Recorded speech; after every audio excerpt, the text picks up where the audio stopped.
armed invasion of Ukraine in 2022. Control over the temporarily occupied Crimea has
at this day, we understood that we need to fight.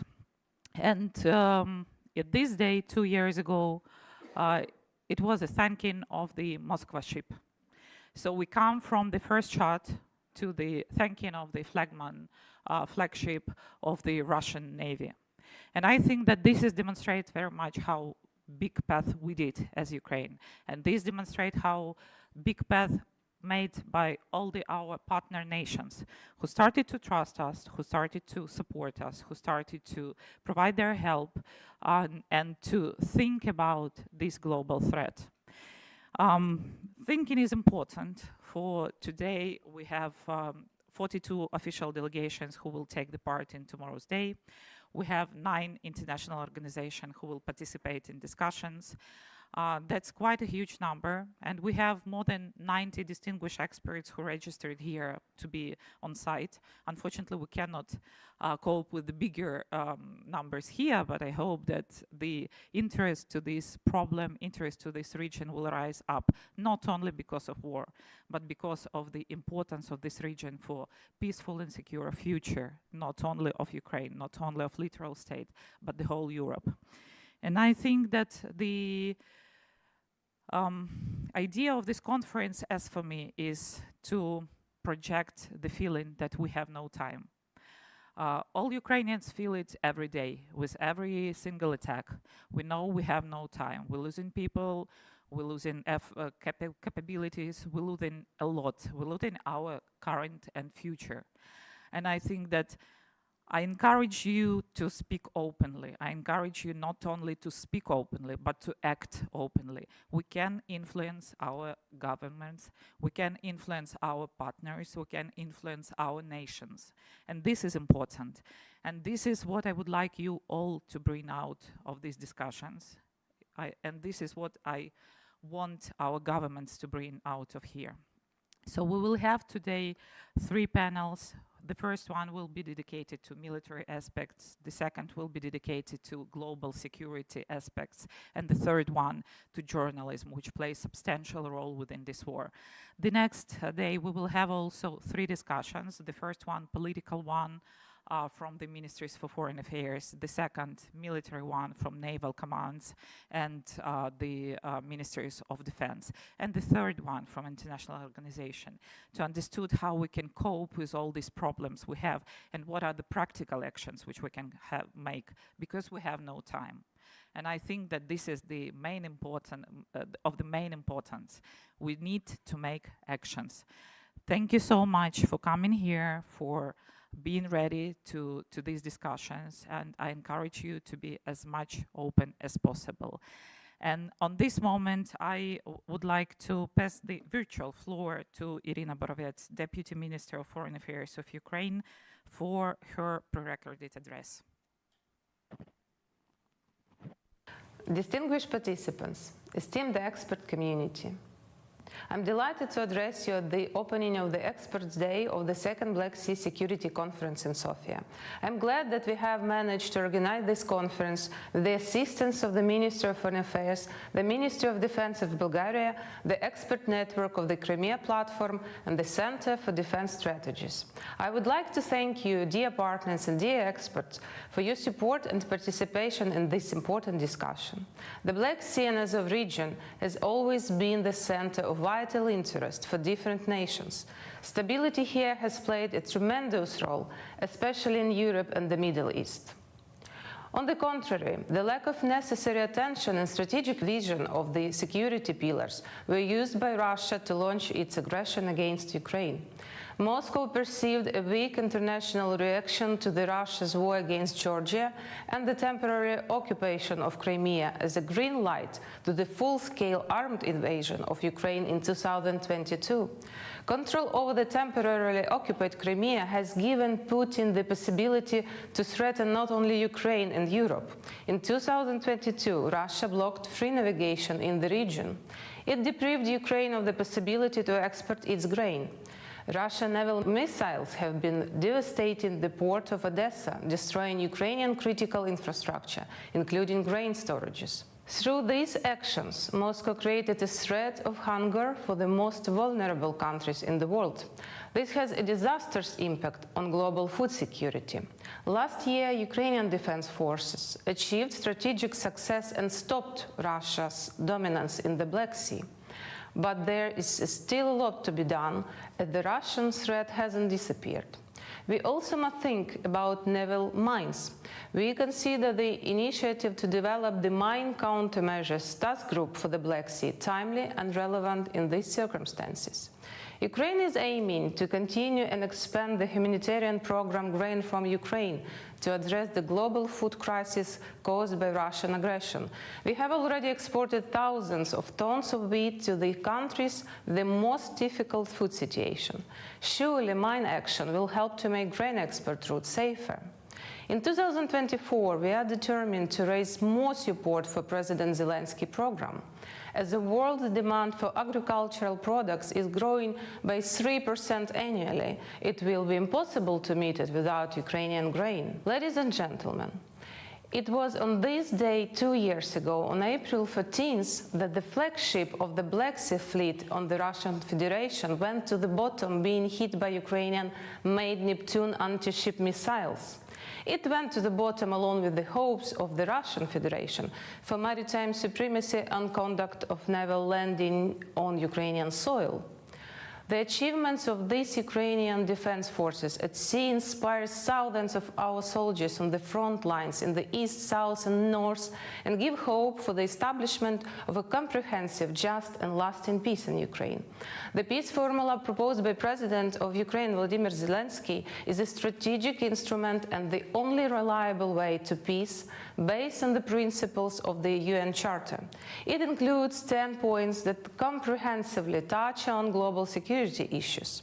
Because there won't be safety in one sphere if there is no safety in another. There won't be security in the world if we don't unite to stop Russian aggression together.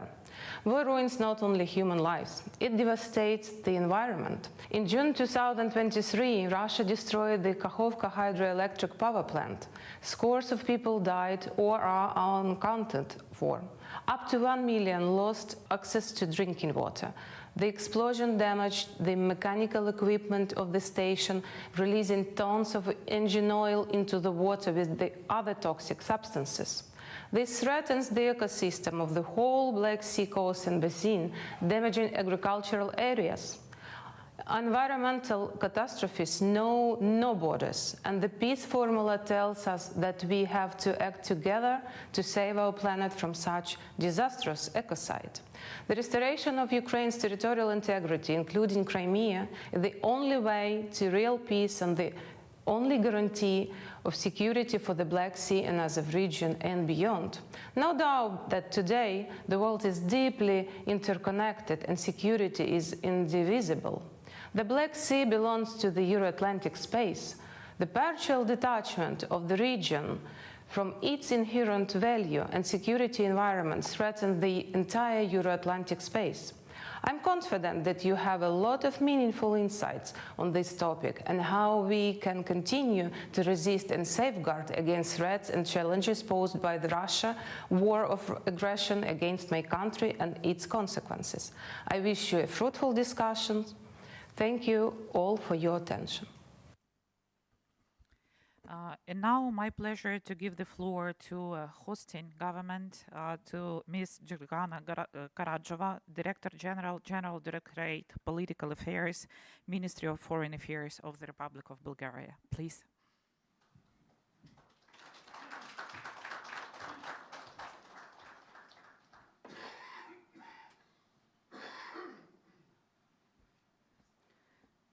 Thank you, Alina. Dear participants in the expert day of the second Black Sea Security Conference, distinguished guests, ladies and gentlemen, allow me to welcome you to Sofia on behalf of the Ministry of Foreign Affairs of the Republic of Bulgaria. Bulgaria heartily supports the continued international focus on Ukraine, provided by initiatives such as the International Crimea Platform, hosting and co-organizing the second Black Sea Security Conference, we believe, would modestly contribute to this goal. For over 2 years now, the unprovoked, unjustifiable and illegal war of aggression started by Russia against Ukraine continues to rage on in flagrant disregard of international law, the UN Charter and Russia's international commitments. It has brought enormous human suffering and destruction, shattered peace and fundamentally changed the security situation in Europe. This is not only a military aggression against sovereign Ukrainian statehood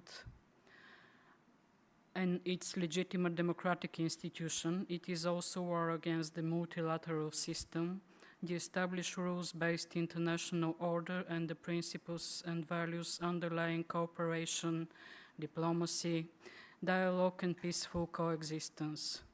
Russia's full-scale invasion of Ukraine has imposed a new geostrategic reality, one that is driven by the prospect of a more antagonistic and multipolar and less cooperative and multilateral international system, shrinking the space for cooperation and diplomacy in addressing global and regional challenges.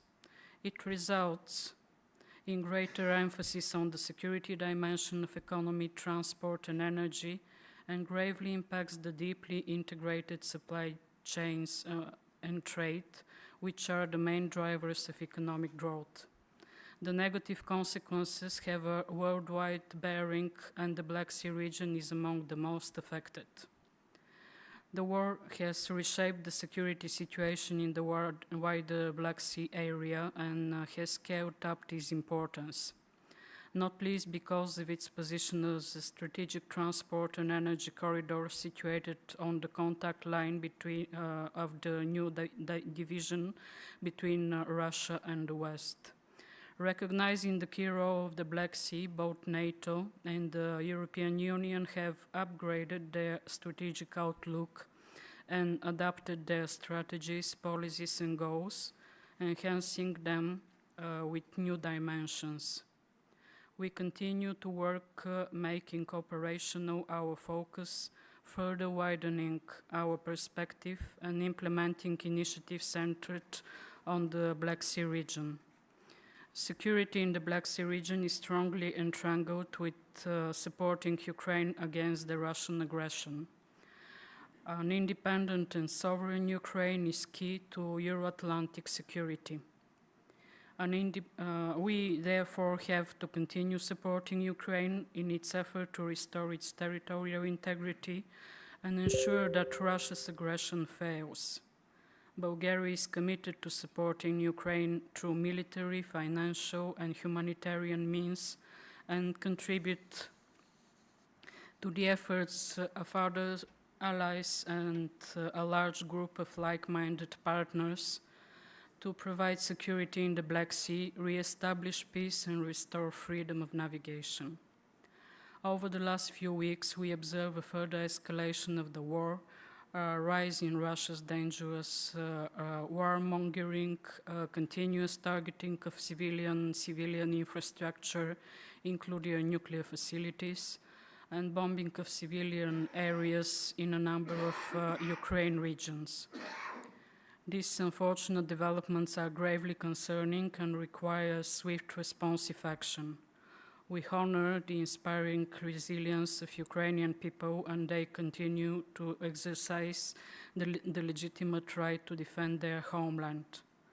The engagement of the international community has to remain strong until Russia changes its way of action, withdraws from Ukraine completely, complies with the principle of international law, and stops challenging the European security order.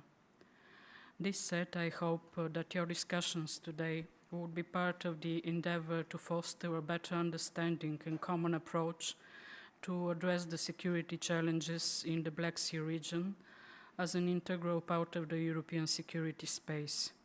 I wish you all productive and successful work today. Thank you.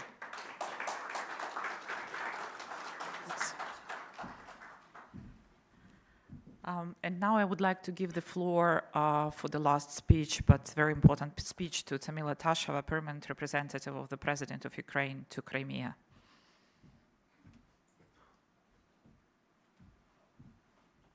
Thank you, Alina. Dear participants of conference, it's my pleasure to welcome you here at Black Sea Security Conference, which is held for the second time within the International Crimean Platform.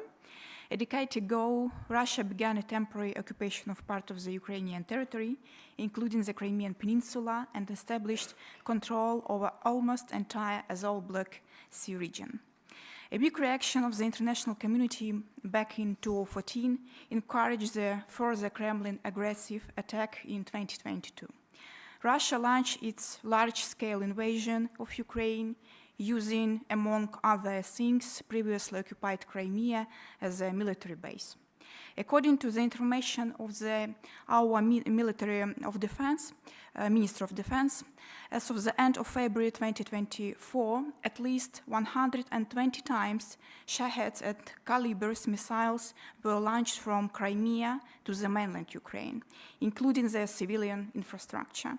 That is why it was important when, among two warrants against Russian military commanders issued by the International Criminal Court on a prayer to be against the Admiral of the Russian Navy representing the Russian Black Sea Fleet, stationed also in Crimea.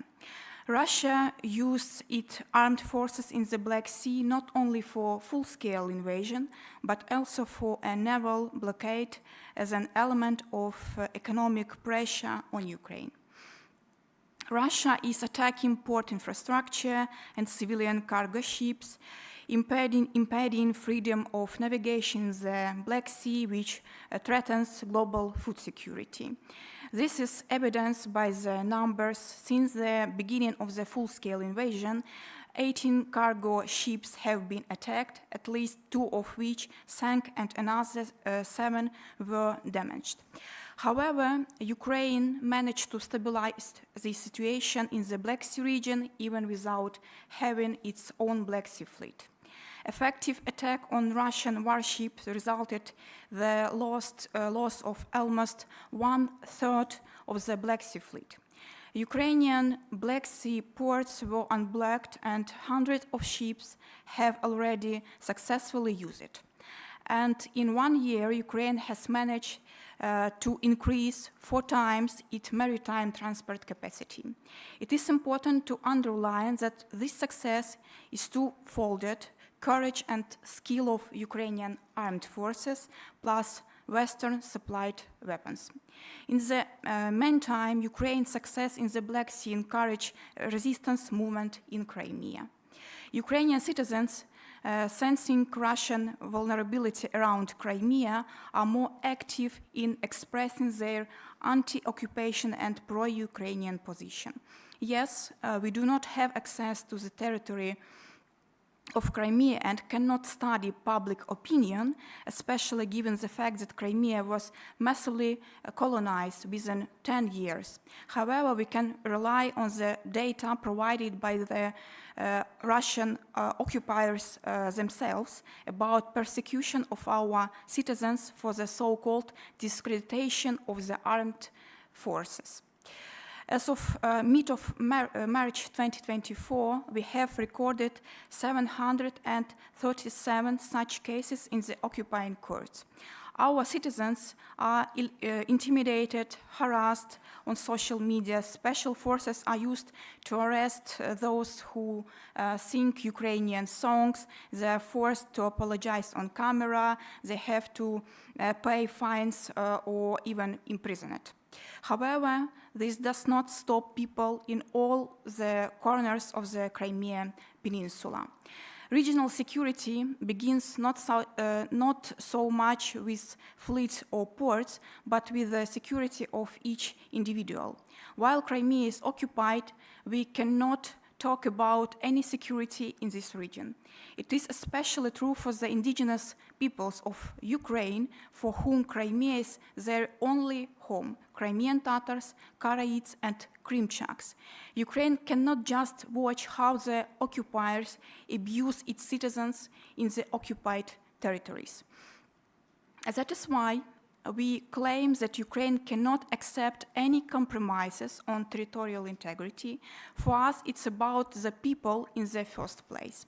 But also, this would threaten the existence of the Ukrainian state. We are convicted of the need to liberate Crimea and the need to involve key countries in the region and Europe in restoring security.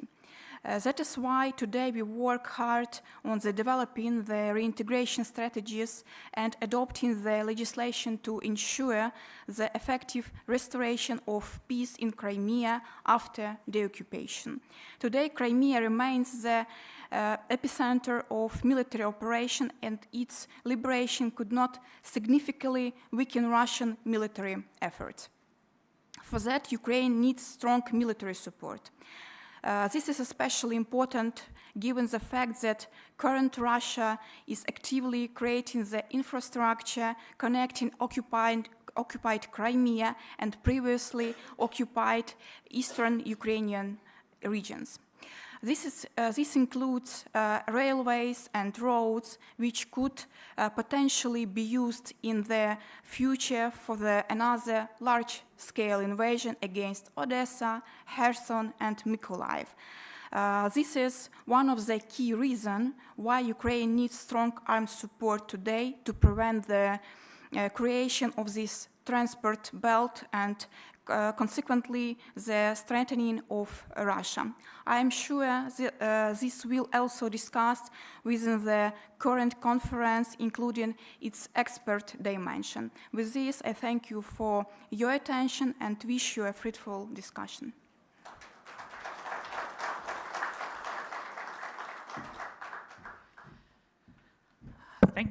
Thank you so much, Tamila, and all the guests for giving these words. I would like to remind you that we have here with this conference the good cooperation of the governmental and non-governmental sector, when we have a Crimean Platform experts and MOD of both countries and MFA of both countries. And I think that this is a good example how we can manage the challenges which arise in front of us. And let's finally start the conference, and I invite to this scene the distinguished panelists of the first panel. And I ask the staff to help with the chairs, yes, if possible. So the first panel would be dedicated to the strategic overview of security situation in the region. And preparing this panel, we've been focusing on the gathering very experienced military to have a discussion which will include the very strong military and security dimension. And I invite, first of all, my colleague Andriy Zagorodnyuk, who will moderate the panel, and give the floor to you to introduce the guests. Good morning. Good morning, everyone, and thank you for arriving here in this very important event. So I would like to ask the panelists to join in whatever order you like. If you don't mind, no, in whatever order. This is mine. Yes. So the rest is whatever order. So you're standing. Yeah. No. According to our schedule today, I would say a few words about the reports which we would like you to know about. You have some copies of them. There will be more to come, and I will say a few of those words. So first of all, I would like to introduce our panel, and this is really a unique collection of people, and I'm sure that you will hear a lot of important information about what's happening, what's going to happen, and what happened. So first of all, this is Admiral Voronchenko, Igor Voronchenko.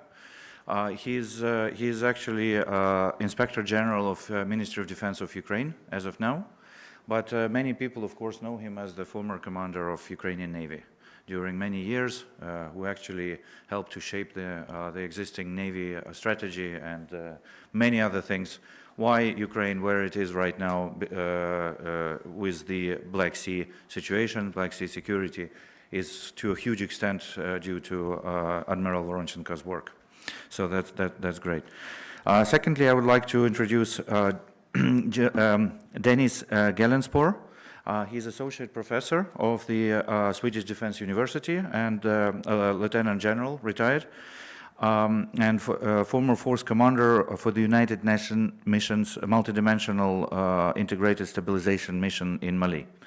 And he's a well-known researcher in the field of security, and we are really looking forward to hear your insights, sir. Also, I would like to introduce Vice Admiral Didier Pierton. He is the former deputy commander of NATO Allied Maritime Command, also a very well-known person in a maritime security community, so really looking forward to hearing from you. And of course, our great friend Edward Stringer, Air Marshal, retired, who is currently working with us on many different aspects of the asymmetric warfare and studies in technology, but he was very well known as the former Air Warfare Center, commander of the Air Warfare Center of Royal Air Force in UK, and occupied lots of different positions, including the Director General of Defense Academy with Joint Force Command of United Kingdom. So let's start. But before we start with the questions, I would like to do a bit of advertising and to tell you about this report which we did. It's the first of its kind, and it came from us with some unique data here. It's the first one. There will be an extended versions coming soon.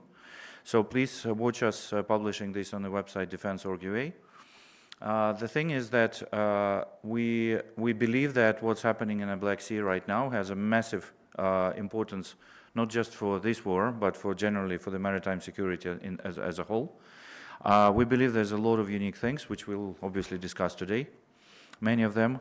And we do believe that it's worthwhile watching almost every day, because something new is happening every day there, and which is changing completely the security architecture and generally the security environment around the world, not just in the Black Sea.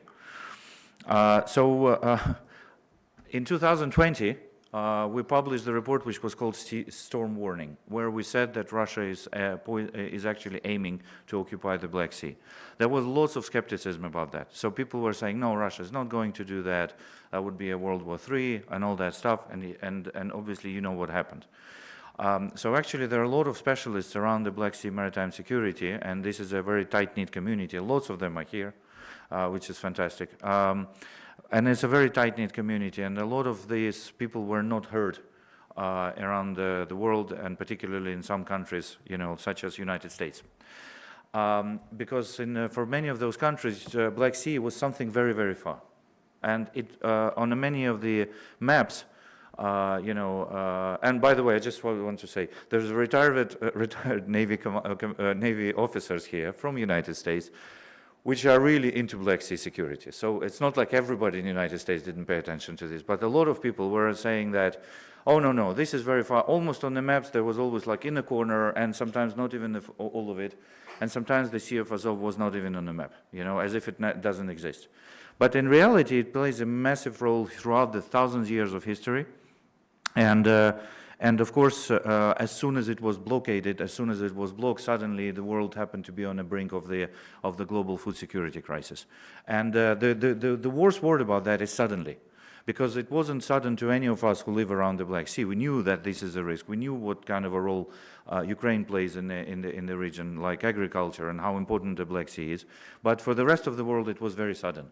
So hopefully it's not going to be, nothing else will be sudden, and I'm really happy to see a lot of attention to the Black Sea topic generally, but particularly from the expert community, because expert community then transmits the message around and just tells this message to the rest of the people that they need to pay attention to this region. The region is unique, and this region deserves an attention. And why I'm saying about deserving an attention? Well, obviously we all know that NATO Strategic Concept 2010 never mentioned Black Sea. There wasn't any single word about the Black Sea in the whole document. Luckily, the new one, 2020, does. It says NATO needs a strategy on the Black Sea. Still lacks the one. I mean, there's not so far we know that there's a strategy there. But at least it mentions it. That's a good start, you know.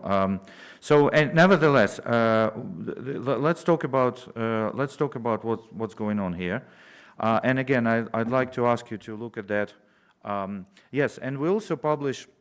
There's a policy report which is going to be presented tomorrow. So look for that.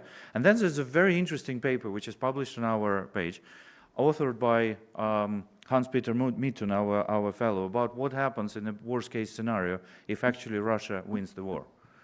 We were the people who actually decided to look at that grim scenario, and not for Ukraine. For Ukraine, we'll know what's going to happen. It's going to be hell, and that's why we're not going to let that happen. But for the rest of the world, it's going to be also quite hellish. And so please look at that. This is it's a great paper. It's a very detailed, and it goes through many of the facts which many people never even thought about. So let's start with the panel. So I'll take my seat.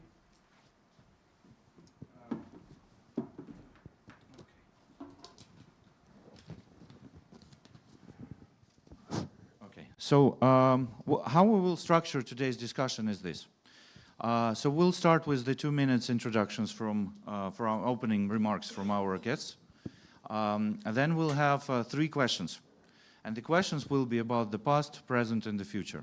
So the first question will be about how do you think the past shaped what we have, what we see today? And we can talk about all kinds of past, and even what's happened like yesterday, you know, but nevertheless. And then we'll talk about today, how today the maritime security is shaped in the Black Sea and why it's so important. And when I'm talking about Black Sea, and forgive me for that, I'm of course talking about Black Sea region, which includes Sea of Azov. So just to make sure that we always cover that. And then the future, what do we expect in the future? So I'm sure this will be a very interesting conversation. So please, let's start. Admiral, please, we'll start with you. If you don't mind, Admiral Igor Voronchenko, we'll start with your opening remark. Thank you. Дуже вдячний за запрошення. Я вибачаюсь, буду працювати з перекладачем. Дуже вдячний за запрошення відповідно керівникам центру і також всім ті, які прийняли участь в обговоренні цього нагального і такого гострого питання. I'm very thankful for everyone, and I'm especially sorry for the fact that I will work with the translator. I would like to say thanks to the director of the center who is going to organize this event, and also to all who participate in the organization process. Отже, безпека Чорноморського регіону зараз стоїть на порядку денного не тільки в країнах Чорноморського регіону, а взагалі в світі. Тому що фокус направлений на практично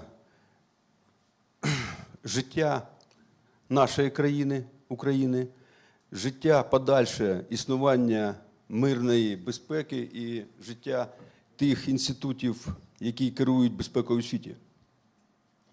Okay, because the security of the Black Sea is not only the security of the countries who are bordering with the Black Sea, but is also the world security. Because we speak about the focus, a life focus, and not about the life of our country, but also the existence of the world security order. Недарма погляди Російської імперії ще з 17 століття були направлені на Чорноморський регіон. І Радянський Союз – це те ж сама Російська імперія, яка закамуфльована, але вона діяла методами і способами, які діяла Російська імперія. And that is the reason why the Russian Empire, starting from the 17th century, was so interesting in the Black Sea region, and even Soviet Union, which was the legend of the Russian Empire and doing in another way, is so interesting in the Black Sea region. Чорноморський регіон – це така брама, яка поєднує країни Чорноморського регіону, а також Європу з Азією, а також дає вхід до використання морського середовища інших країн.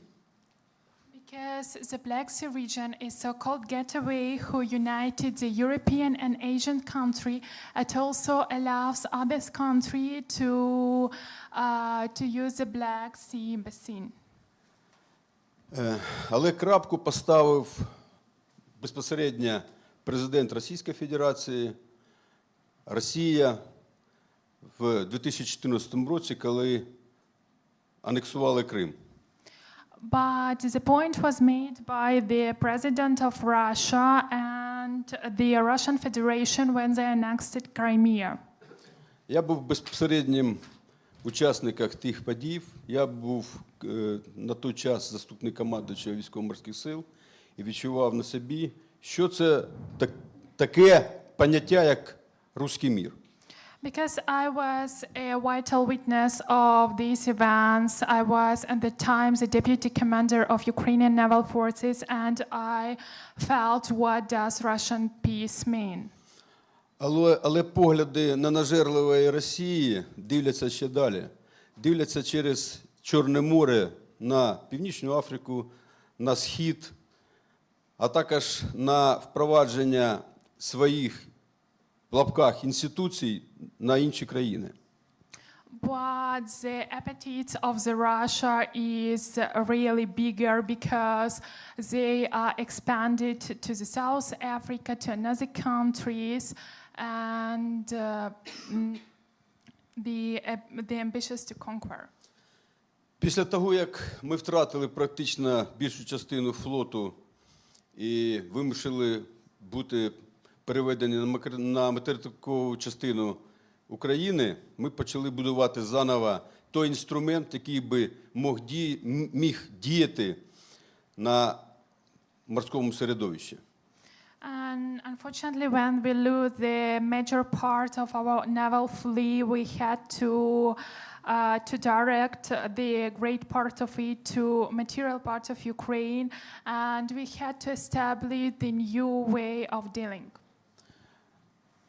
Безперечно, того паритету щодо Чорноморського флоту ми б не досягли. І тому ми почали будувати зовсім інші сили, націлені на асиметричну складову.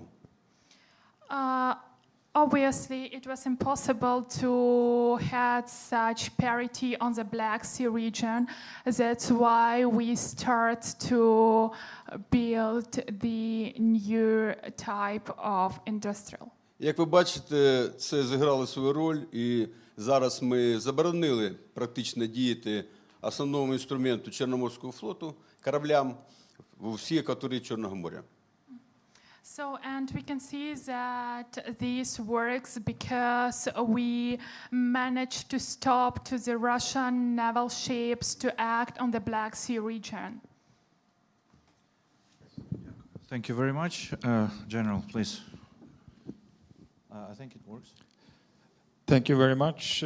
First of all, for the opportunity to attend this important conference, also for the timeliness, and just to re-emphasize perhaps what was mentioned here in the beginning, with all the things happening now around the world, security-wise, to me this conference serves the purpose, first of all, to ensure attention to the ongoing conflict and ultimately to its support.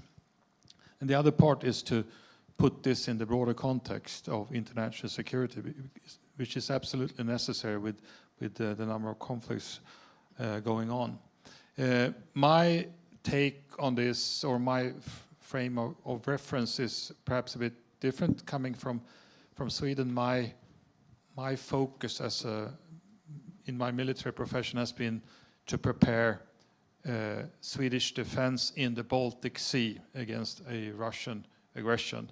There are obviously some similarities to draw on, and my research is focused on transformation of, in particular, NATO allies in the Nordic region and also the Central Europe. And I also see a lot of connectivity in those areas. So again, thank you very much for having the opportunity to partake. Sir, please. Thank you very much, Henry, to give me the floor. First, I would like to thank you for this invitation, and I would like also to thank the Bulgarian government for his invitation to this very important moment. I'm sure it will contribute to restoring a lasting peace in Ukraine's internationally recognized borders, because I think the success will rely on the combat efficiency, but also on shared ideas, which are to base the peace on a rule-based international order. And I approach this discussion with great humility, because at this moment people are fighting against an invader in their country, in their own soil, and this is a situation my country has not met since 1945. And for decades now, we have the security guarantees of NATO, European institutions, and our nuclear deterrence. So, so I think today I will speak as a witness. I will speak as a sailor engaged on abroad operations to restore or maintain peace, and as also as a witness of within the NATO Maritime Command, and as a retired officer, my strong motivation is precisely to support your efforts to recover your sovereignty. I am finally speaking as a FMS Institute a fellow, as you mentioned, which is based in Toulon in the Mediterranean, 2 days away from the Black Sea. Thank you. Thank you so much. Thank you. I'd just like to repeat, thank you for inviting me here, and thank you through you to your Bulgarian hosts, and apologies for speaking English in front of people who, as Didier said, are defending their own country and behaving heroically. It is humbling. We are really at a moment for Europe. I absolutely agree, setting the global context, but we really are at a moment for Europe with what is happening in America. Whatever happens in America, something has already happened, and that has to change our outlook for how we defend ourselves. This is a key moment, therefore, for those who've talked a good game so far, UK. It's a key moment for Germany as a pivotal power in Europe. It's a key moment for France, that seems to have had a Zeitenwende of its own in the last months. In Kiev last 2 weeks ago, I was struck by the War Memorial. Just like you'll find all around London, there is a frieze, different in nature and artistic intent. It's about the war-fighting people, it was men then, of the Second World War. You walk a few paces further and there's a bigger frieze, and it's about the home front. I don't think Ukraine has ever forgotten that wars are actually about mobilizing the whole of society, and we are seeing that now.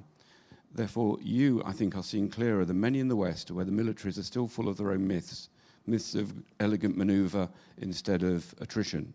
I think our own navies would have approached the challenge in the Black Sea differently to the way you have.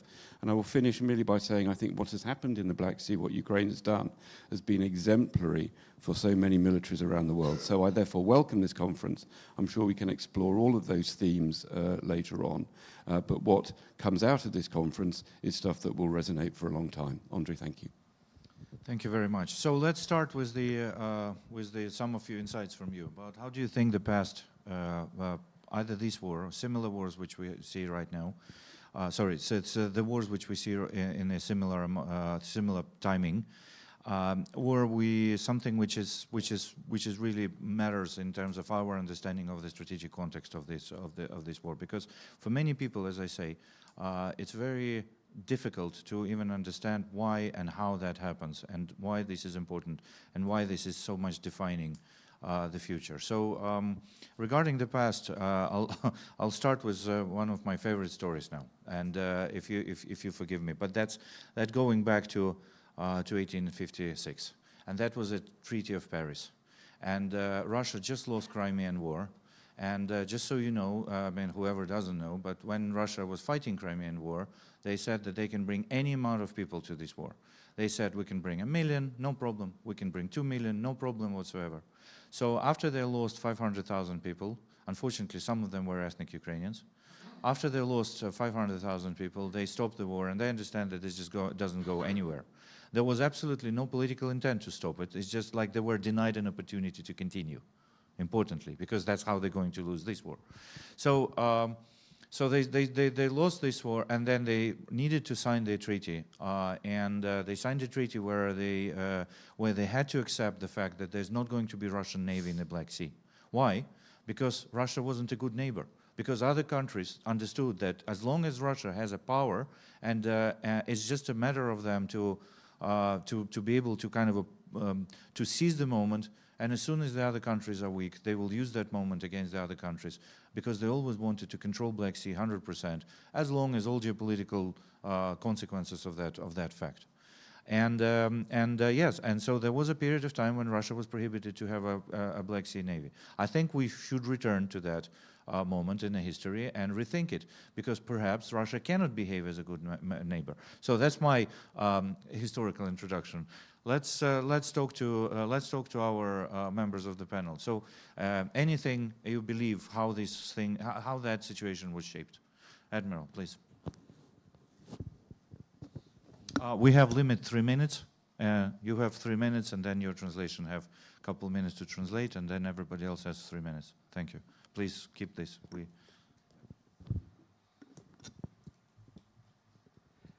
Я з вами безперечно згоден, тому що амбітні всі проекти і стратегічний напрямок розвитку військово-морських сил Збройних сил Росії був направлений на створення зовсім іншої моделі, яке не стосувалось би закритих морів. Чорне море має свою специфіку. І, як я вже казав, ми влучно створили оцю стратегію розвитку для того, щоб асиметрично діяти і закрити флот у відповідних базах. Okay, I'm totally agree with you, because the ambitious project and the direction of the development of Russian fleet was developed not for the closed sea, but the Black Sea has his own specific, and we managed to close this fleet. Як я вже казав, була і присутні виступаючі попередні казали, що третина частина флоту вже або лежить на дні, або пошкоджена і знаходиться на ремонті, або закрита в відповідних базах. As I already mentioned, and the previous speaker has already mentioned, a third part of Russian naval fleet is either demolished or either destroyed or on their bases. Зараз ми проводимо стратегічну операцію, яка пов'язана безпосередньо з виходом до морів, як Азовського, так і Чорного. Це оборонна операція стратегічного рівня на Приморському напрямку. Now we are planning the strategic operation, the strategic defensive operation on the defense level. І тому успіх нас на суші зв'язаний як-не-як успіху на морі. That's why the land success is related to the naval or sea success. Як ви знаєте, було вражено різними засобами кораблі Чорноморського флоту. Це і морськими дронами, це і протикорабельними ракетами, це і ракетами повітряного базування. So we managed to strike by different way with naval drones, with UAV drones, and with Ракет повітряного базування. okay, with drones on the air base. Цей комплексний підхід застосування різних засобів і різних способів застосування дав змогу до приведення до такого успіху. The reason is that we used a complex approach in different ways. Але ж Росія теж саме не стоїть на місці. На жаль, це стосується і сухопутного компоненту, і морського компоненту, і повітряного. Її Збройні сили за ці 2 роки дуже зробили переформат і трансформацію. Вони адаптуються до середовища і вагають подальше наращування сили. Because Russia is also developing its forces. It includes land forces, naval forces, air forces, and they also adapt very quickly. Зараз ми теж саме не стоїмо на місці і внедряємо, впроваджуємо нові технології для того, щоб якомога ефективніше робити оті засоби, які були нам придатні для того, щоб ми мали більший ефект. We also do not stop. We constantly improving. We use new technologies to use them in the more effective ways. На жаль, були допущені певного роду помилки і під час підготовки до відбиття агресії, і вже в ході самої агресії. І я, як головний інспектор, ці проблеми знаю і висвічую вищому політичному керівництву. І ми працюємо для того, щоб якомога швидше, якомога акумулюючи в пріоритетних напрямках, ці помилки виправляти. I also know about the mistakes while we were preparing and we were really reflect the aggression, and we do all our best to more quickly detect this mistake and to react to them. Я сподіваюся, що наші партнери зараз, дивлячись на ту ситуацію, особливо і вчорашню ситуацію, і особливо з надходженням до нас допомоги, зроблять певні висновки для того, щоб Україна вистояла. I really hope that our partners, knowing the situation, especially the situation for yesterday, and knowing the supplies, will do all the best to enable Ukraine to struggle. Thank you very much, Admiral. Please, sir, General. Thank you. Coming back to your question, whether the experience of previous wars are relevant, I think it's a resounding yes to that question, and simply because war is what it's always been a contest of wills, and when I see the pictures here in this room, it brings back a lot of memories for me when I was in Mali, involved in trying to deal with a civil war there. A very different war, but the manifestations, the testaments of the civilian sacrifice, the courage needed will be are the same and will be so in the future war. Still, I think it's important to emphasize that some lessons or some relevant knowledge needs to be relearned and perhaps re-emphasized. And one of the things that stand out now is obviously the importance of international support as war is being waged, and that will be discussed later. The impact of technology and innovation to adapt is something that I think this war so far has provided ample evidence of its importance. Hybrid warfare combining military means with others, economic pressure, information war, and so on.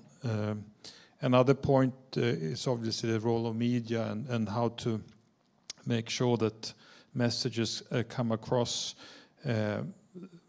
is something that we've seen a lot of during the war so far. And last but not least on this list is national resilience and preparedness for the society as a whole, also to recuperate when it comes to critical infrastructure. So I think trying to draw some kind of a general observation here from a military point of view, I think what we have seen so far has started to redefine how war needs to be prepared in Europe, and the underlying assumption has for a long time been underpinned by a decisive war, the revolution of military affairs, with high technology. We could, in terms of providing decisive capabilities, have a short war. This is not the case here, and I think the lesson that is being learned now is to be able to combine the both, because this war has demonstrated both a war of attrition, at the same time the successful use of high technology in different areas. And my final point would be on the Black Sea, because I think if it's anything that really has been an eye-opener now in terms of warfare, would be the unmanned surface warfare and its success, and what Ukraine has achieved in the Black Sea, that I think will have significant impact for the future. Thank you, sir. Please. Yeah, thank you very much. First, I greatly appreciated the reading of the expert document that you provided us on Ukraine's asymmetric approach on Russia sea power in the Black Sea. First, your question was on the past. So from the past, I offer two ideas. The critical importance to maintain freedom of the seas, freedom of the high sea. And the high sea is not only Atlantic Ocean, it's not only the Pacific Ocean, it's not only the Mediterranean, it's also the Black Sea and the Azov Sea, where the critical importance, and this is what our navies are trying to maintain, is freedom of navigation, not only for the naval forces, but also for of course, the commercial shipping, such as the grains, of course, from Ukraine. So this is one idea I offer you. The second is about deterrence, totally different.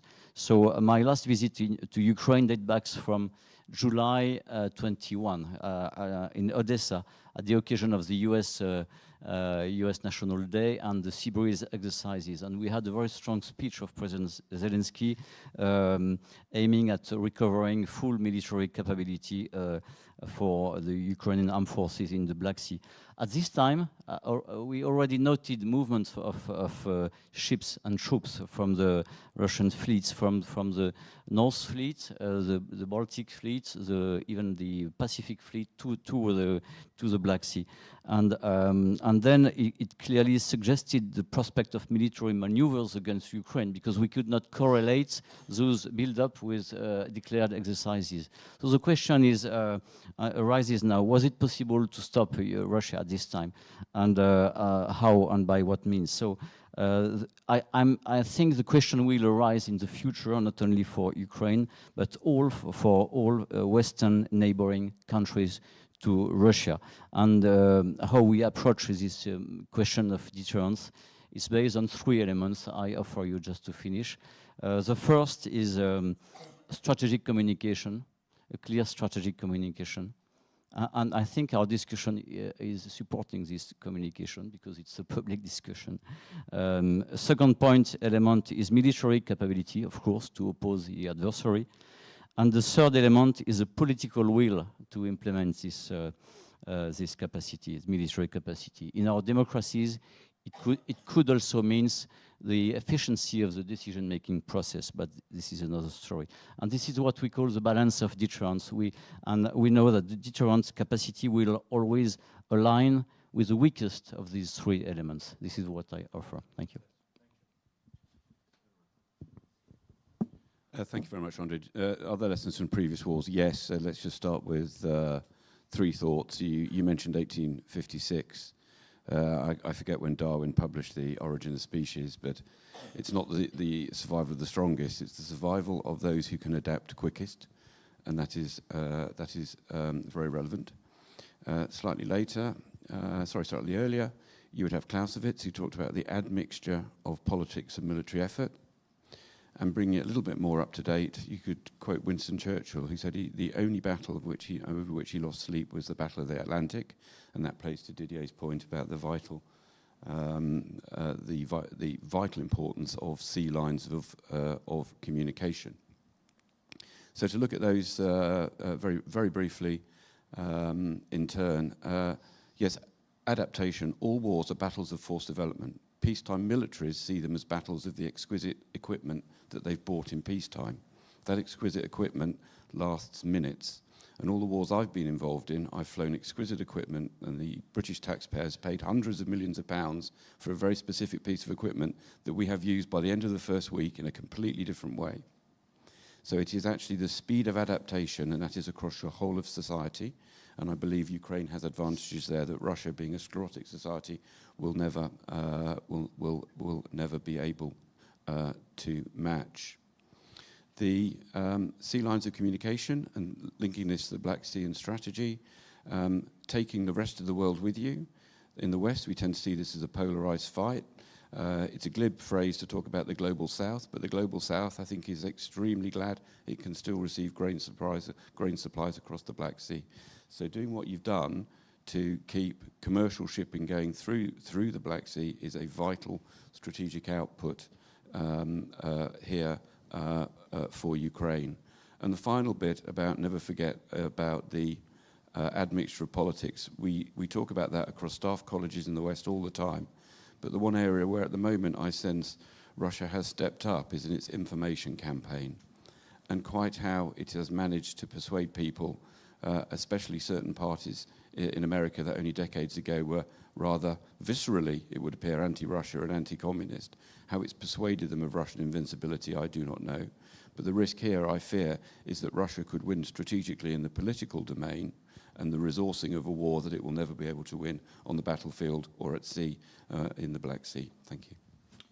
Yes, very good point, thank you. By the way, ISW published an interesting report recently where they say that the main strategy for winning for Russia is to convince everyone else around the world that they cannot lose. And that's what they're trying to do. They're trying to convince you, us, obviously, and everybody else that they cannot lose, which is not the case. And why it's not the case is because we look at the Black Sea, for instance, and we look at what's happening in the Black Sea. Black Sea is, of course, it's a massive asymmetrical already case for the future history. We already know that. Now from today, generally today, let's not say something like, "Oh, Ukraine has won despite it has no navy." That's not true. Because what these people wanted to say is Ukraine has won despite of not having a large ships. But Navy is not just large ships. Navy is a capability. And luckily we have a lot of military people and expert people here who know the difference between capability and equipment. Equipment is just part of capability. It's not all capability. And capability is also people. It's also their training, it's also their creative thinking, it's also the industry which stands behind this, and the engineers which stand behind it, which can put something which can destroy Russian fleet. So let's talk about this. Let's talk about the symmetry. Let's talk about the tech. Admiral, as always, please you start. Thank you. We have 3 minutes. I remind. We're so far moving according to the schedule. Which is amazing, but please go ahead. Да. Ну, я продовжу те, що вже розпочав, і хочу зосередити зусилля на деяких напрямках. Перш за все, це як діяти далі, яке наше майбутнє.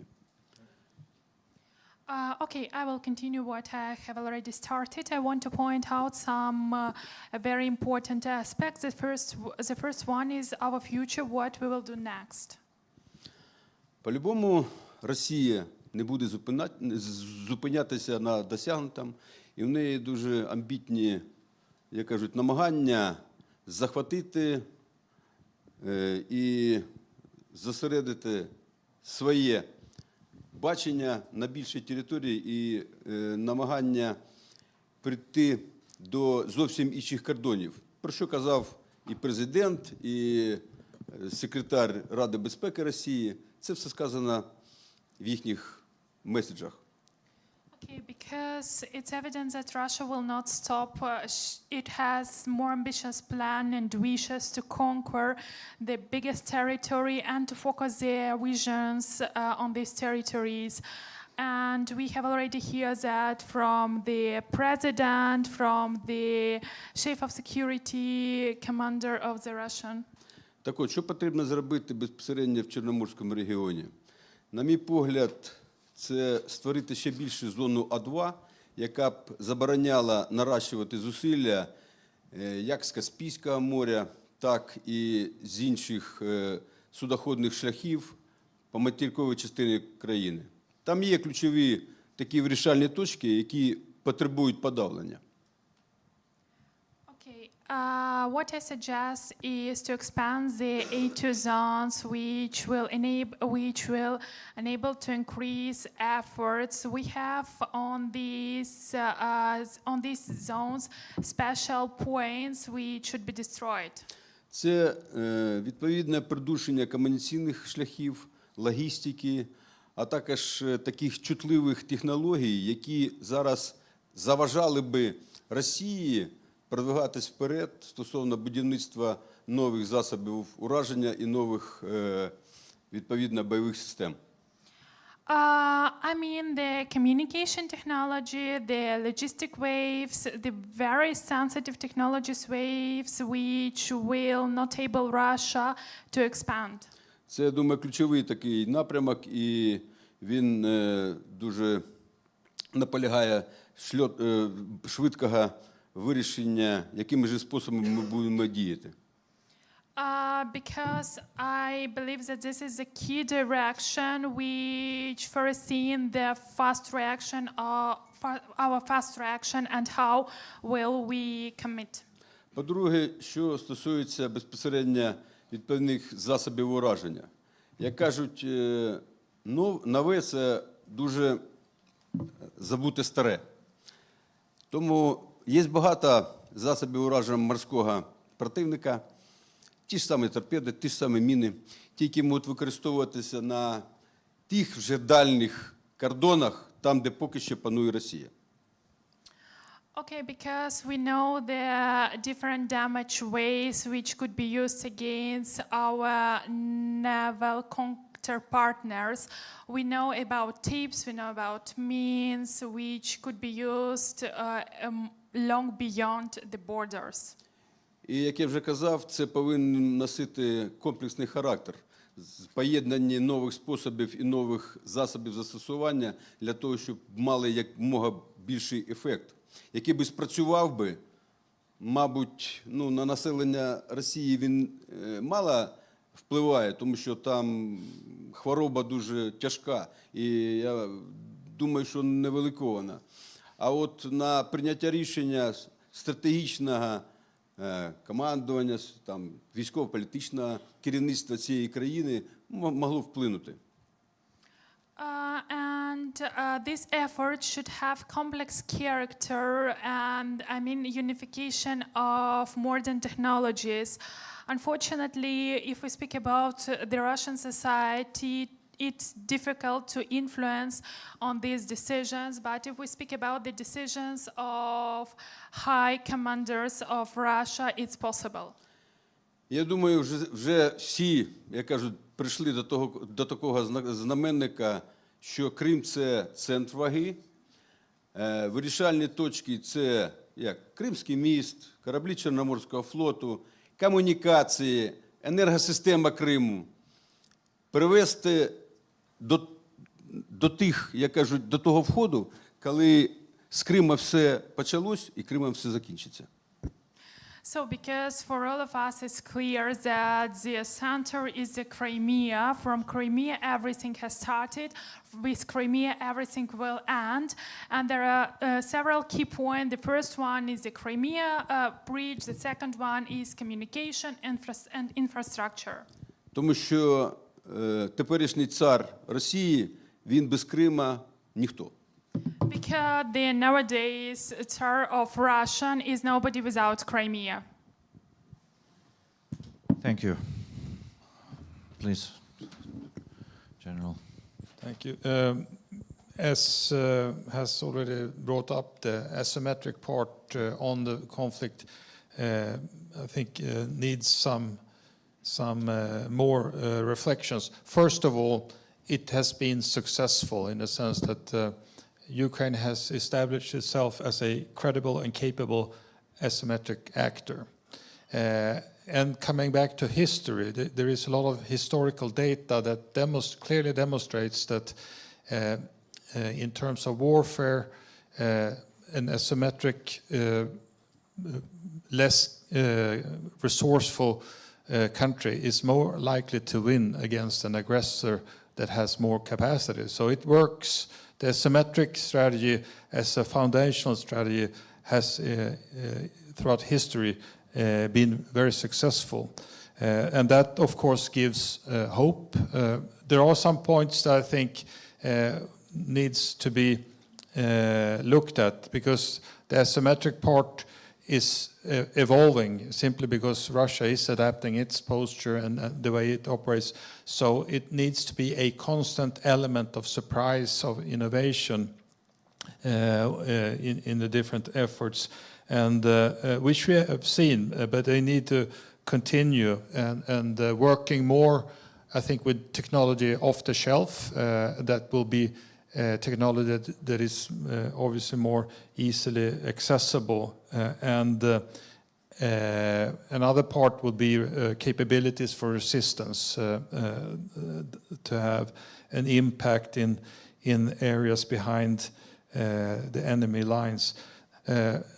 The international support is obviously a key factor, and to the extent that there will be more support from the international community, which I undoubtedly think there will be. The air defense, we saw the Iron Dome in action last night in Israel, and the capabilities that would make a difference, they are out there, and partners need to step up their support.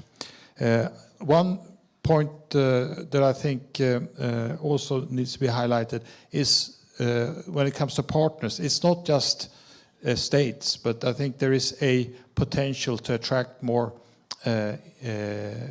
commercial companies to provide support. There are some that have been involved, but I think there is a potential to do more there. And seabed warfare has been a topic of discussion. We saw some attacks in the Baltic Sea last year. When it comes to seabed infrastructure, this is an area that is fairly new in terms of warfare. It requires some delicate balancing, because it tends to impact many countries in the region. So it has to be curtailed and designed to become effective.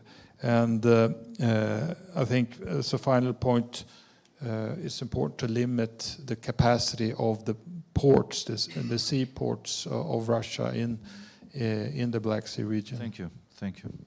Didier, please. Yeah. Thank you very much. On the technology, on the present, so I would offer again in my 3 minutes 2 ideas and two hopes, I think. So the first is concerning the naval warfare. So the expert document will probably be a highly valuable reference for future naval warfare, even if the geographic and legal aspects of the Black Sea and Azov Sea are a bit specific. But so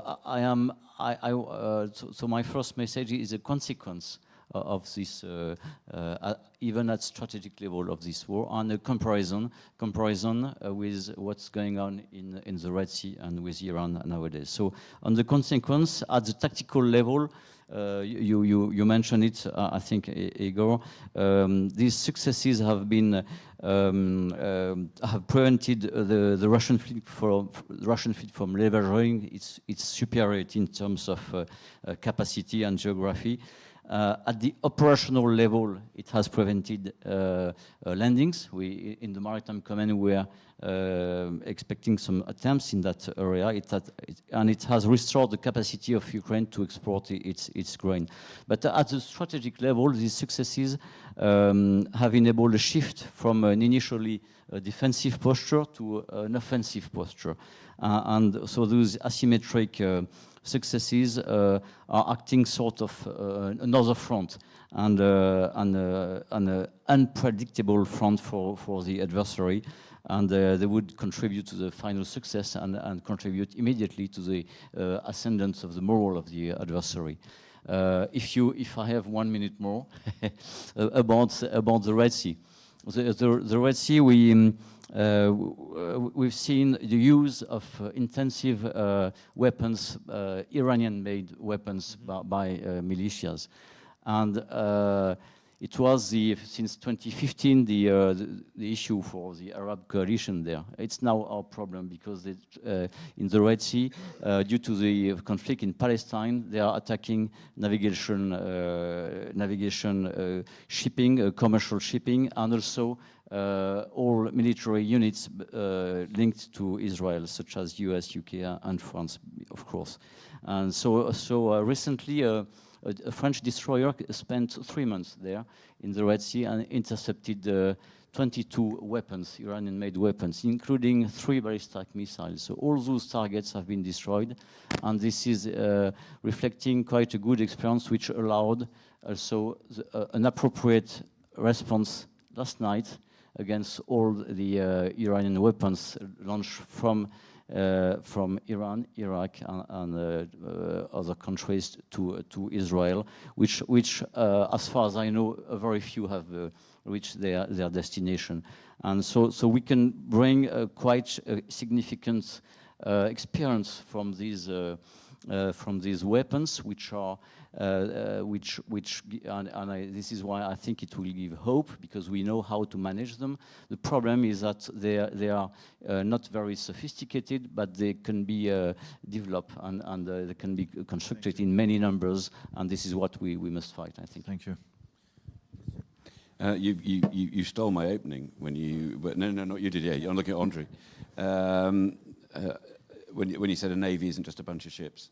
And my example used to be the Israeli naval forces. A navy is any entity that can have an effect on the maritime flank that supports the strategy and the resilience of the nation. And you are demonstrating here, and my point in this answer, my one point is, I think that needs to expand into those other services, the Army and Air Force, that probably have a more traditional view. And so the Air Force is a little bit too fixated on F-16s. And so I think there are things that can be extracted from the Black Sea and Ukrainian experience today. Not all asymmetry is totally asymmetric. You've now sunk a submarine with an air-launched weapon. In the UK, the Storm Shadow is flown by 617 Squadron, now the F-35 lot. On Tornadoes had Storm Shadow. In the Second World War, it dropped Grand Slam and Tallboy bombs on German U-boat pens and also sank submarines in dry dock and in harbour. So it's learning how to use the asymmetry, and that brings us then to that whole question of jointery. And here the asymmetry that you can lever is the asymmetry of thought, because you've demonstrated in what you've done on the maritime flank in the Black Sea that you can break through cultural boundaries. It's not just, and I believe Nish Papa is speaking tomorrow, it's not just what Maritime Force has done, it's levering into all those other elements that have come together to so successfully attack Russian naval assets, especially in Crimea. Now, there are some technological bits there you can lever in the asymmetry here. I'll repeat what my good friend said, is a lot of dual use. And here's the sort of asymmetry of power that's happening today. It used to be only the big countries that could afford the big navies because it was big ships, and that's a lot of money. Well, I would argue, we talked about the high seas. I think the high seas is shrinking. I think the littoral has just got a lot bigger. And you can control that in ways that don't actually require the big ships. So dual-use technologies, as you are demonstrating, they can come from some very small but innovative countries, all of whom are politically aligned with Ukraine. So you have cultural and socio-economic differences. Estonians think differently to Ukrainians, think differently to Brits. Only 1.2 million of them. Look at the number of unicorns. If we can lever that technology and put it as well with the thinking, the conceptual development that comes from the Black Sea, taking that sense of opportunity and put that into the air and land domain, into central Ukraine, then I think you can tip the balance on the battlefield as well. Thank you. That's great. Actually, if we look at the war as a competition of capabilities, which it is, And in this case, a capability is a system, and a system is as strong as its weakest link. So we should look at what is the weakest link of Russians, but we also should look at what is weakest link of us. And our weakest link is time. We don't have that much time because of political pressures, because of fatigue, because of all these situations which we all know about, and so on. So the fact that we are stronger, the Western world is stronger technologically, is not a guarantee for success, because we may miss the time. So we need to be extremely careful about that. And yes, we can do. I mean, we all know the technologies are amazing and they're all available. Many of them are available. But we don't have that time, and sometimes we make decisions like too long. Sorry, I thought it's worth mentioning. Now let's see what's going to happen. And how it may happen. So first of all, let's see how that war will impact the land. May impact the war on the land generally. Because how we can take the lessons to the other domains, how we can take the essence in the other wars, how we can take the lessons, how we can win. And also how that can shape the future security environment. What's happening right now in the Black Sea. Let's talk about this future, which may be very foreseeable and very soon. As always, Admiral, please. Продовжуємо, як кажуть, розпочати. І скажу, я згоден з попередніми виступаючими, що ця війна не поставить крапку в перегляді всіх концептуальних положень, стратегій, концепцій розвитку, але ж вона повинна зробити корелювання всіх цих процесів. Okay, let's continue what I have already started. I agree with all panelists who speak before. Okay, this war will not take the point in the reviewing of strategy, but it will give impulse to do so. Стратегічний прогноз і планування повинно зараз бути зосередження на двох характерних категоріях – це час і ресурс. So the strategical forecasting and planning should be focusing on two main factors, time and resource. І тот, хто швидше зробить відповідні коригування, тот, хто швидше зробить якусь заборону або перешкоджання всіх цих навігаційних процесів, тот буде першим. Because those who will make the correction faster or the special declines faster will win.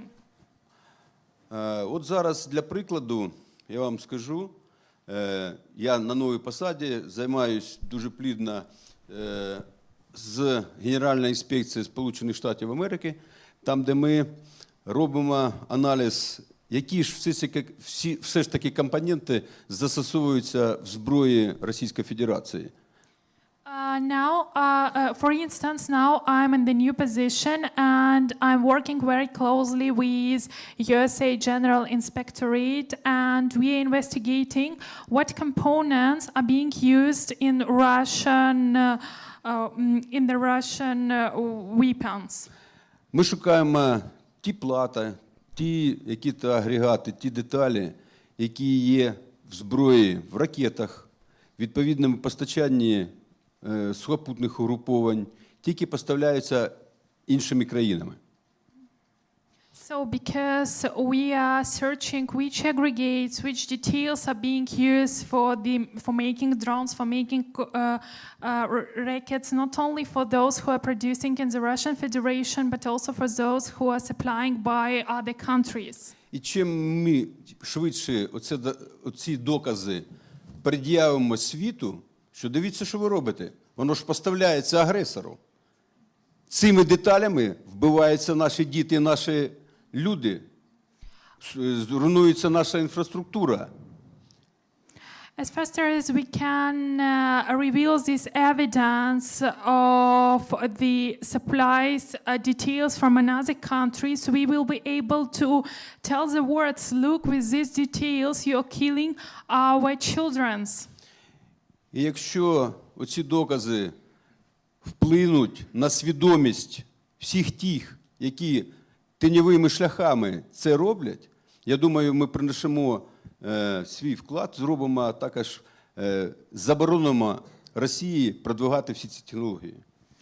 Okay, and if we have this evidence, and this evidence will be able to raise the consciousness, the world's consciousness as a consciousness of those who supplying these details on the black ways, we will be able to stop the weapons production in Russia. Ну і другий напрямок – це зміна тактики, середовище, яке вже не має безпосереднього зіткнення, і той, хто володіє технологіями, той, хто вміло використовує їх і особливо звертає увагу на той ресурс часу, той буде в виграші. Because now the second point is shifting of tactics. We don't have this direct collision, and those who can use technology in a more effective way will win. Will win the time. Sorry. Thank you very much. General, please. Well, 3 points. First of all, deep strikes. The ability to continue on to degrade the Russian industrial base and also its economy, I think, will be critical. And I think it's starting to pay off. And also it affects the morale in Moscow. The other point that you brought up is resilience. I also talked about it. It is absolutely essential to take the measures to continue to prepare for the long war, and nationally, but also together with partners. There are many aspects of this for the society. So the third point relates to the international support, and I think the initiative, or at least what has been contemplated in Paris with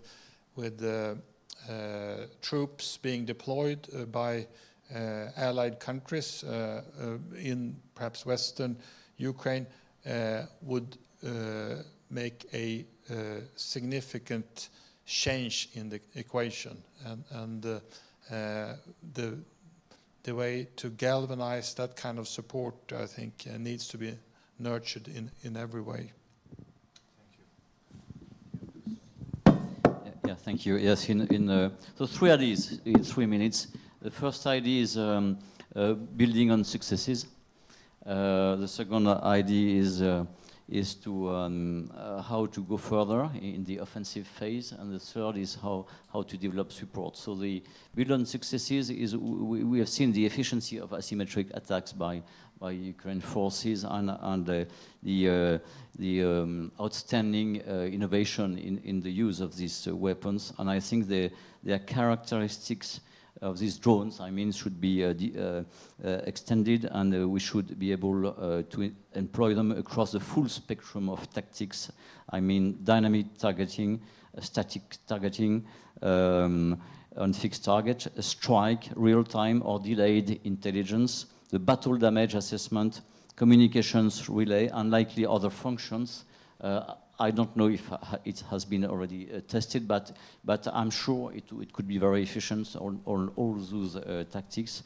And especially I would have a special thing for submarine UAVs, because the submarine UAVs are those who benefit more from a surprise. And I think in the second point is in the conquest phase. Generally, combat in littoral zones generally favor defense against the attacks.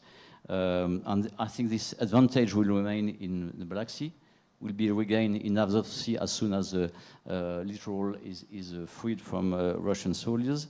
But in the transition to an offensive phase to reconquest, the best is to neutralize the Russian fleet in port or in dry dock.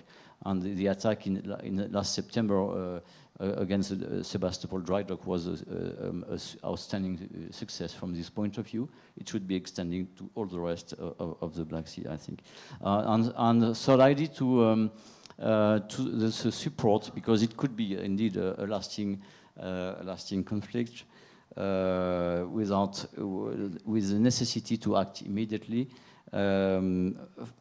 I'm pretty convinced that there is no reason not to have more allied units in the Black Sea. The Montreux Convention does not prevent UK, US, France, or other nations to bring additional support to Bulgaria, Romania, and Turkey in the Black Sea. So I think we should have strong discussions to consider a swift return of an enduring maritime task groups, maybe not under NATO umbrella, but under a coalition umbrella, in order to because we are not belligerent, but it would give assurance measures to everybody, in fact, apart Russians, of course. Thank you.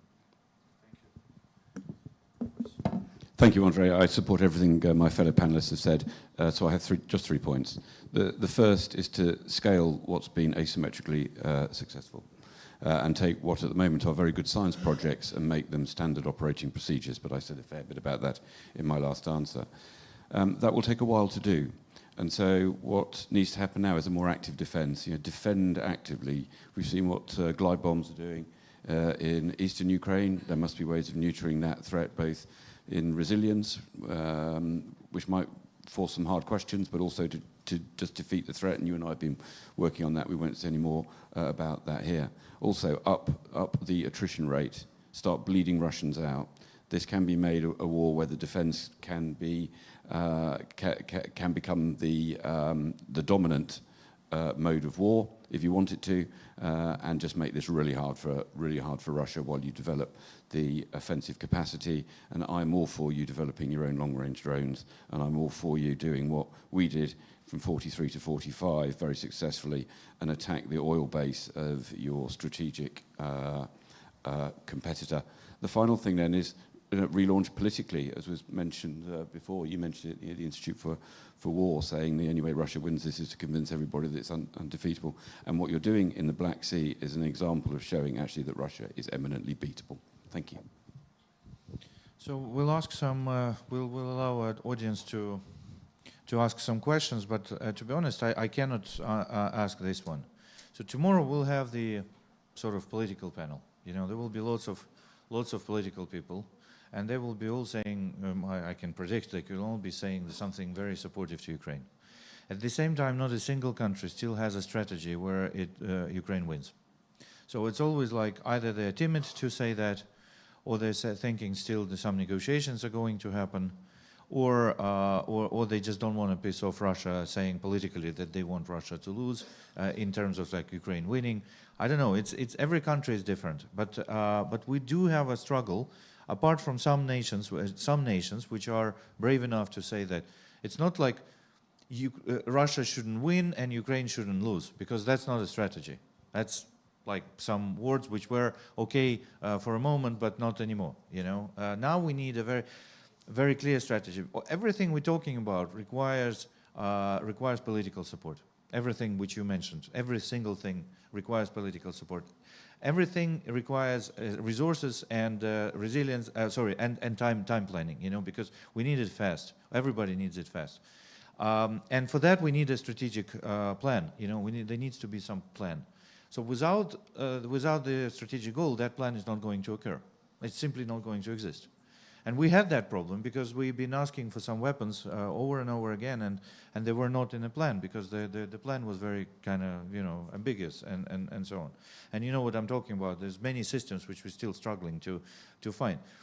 So question: what do you think we should say tomorrow to our political colleagues, so they are actually stop indirectly, of course, and involuntarily helping Russia? Because they're giving it time to recover, they're giving it time to kind of ramp up, they're giving it time to mobilize the economy and so on. We need to, they need to shape their strategic thought. And what would you suggest for us to do? Expert community, which are trying to find out how we can help. I'll start the other way around. I would say, how do we help you to help us? What are the things that you will find most easy to do? And have an idea what those might be. Because I think what you can do on the battlefield is start to shift the narrative. I'm trying to choose my words carefully and say Western politicians can sometimes be a cowardly bunch, but it's much easier to support success and the narrative of success. So you have to break through the narrative of stalemate or the narrative of this is just a steady decline, Russia's bigger in the end, etc., etc. And we know where certain countries have got themselves into a mess because they've talked about escalation, and now they've sort of set an analytical boundary there that they believe there will be this escalation. But what can be provided, because we also know those same countries, we talked about dual-use technologies, are very happy to provide dual-use technologies. So where's the plan for Ukraine to take the componentry and use it to create the sort of asymmetric, as you said, asymmetric capabilities which Russia culturally will find itself very difficult to do. Well, just one little bit, I should have said it earlier. A good example is, the Russian Air Force is still massive. Why in 2 years is it not performing anywhere near the way it should be? Because culturally it cannot. And that's a lesson. We should look at the dogs that aren't barking here as well. So pull those together and say to them, rather than just words, and I agree with you, aspirational words, saying as long as it takes rather than everything it takes. Okay, so what shifts the dial? What moves us beyond the words? How do we help you help us? Yeah, thank you. First, I must look back at 2008. At this time, if I'm not confused, Germany and France decided to slow the accession of Ukraine to NATO, just not to offend Russia. So I'm not a diplomat, I'm not an historian, but at this time, it could make sense. The result is not good. The results prove it was not the right direction. So now, to your questions, we should ask them, where do you want the border with Russia to be? Where do you want it to be? And I think we have clearly the answer by two countries, Sweden and Finland. After decades of neighboring with Russia, they have decided to move their border on the other side, just to be protected. So we can't, and especially concerning Sweden, which has a long experience of neutrality, we can't say it's a bad choice. It is a choice they made, and it was accepted by the 30 other nations. So where do you want the border to be? As for NATO, for European Union as well, where you want the border of democracy to be. That is it.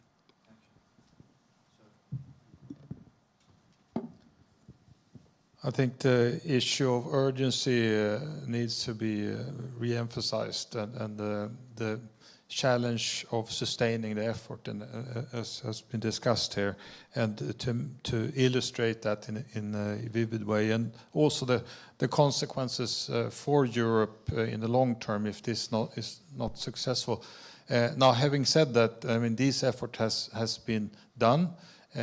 Politicians have also, I would argue, responded, but too slow. So this is a kind of an intellectual exercise for many politicians to transition from peacetime thinking in Europe to contemplate war in Europe and the natural consequences. So that's it's a difficult process, but it needs to be further emphasized so that things can be sped up. The other point is on in an international scene to put more pressure on some countries that in Russia's neighborhood that tend to export a lot of things to Russia. We see the import from European countries also to some of these neighboring countries, and there are nations sitting on the fence that could ideally be convinced to take a more active stance for Ukraine, and building that momentum, I think many countries in Europe can and should contribute to. Thank you very much.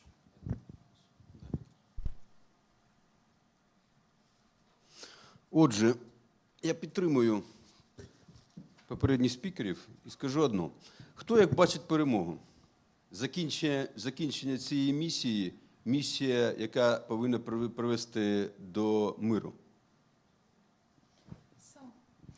I support all the speakers before, but let's talk about how everyone is viewing this victory, the victory which should lead to the peace. Мені дуже погано, Мені дуже погано чути, коли є план А, немає плана Б, патова ситуація. Патова ситуація може бути в голові у деяких, але в тому суспільстві, яке бореться за своє життя, воно не повинно бути патовою ситуацією. Насамперед. Як для мене, то існують декілька варіантів цієї візії. Okay, to be honest, I cannot hear well, but somebody told me we have plan A, we don't have plan B, and we have stalemate of that situation. I believe that in society which is struggling for survival, we cannot have this situation.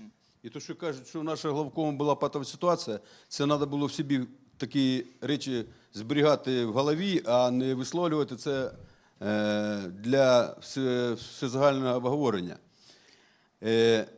Так от варіанти. Варіант один із них – розпад Росії. Варіант другий – це перемога на полі бою. Варіант третій – це які-то внутріполітичні, внутріекономічні, там, внутрісоціальні події, які б спалахнули, наштовхнули б Росію зовсім перетрансформуватися. And when one of our chief commanders told that he or she was in the stalemate, I believe that it should be saved on the head but not have the vocal expression. Okay, let's continue with the possible results. The first one could be the decay of Russia. The second one could be the victory of the battlefield. And the third one, maybe eventually it could be some inner event which could lead the Russian society to shifts. Але до цього потрібно зробити найважливіше. Це прийти до одного знаменника, щоб весь цивілізований світ розумів, Росія здійснила агресію не тільки на словах, а відчули на собі, що це таке. Що є перелік країн, які в колі зору Росії, і що подальші кроки, які приведуть до катастрофи, і це повинно бути зупинено. But the most important things which should be done is this consideration that Russia commit the aggression, because we have the list of country which is on the interest list of Russia. Дякую. Thank you very much. So let's take a couple questions from the audience. And now we have already several. So, sir, you were raising hand first, I guess, but please go ahead, and then Pete, and then a couple people in there. Yes, I see you. Please go ahead. We had pre-bookings here. Nika Chitadze, International Black Sea University, Tbilisi, Georgia. First of all, thank you very much for all panelists for so interesting presentations. First of all, with your permission, I would like to mention that after the Crimea War in 1856, we know that Nicholas I, the Russian Empire, yes, when he got the information, he had a heart attack and after died.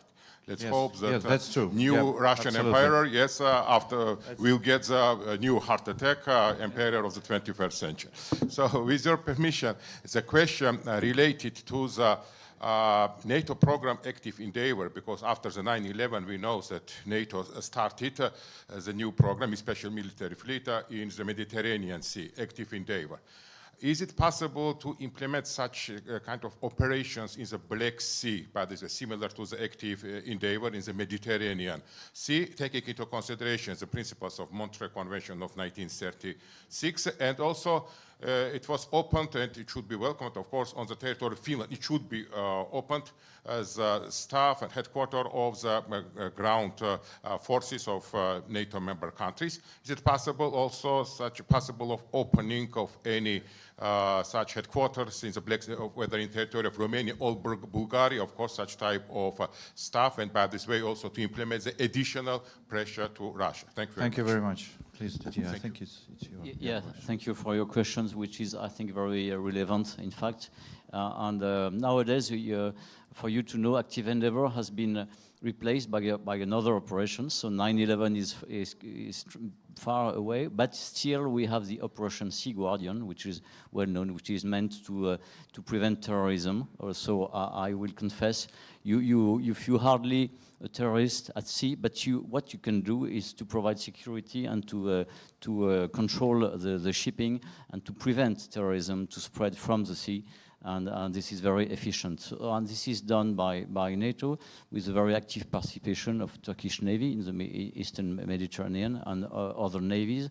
Even small navies like Russian Navy is participating and leading some focused operation on Sea Guardian. So your point is very well done, I think, and it could be extended in theory to the Black Sea as a sea, of course, as it could be extended to the Atlantic Ocean, because the threat is 360. In fact, the threat is everywhere. But mainly, to your point of bringing additional deterrence and secure assurance in the Black Sea, it would make sense. Montreal Convention does not prevent anything. It's just a matter of time, 21 days, tonnage, all things that you very well know here. But this could be managed through a careful operational planning between allies, I think. Thank you very much. Hans-Peter, please, your next question.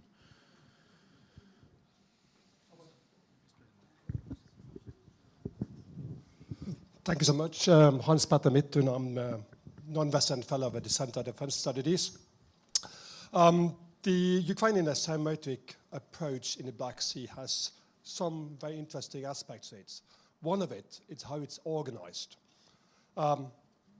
Navy plays only a minor role in the asymmetric approach. Its main components consist of the Ukrainian Air Force, the Security Service of Ukraine, Defense Intelligence of Ukraine, Special Operation Forces, and on top of that, we also know that Ukraine has developed its own separate branch for drone warfare, like a separate branch in the armed forces altogether. My question to the panel is, do you think that this is an example to follow, or would it be the starting point for development of the asymmetric approach to further increase its efficiency in the Black Sea? Well, the simple answer is yes to both. It is exactly what I would like to see scaled. As I said, I think it's pulled together by those arms who only have the capacity to, at the moment, to do a series of very impressive one-off projects. That needs to become standard operating procedure. Western militaries have, so to move to your second question, Western militaries have been talking about this, and I was a gun banger from 2014, writing about how we needed to do this across Western militaries, but the culture and the structures are so strong that it's been hard to break across those cultural barriers. We're now at the point where Western generals will talk multi-domain integration. There are working groups on NATO about it. The reality is they're all chasing the special bits of equipment still. So Ukraine, necessitas mater inventum, now has a reason to break through those barriers. It's shown it can do it on a small scale. It needs to do it on a large scale. When it does so, other militaries will see that this is not just effective, it's very cost effective too. And when Ukraine wins this war, it will be selling its know-how to everybody else. Any additions? Okay. So, Alexei Melnik, please go ahead.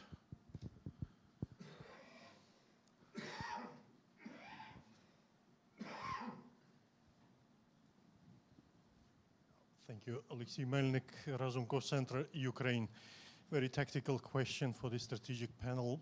From the experience we saw last night, that the partners can provide different kind of support to defend another partner.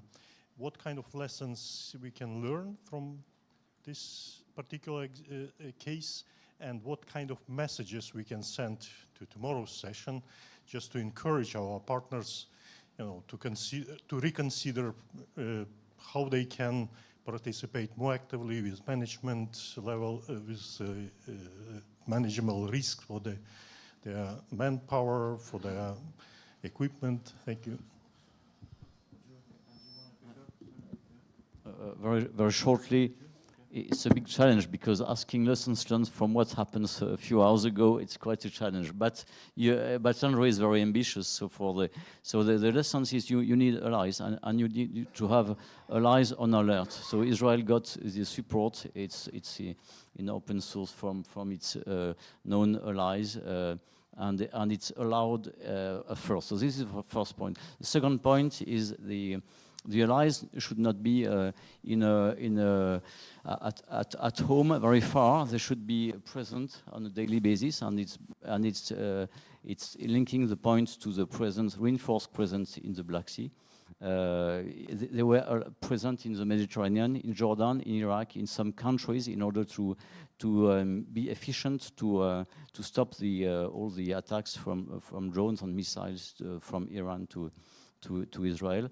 And then technology is efficient to fight those targets. So this is a good news. This is why I was mentioning it's a sign of hope.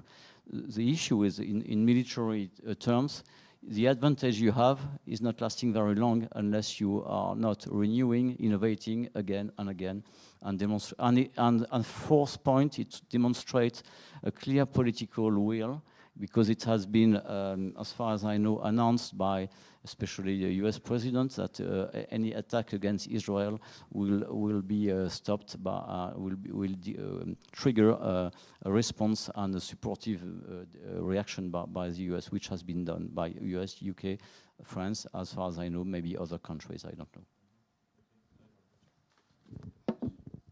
know. The difference was the forces were already there. So you already had air forces patrolling between the two countries. I can understand the outrage from Ukraine, but you don't have NATO forces between Russia and Ukraine at the moment who had to decide whether they will or will not shoot down, except in one area, which I'll come to shortly. So my advice to Ukraine is use the moral leverage while you can at the moment, because it's still a very interesting moral and political question. Play to your panel tomorrow, Andre. Third point, as I said, I'll come back to where could you do something about it? Well, if Russian missiles are even clipping, let's say, Moldovan or Polish territory on their way to Ukraine, I think there is a moral duty for NATO to intervene and shoot them down. And I think the case can be made much more strongly now, because you can pose a direct equivalence between that case and what happened last night. It's an actually interesting question. I'm sorry, I cannot resist, but I want to comment as well. Simply because there is no escalation potential they see. That's why they're engaging. Because NATO will not engage with Ukraine because they see this escalation potential. Because the President of the United States said, do whatever, but don't start World War III. And Russia now says, okay, that's what they're afraid of. They don't want to start World War III. That's why they need to play with escalation risk. And obviously they haven't seen this yesterday, we need to somehow convince the global community that as long as they're afraid of war with Russia, Russia will use that fear and play with it as they did for a long time, and that's how they will try to win. But yeah, we had some more questions. Sorry. Yeah, please. Yes, Julia. Yeah. Like I know half of the people. Please go ahead. Thank you very much. I'm Yulia Smirovska, Director of Ukraine's Office of GlobSec. My question comes to the Admiral Voronchenko, so I will tell it in native language and then translate for the audience, right? Я хочу повернутися до ваших двох моментів, адмірала, які ви згадували. Перше, що це все почалося з Криму і з Криму завершиться. Я хочу, щоб ви зробили поточнення. Чи мається на увазі, що Крим – це буде фінальна операція? Чи ми говоримо про те, що зараз в категоріях стратегічного центру гравітації, те, про що говорив ще генерал Залужний, зараз варто якраз зосередитися на операціях в Криму, і з цього почнеться вже потім ефективна операція по визволенню країни. І друге питання, ви сказали, що на новій фазі це буде визначатися, переможець буде тим, хто буде краще опановувати оцю технологічну перевагу, або перешкоджаючи іншій стороні розвивати це, або надолуджуючи та нарощуючи свої. Питання, наскільки ви оцінюєте спроможність Росії, а, робити зараз ці технологічні прориви, і, б, активно перешкоджати в цьому Україні. So, to summarize the question, first was about the Admiral quotation that everything has started with Crimea, everything will end up with Crimea. My clarification question was about, did he imply that it was Crimea that's a final operation, or we understanding this strategic gravity of Crimea should start with actually building all these operations around Crimea now to actually secure this fall of Russia in Ukraine in the immediate future? And second question was about this clarification of technological advancement of the adversaries. The Admiral mentioned that those who would be fast enough to proceed with technological advancement and to hamper the other side, develop its technological capabilities. The question was about for the Admiral to assess actually Russians' actual capability, A, to develop these technical innovations, and second, to prevent Ukraine from developing in. I mean, first and foremost, electronic warfare. Thank you.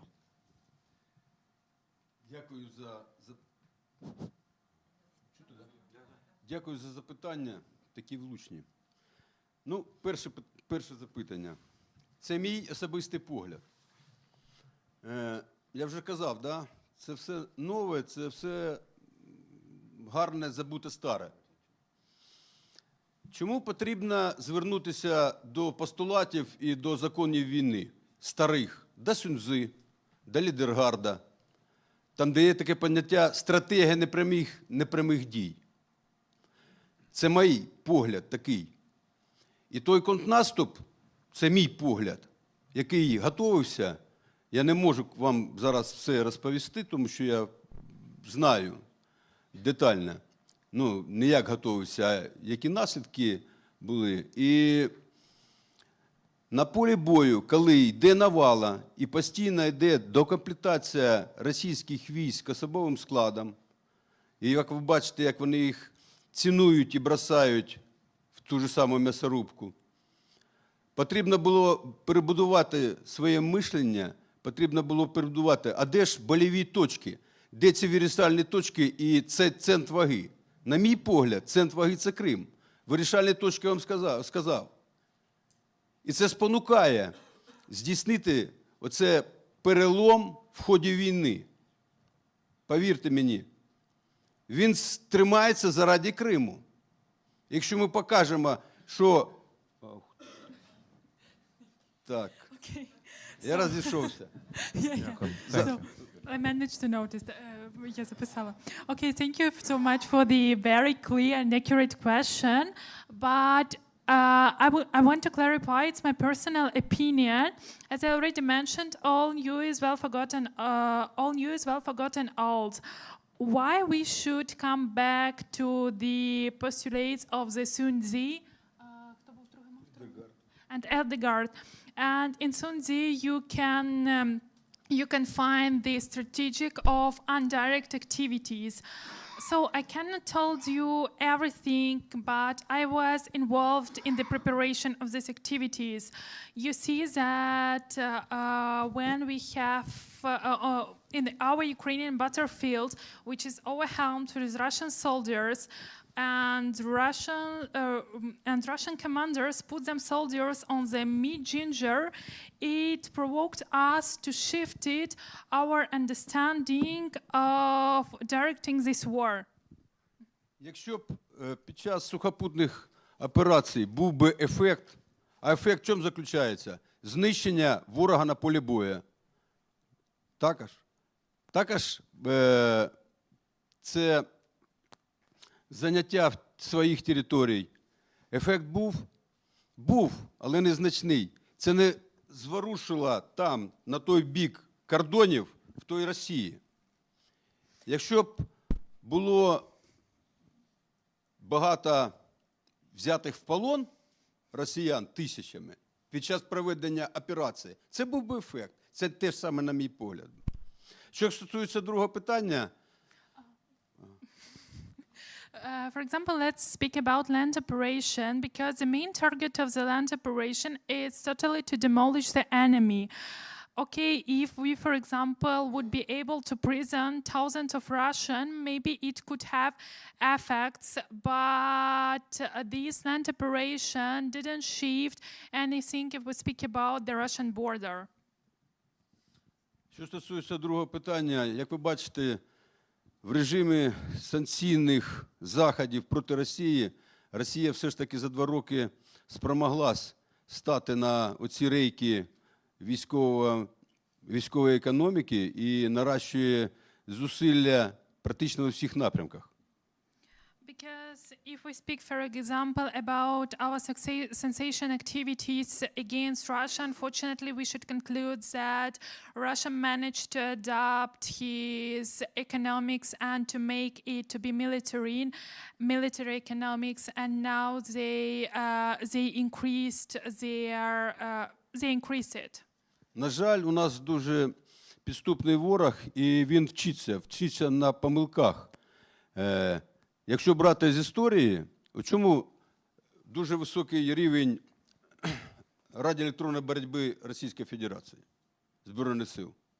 Вони проаналізували Першу, Другу війну в Іракі, і з 2006-2007 року створили окреме управління, окремий напрямок. І ви бачите, там цілий комплекс оцих нових засобів, які заважають нам свободно діяти. Because unfortunately we have very challenging enemy who learn by mistakes. Why they have so well-developed radioelectronic capacity? Because they learned their lessons from the First and the Second Iranian War and now has very developed department. І зараз за ці 2 роки, на жаль, вони вдосконалюють свої безпілотні апарати, вдосконалюють систему РЕП. І це ми бачимо, коли не можемо впливати на їхні дії. Це, на жаль, констатувати потрібно. І, якщо ви знаєте, по світовому рейтингу, особливо в IT-технологіях, вони не на останньому місці. Я думаю, що на це досить пристальніше і під мікроскопом нам потрібно звернути увагу для того, щоб робити відповідні висновки і коригування. Unfortunately, we should conclude that our enemy has learned and improved very quickly. Especially, they improved their rep systems, they improved their missiles, they also improved, and as we already know, that their IT technologies, because their IT technologies is not on the last stage on the world. Okay. So unfortunately, we're not running out of time. We run out of time, and I really thank you. We can't take more questions, and I would like to obviously thank everyone who came.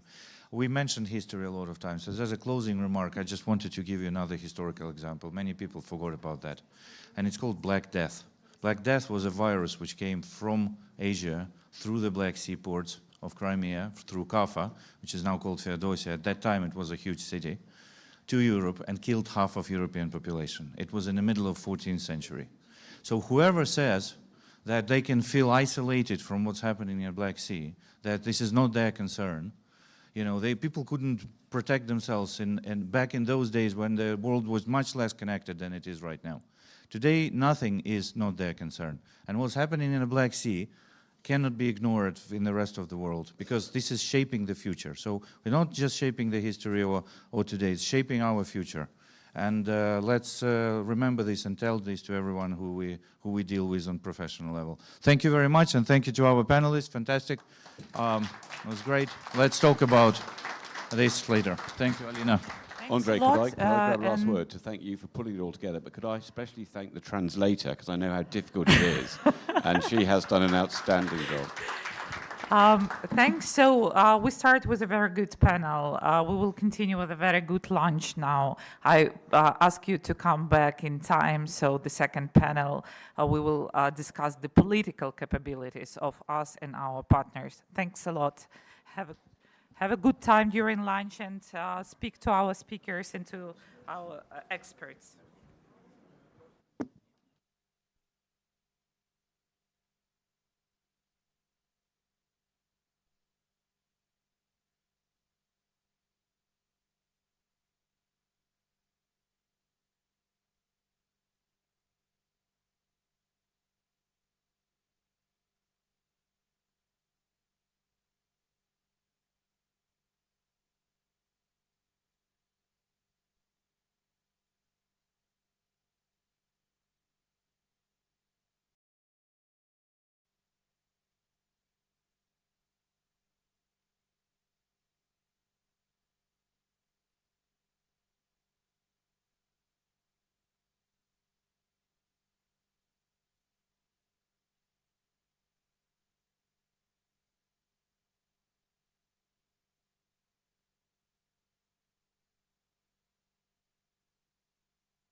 Okay.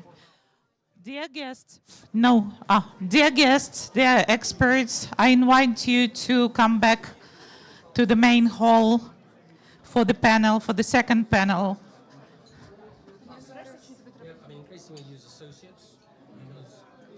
Дівчата, пройдіться, будь ласка, позабирайте. We are starting in few minutes. Please take your seats.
Can you turn off the music? Yeah? Dear guests, please, I invite you to join the main room and to take your seats.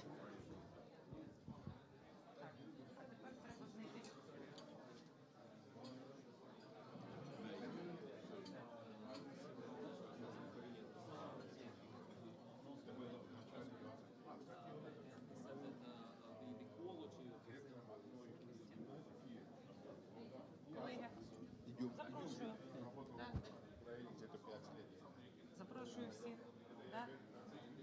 Ідемо.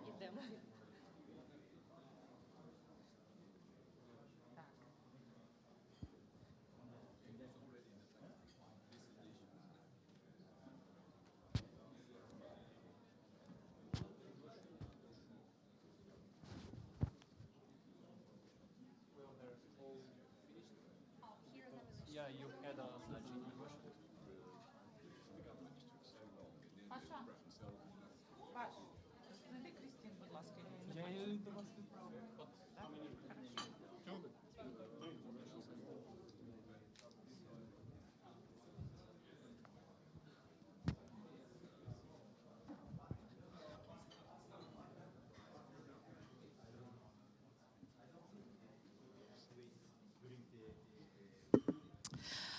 Okay, let's start.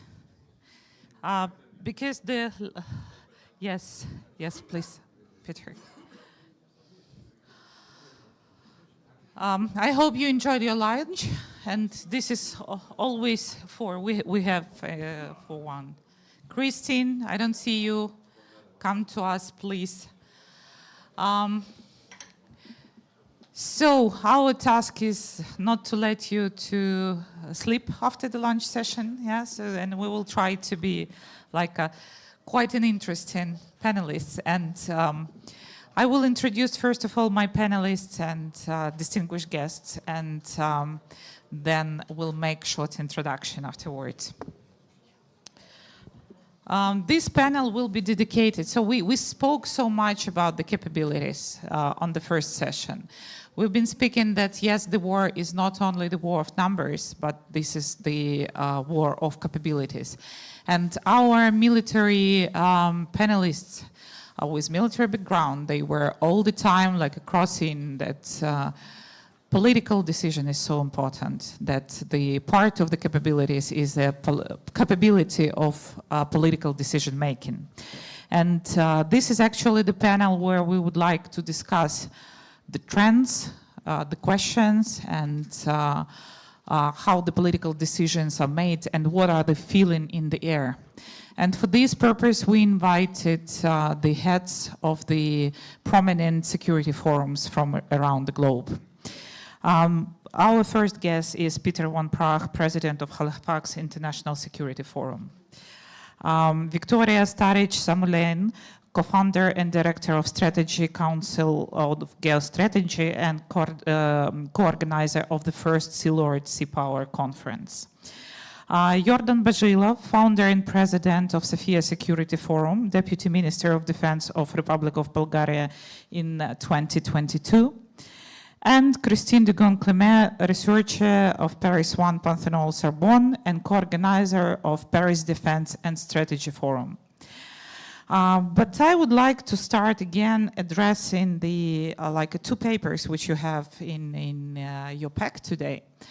The first one, which was slightly touched on the first panel about the how we evaluate the current capabilities of Russian forces in the Black Sea. It's very important because planning the strategy and planning the decision making, we need to see the gaps, we need to see the possibilities, and we need to see and understand how Russia will behave, not only in the Black Sea, but trying to use all the components: political will, military power, cultural influence, and all the other means which they have in their hands. And you also have the second paper, which we called a political one, let's say so. This is the tradition which we established last year, and the expert network of Crimean Platform last year created the paper with recommendations to Ukraine and to like-minded partners, what we can do right now to make the situation better, to make the situation more prognosed. And in many cases, the paper of this year is addressing the questions which were raised up last year. But the good point is that some recommendations were implemented within the petroleum mission of the Bulgaria and Romania, which started to secure the trade corridor and which is developed now in many other initiatives. So if we look back at what happened within this year and what recommendations are for now, we should say that obviously that littoral states by themselves cannot deter Russia in sufficient way. And to make the situation better, to make it more prognosed, we need two streamlines from our partners. First of all, to give to Ukraine the capability of striking the facilities. We're speaking about the bridge, of course, we're speaking about logistics, we're speaking about all other elements. But we also encourage partners give some recommendations in this paper how to improve the deterrence capabilities of littoral Black Sea states. Of course, we're speaking about Bulgaria, we're speaking about Romania, we're speaking about Turkey. Because this is something which in combination should play for the better future. We can speak about the presence of non-littoral states, for example, for air patrolling and policing operations. We can speak about establishing some situational awareness centers, which are highly required now by our partners. We also speak about the neglecting Russian ability to have the income from the war and from escaping the sanctions.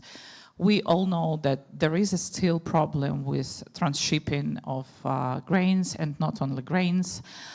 Oil, we give the recommendation about some specific oil initiatives which could be launched. The idea of the paper is not only to give the vision of the expert community, but give the recommendations, what government can do. And these papers also will be delivered tomorrow for the government, and I hope that next year we also will see a lot of them to be implemented. So that's about the papers, and now let's come to the global vision of what's going on in political circles. You all are leaders of some security forum, very prominent, with different approaches, with different agenda which was settled. But you all hear what is spoken not only on the scene, but behind, in corridors. And that's it means a lot, because politicians have the decision-making is not making on the scene, it's making inside the corridors. And my feeling for the last period is that we now are some kind of deployed in 1930s. We're in the very crucial moment of the history, and we can influence now on the situation, on the way we will go, whether we are going to 1939 or we are going to some kind of better future. And this is something which I would like to hear from you, to hear your opinion about what's going on, how the situation is seen by different angles, from different dimensions, from different continents. Peter, I would like to start with you. And you make in Halifax conference, where the presence of the US, Canada, and partners from Atlantic is quite visible. And with all the latest events which we just observing in US, with the rising isolationism in the American policy, what are those things, ideas, and trends which you observed during the latest Halifax conference? Okay. I only have two hands. Alina, thank you. Thank you for the question. Thank you for inviting me. And I want to congratulate you on a wonderful conference. I've read one of the papers. I haven't read the other one. It's excellent work and an incredible contribution. So thank you very much. I also, to answer your question, I think that we need to understand how we got here. We can talk about where we are, but if we're going to address this point with any meaningful success, we have to understand how we got here. So I'm going to tell the story in a couple of blocks. The first block begins on the night of February 24th, 2022, when Russia launched full-scale invasion of Ukraine. And what's happened now in the popular perception of that day and the days that followed, the immediate days that followed, was that somehow Russia's decision to attack solidified and brought the allies from North America and Europe together to stand against Russia. This is not true. This is not true. The Allies were divided on February 23rd, and the Allies were divided on February 24th, and what brought the Allies together was Ukraine's resolve and response to Russia's attack. And it was only Ukraine's resolve, resilience, and response, and the understanding that President Zelensky was going to stand firm, and that the Ukrainian people were going to stand firm, that brought NATO, the EU, Canada, and the United States together. And it's very important to understand that. It's very important for all Ukrainians to understand that. And with that in mind, it's important to understand that when President Zelensky says that Ukraine is saving democracy for everybody, he is telling the truth. This is the truth, and everybody in Europe, everybody in North America, frankly, everybody who enjoys justice and freedom and democracy owe all Ukrainians an incredible gratitude. And I'll say right now, thank you to all Ukrainians. And Alina, thank you. And it's just important to start at that point and to understand that, because that is what is lost in the understanding. And instead, what we have are the Americans and the Canadians and the Europeans all congratulating each other for standing firm against Russia. And it's ridiculous. And so let's start with that, okay? That's block number one. Block number two begins, we can begin it at any place, but I'm going to begin it on the day after September 11th, 2001. And the day before September 11th, the day of September 11th, and the day after September 11th, the United States of America, at the time, the French had coined the frame hyperpower, was unequivocally the most dominant country in the history of the world. And yet it was still attacked by a rogue group of terrorists, brought down symbols of the United States, and this was an incredible demoralizing aspect that the United States, frankly, is still recovering from. That was number one. Number two was the President of the United States at the time made incredible mistakes and led the United States with optimism for, frankly, he called for justice, but really it was calls for revenge into an unnecessary war in Iraq. And that war in Iraq further demoralized the American people and demoralized many of the American partners and allies. Following that, there was the election of a young and dynamic president, first African-American president, who gave everybody a sense of optimism, and he had been against the Iraq War. And so the Iraq War was litigated in the 2008 elections. And there was, again, a chance for the United States to come out of the doldrums of the economic crisis of 2008. And unfortunately, the period of Barack Obama that started with an incredible sense of optimism ended with a sense of defeatism. Elements of that was Syria, but also the failure of the United States and its allies to stand up to Russian aggression in Crimea in 2014. Following the presidency of Barack Obama was the presidency of Donald Trump. And this was a surprise to everybody. Everybody thought that there would be a continuation of the Obama years with Hillary Clinton. But what Donald Trump brought to the table in 2016 was essentially the culmination of those 16 years of failure of the Bush and Obama administrations, and that the American people were ready to try something new. And that also ended in failure with a COVID policy that left way too many Americans dead as the result of the pandemic. The United States fared worse than many countries as a result of incredible lack of leadership at the top. And so enter a new president and another try for optimism. And Joe Biden was elected in 2020 at the height of the pandemic, and soon after brought troops home from Afghanistan that were, again, it was a disaster and another gut punch to the United States. So for 20 years of going up and down, the American people are exhausted. And the American people do not have the confidence that you all need from the American people and from American leadership. And this is essentially what's happened. I want to go back to February 24th and the first elements of the war in Ukraine. What happened in Ukraine and the leadership that was presented there then was an incredible boost of adrenaline and confidence to everything that the United States and its allies stand for. Because the leadership in Ukraine and the people of leadership said, this is where the line is drawn.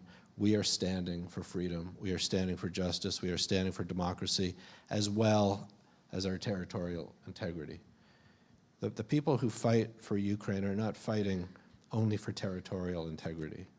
People who are fighting in Ukraine are fighting because they are proud of what Ukraine represents, and what Ukraine represents are all the same values that are represented by the EU, NATO, and North America.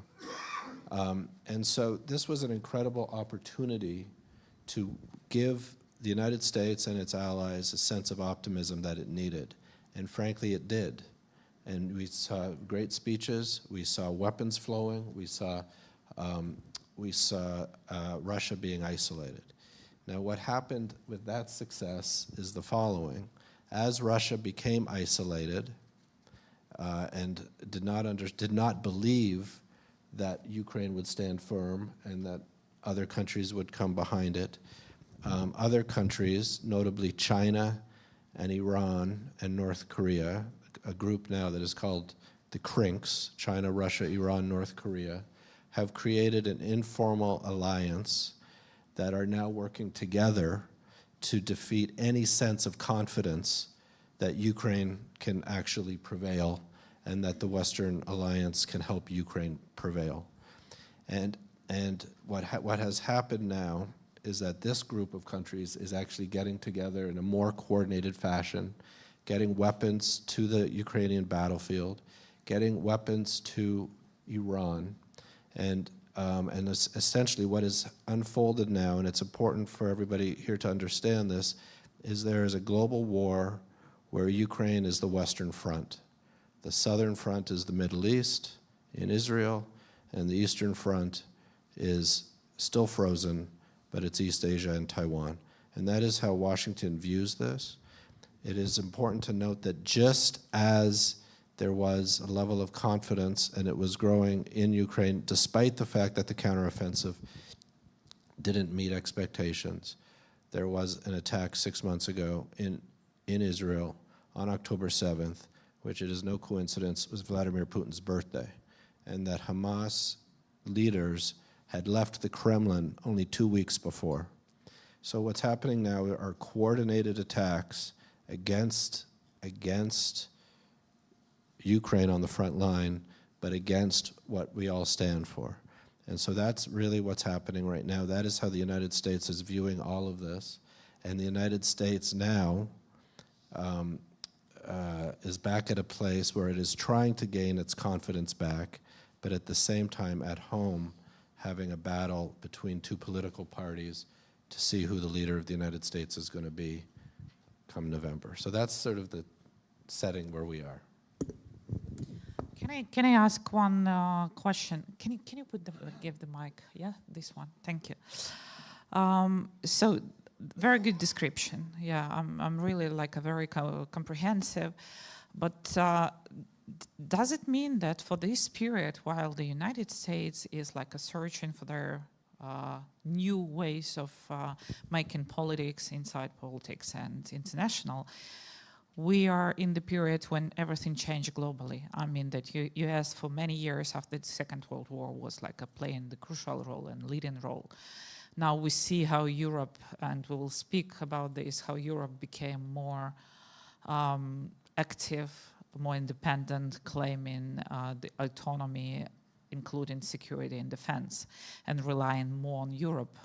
We see that there are some signs from Japan who are a little bit nervous about the whole situation, about this frozen front yet. So are we already in new world where we are speaking about this like a multi-dimension more than about the like a leading states? China. Yeah. Number 20, yeah, it's on. China, Russia, Iran, and North Korea believe that they are in a global conflict. And that is how they are approaching this, and they're using every domain available to them short of massive war against the United States.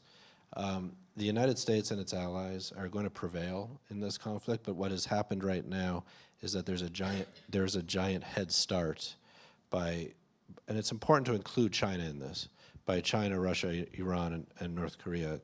And it's going to take a while for the Americans to figure out what the game is. This is a new game, and it is very, very important, just as it was, in my view, just as it was in the period that you're talking about, World War II, that Europe is victorious first. The numbers, this war has been a disaster for Russia. Ukraine has done we talked about in the Black Sea, but on land as well. There are, by French accounts, between 450 and 500,000 missing Russians.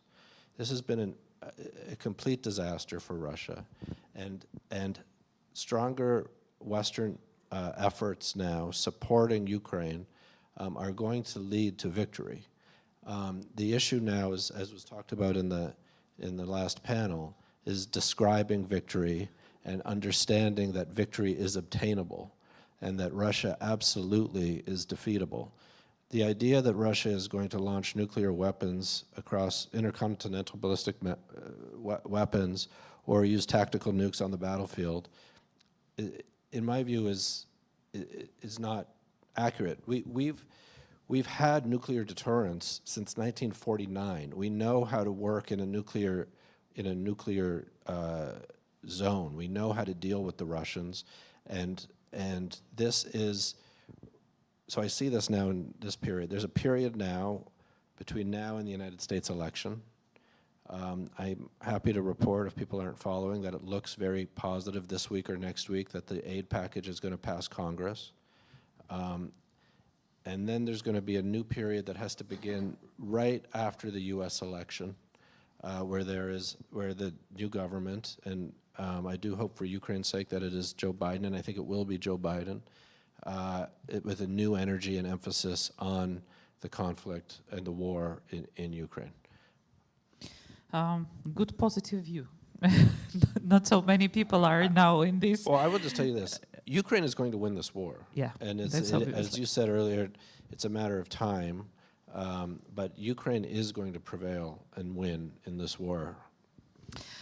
Okay, Victoria, I would like to come to you and to have a look from UK side. Yes, so you are organizing the conference of the actual naval commanders. Let's say so. There are a lot of presence of the different European powers at your conference. And there were a few ideas which were just like striking me that in so open way it was said about that sea power started to rise up again, and we need, and the Black Sea demonstrated that neglection of the sea power leads to the very serious like threats to any kind of security. And so UK is one of the strongest partners from the very beginning. UK is like the country and the state which is like sometimes not visibly but present in the Black Sea, supporting the littoral states. What are the trends which you observe? What are the feeling from speaking to all those decision makers? Thank you so much, Alina, first of all, for having me at this conference. And I think the main task that we have when it comes to the first Sea Lord Sea Power Conference is to ensure that we're able to communicate clearly to the wider audience why sea power matters. And, well, this conference is primarily focused, of course, on the Black Sea security. But that Black Sea security it needs to be understood in a wider context. So I think as last year and as this year, our key task is to ensure that that message is communicated clearly. And the easiest way to do that is usually to ensure that we communicate to the wider audiences very simple practical facts, and we explain to them why it matters in their everyday lives. In the Black Sea, in the Indo-Pacific, in the Euro-Atlantic, everything that's happening all around the globe affects every single of us. So, two simple facts. 90% of global trade is carried by sea, and 99% of the world's communications are delivered by 1.4 million kilometers of submarine cables. These two facts are quite strong ones. And the world is becoming ever more dependent on physical and digital connectivity. So if we think about trade routes, if we think about undersea cables and pipelines, if we think about ports and additional infrastructure, in the maritime domain, all this underwrites our prosperity all around the globe. Yet the sea and the wealth derived from it is still not visible to a number of stakeholders and also to the wider public. So that's one of the main tasks still, that we are able to communicate this clearly. Now, in addition to this, I think what has happened over the past year, of course, well, since December 2023, for example, we witnessed how Iranian-backed Houthis began to strike and disrupt container shipping in the Red Sea. Then we also have witnessed significant state-based threats that have emerged in other theaters. For example, the same month, Venezuela threatened Guyana in a different part of the globe. And then now, even more significantly, Russia, of course, has become a revisionist foe in the Black Sea, no doubt about that, and in the broader Euro-Atlantic waters as well. And while the People's Republic of China's fleet is growing at an astonishing rate in the Indo-Pacific, a number of countries still are in denial of this as well.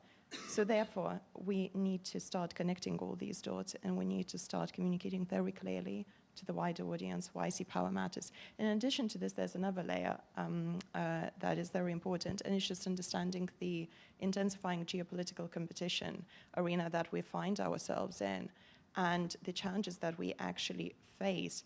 So when it comes to what happened in 2022 in February, on the 24th of February, Russia mounted that attack on Ukraine, and it undermined one of the main principles of the rules-based international system.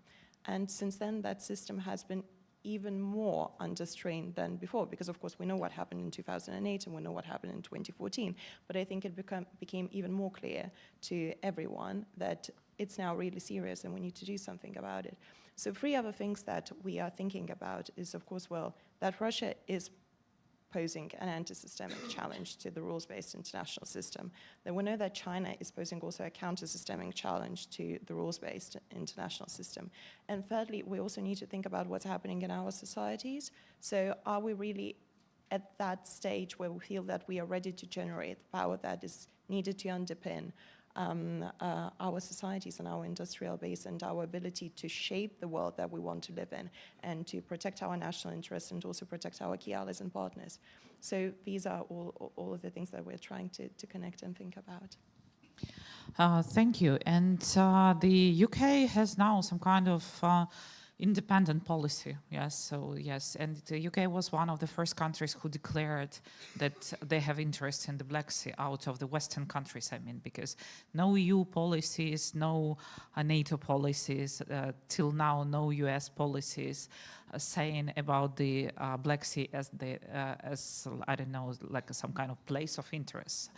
So if we look at the maritime strategy of UK, if we look at the political circles, how UK see the future of this region and how UK sees UK and European partners can influence on this future? Well, I think the Black Sea is becoming more and more prevalent in strategic thinking in the UK. And back in 2021, when the integrated review, that's the main document overviewing the foreign and security policy of the country, was launched, the Black Sea was mentioned once, not that much, but it was mentioned. And increasingly so it is becoming visible and understood that it is crucially important for the UK's interest. I think another important aspect to think about is the tilt towards the Indo-Pacific that has now become almost one of the key pillars of the overall UK strategy, and how does it connect with the UK being in the Euro-Atlantic and having this tilt to the Indo-Pacific, and where does the Black Sea fit into all of this? So I think as Indo-Pacific countries look to the West and as the Euro-Atlantic countries look to the East, these both theaters are being drawn together and into an even broader geopolitical space, I would say, that can be called Atlantic Pacific. And the Black Sea, if we think about it geographically, it's actually crucially important. It's central. It's a central element of this Atlantic Pacific geopolitical space. Thank you. With these words like that, this is important, I would like to come to the Christie, to the Christie now. Suddenly, France became a leader of very aggressive rhetoric towards Russia. President Macron, when he made claims about the strategic ambiguity and independence in decision-making of European security policies, was even supported by some kind of opposition politicians, yes. And so it looks like there is some point in which the policy became more straightforward, more open. We just, sometimes question this, whether this is just the influence of the elections which are coming, or this is the real true change in policies of France, and we hope that many European countries, other European countries will follow it. give us a little bit of feeling from the France, what's going on there and how you evaluate the current process. Thank you for inviting me first. Sorry for the agency for my gorgeous French accent, but I promise I do my worst. Anyway, you know, it's quite usual that people say that the declaration made were impulsed by a political agenda, but I think it's mistaken saying that way. You know, we had a new edition of the National Strategic Review at the end of last year. Basically, this document is drawing the line of the strategic policy of France, and the last edition should have lasted for many years now. And they changed, they rewrite it quite in a kind of emergency because of the Ukrainian situation and because of the repercussion of all the Russian full-scale invasion start in 2022. And into this document, we are explaining that influence is one of the main strategic topic and issue for France. Not talking especially, or not, let's say, focusing on Russia, it's a little bit like in Harry Potter when you are not talking about Voldemort, but basically you can feel his presence in every line. So this was the first part. And then we just realized that this is an issue, and what the President Macron said is Ukrainian war is far beyond the only borders of Ukraine. And this is really definitely important. And maybe I can go on what you said when you were talking about three different fronts, Ukraine, of course, Middle East and East. For us, we realize, maybe quite painfully, and it's not always completely clear even for the population. So we had to make like still many efforts in order to make sensibilization, education, and explanation about that. Because the fact is, Russia is jumping from one layer to another. They are jumping from one layer to another in a bellicist way, concerning informational way. I mean, at now we are all focused on cognitive warfare, and now you can manage that. What was observed, it was, and I go back in time, if you allowed me to do so, that in March 2022, we had an increase of pro-invasions diffusion through memes, you know, this kind of little image with a kind of punchlines. And European countries were not the main effort of Russia, but Middle East and African countries were. Meaning that, as you said, European countries and Western with US and Canada and else react really strongly and very quickly. So they had no interest to lose sometimes at these times because we were united. So they were trying to create not only just one narratives, but different alternative narratives. And they are creating a kind of axis of narratives, which are attacking all that we all have. I mean, of course, if you are talking about West Africa, French is in the middle of the eyes, you know, because, of course, we are invited, even if we prefer not to be in the election process and all these kind of things. But we also had other narratives in Middle East concerning double standards, and it was just for the US that was designed off. They were explaining in India that they were always here in the Kashmir debate. So we had this kind of different narratives. And the second way, they are also jumping from one line to another with economical things. They are also using social issues, and they are using to enhance disturbed contexts that sometimes pre-exist to Russian influence. So all these kind of things have been realized quite painfully, even by France, and especially because we all know that some interference in democratic processes are always at stake, which is quite important when we're talking about European Union, because the most that you had representatives who are pro-Russian or anti-European Union, and at least it could slower the decision-making, and as you say, time is running out. So this is a real, very big issue, and at now, there is something that we are realizing, that, you know, it's not only a military question, it is a more global thing. Talking about the forum led in France, it was, I mean, I was in charge of the academical things, just only of the academical things. And my colleague did a lot, because it lasts for 2 days, and we had something like 60 events, round tables, and also it was really very huge. And we were very lucky, because the opening speech was given by the Lithuanian president, Gitanas Nausėda, and he was making a huge focus on what is at stake, what was the risk of the Ukrainian-Russian conflict, of the invasion, of the aggression of Russia for all the other countries. So it was a way to explain and to give a perspective to that. And what we tried to do into this forum was to bring together experts, policymakers, industry leaders too, operational and militaries, in order to develop a comprehensive approach and to add some perspective on operational way to try to highlight policy decision making. So it was really, at least it was the first session, so you will be welcome next year. It will last for 3 days, apparently. But it was definitely the idea. And if we were talking about the different topics, some were especially focused on the Russian aggression of Ukraine. Some were on energetic questions. Lots were on influence and of new technologies, or you can use AI, which is something which is definitely interesting, both for the industrial military complex and also for civilians, and informational way to prevent, avoid, or deploy. Because if you want to, let's say, understand and to avoid an attack, you had to understand what could happen. So you had to make a two faces perspectives. And they were also all focused on the Indo-Pacific area and on the way that that could impact all the things, making a focus on the creek that you were talking about. So basically it was very interesting, and we see that the question is, and the important thing is, and here I'm going on what you were explaining, is trying to connecting dots. Because you've got lots of people who are experts, who are specialists on different things and different topics.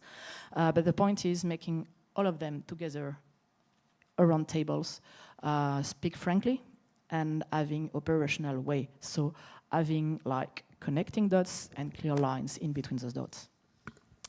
Thank you. Jordan, I would like to come to you because you're representing here the actual literal state, yes, and our hosting partner. And you was in the Ministry of Defense till not so late time. And my feeling and something which we have in discussions, I know that's also in Bulgaria, but in Ukraine, that, okay, yes, we have some leading powers, but the situation demonstrated that the first support which you will obtain, this is some kind of regional partners, because they feel the threat, they under direct like a potential aggression. They feel the pain from the economic deprivation and so on. You made the forum, you know the feelings which are in Eastern Europe, although I don't like this like identification of Eastern Europe. Let's say, what about the Black Sea states? And frankly saying, from outside, it looks like a Bulgarian nation, not only the government, but the Bulgarian nation started to be more conscious about its European current and its European future. And this is also something which influenced all the processes. Can you give your feeling on what's going on here, what's going on in Black Sea region, and what are the trends and prospects of this process? Thank you, Elena. You know, the first word which comes to my mind after your question is that it's a region of huge changes. Before, Black Sea was well below, under the radars of NATO, EU, or individual NATO and EU countries. Although there were military drills, there was some kind of cooperation, but Black Sea was not considered as a region of strategic importance until recently. Why? Why Black Sea was neglected? And I think there are several reasons. First reason, I think, was the perception that, okay, it's far away from, America or European countries. Second reason probably was that comparing to other region, our Black Sea region, and particularly countries of the Black Sea region was not that vocal in presenting their assessment, views, etc., comparing, for example, to the Baltic countries. And the third reason probably was that NATO countries couldn't come with some common understanding and some common ideas about the role of NATO in the region, mainly NATO, as a security provider. For many years, there were disputes between Bulgaria, Romania, and Turkey. What could be potential role of NATO? And somebody asked about operations, NATO operations in the Black Sea, similar to NATO's operation in the Mediterranean. But again, 3 NATO countries couldn't come to one solution, to one idea, because of different views, different interests, probably. Maybe we can come later to Montreux Convention, because the issue was put also on the discussion. But what happened after the Russia started the aggression against Ukraine? I think it was awakening for many European countries, because Russia is fighting not only with Ukraine, not only against Ukraine. Russia is challenging, and Russia actually is destroying the whole security architecture in Europe, and Russia is challenging the whole international order, which was the basis of the peaceful developments in the war, and mainly in Europe. And what is also important, Europeans saw that Russia is not only ready, but also willing to impose its interests by force. I mean, recognizing that you have a belligerent neighbor who is ready and who is coming actually to your borders, it was the awakening for Europeans. That's why we now see that the perception is changing. I mean, NATO is talking about increasing capabilities to the eastern flank, particularly in the countries like Bulgaria and Romania. We already have NATO forces on our soil. We are increasing our defense capabilities, etc., etc., etc. European Union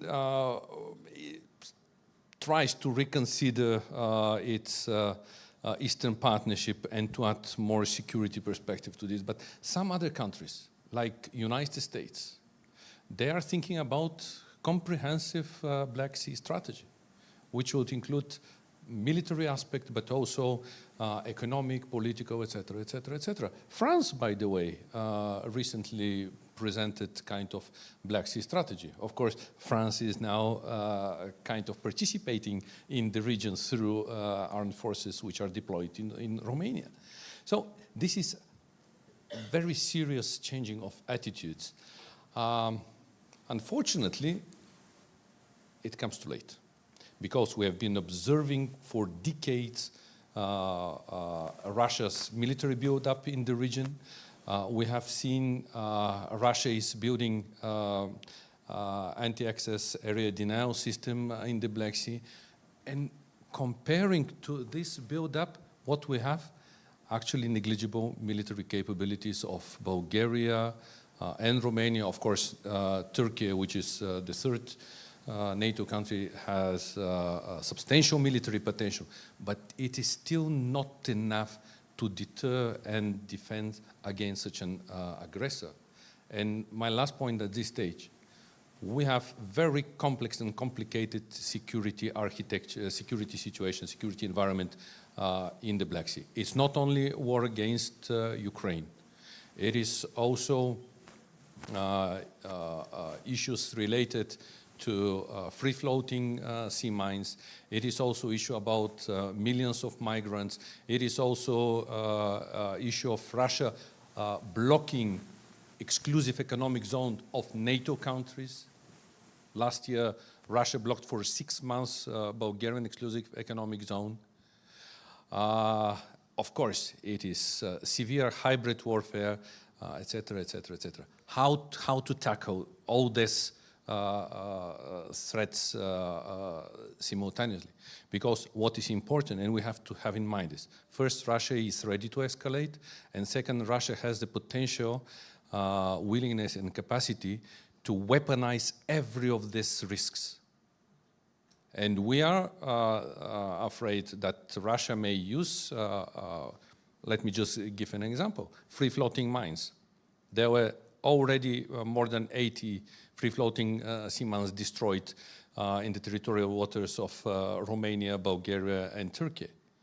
We believe that this vulnerability in the region could be used as a false flag operation or for other military operations.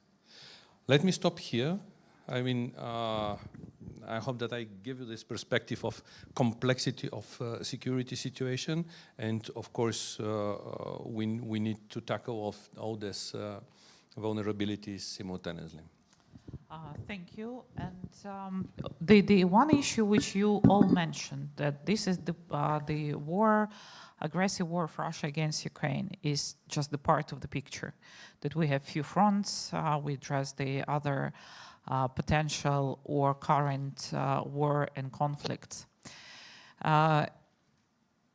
Today at night, Israel was under attack, and we, as they reported for now on, it was like a 150 drones plus missiles which were trying to attack the Israel. We saw collective response because we saw the United States there and some other actions which can be seen about the collective response. At the same time, in Ukraine, we have such kind of attacks like quite often, unfortunately. And we don't see a very harsh reaction on it. Sometimes we got the feeling that, you know, it's not like it became normal, but the flow of negotiations on Ramstein, flow of negotiations with political, some kind of units, it's too slow. It's like a too normalized. It's just like a business which is going on, which was already established. And there are some quite fast decisions which can be made. And of course, they require the political decision. For example, to release a lot of restrictions from the defense industry, which are still quite regulated by the government. And so they are not flexible because they cannot operate as a businesses. And there could be decisions which release some kind of possibility to sell the weapons to the third country. For example, we're speaking about Japan with their production capacities of Patriots and so on. There are some decisions on the table which are not adopted. What should be done and how we can influence on this process of decision making? What you see is the principal points in policy changing, which can influence the war in Ukraine, which will keep the focus on the war of Russia against Ukraine. And again, this is not competing between the different regions, yes, but there is a fire in our house, and we need to think about not only how we will deal with it in future, but how we will deal with it now. Peter. Thank you, Lena. So, I mean, this is the fundamental question, and I don't want to be glib about it. You asked me earlier, and I didn't answer it exactly, about the Halifax International Security Forum in November and what we talked about. And at that meeting in November, and I think it's the only meeting that did the following, we linked every single every single global issue to victory in Ukraine, including food security, including issues related to climate, including winning what I described earlier as a global battle against the crinks.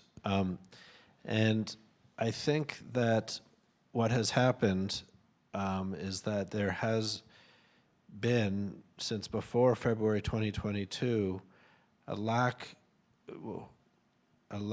of belief that Ukraine can defeat Russia.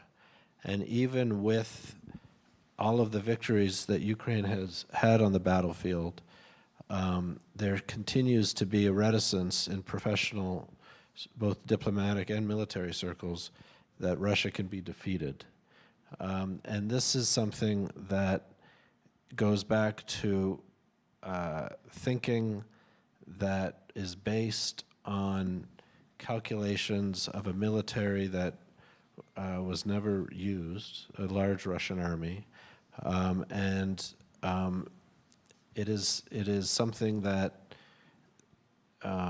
these institutions, large institutions, have a very difficult time admitting. So to admit that Russia can lose means to admit that they were wrong in the first place, that Russia couldn't lose. And this is something that the only way to overcome is to win.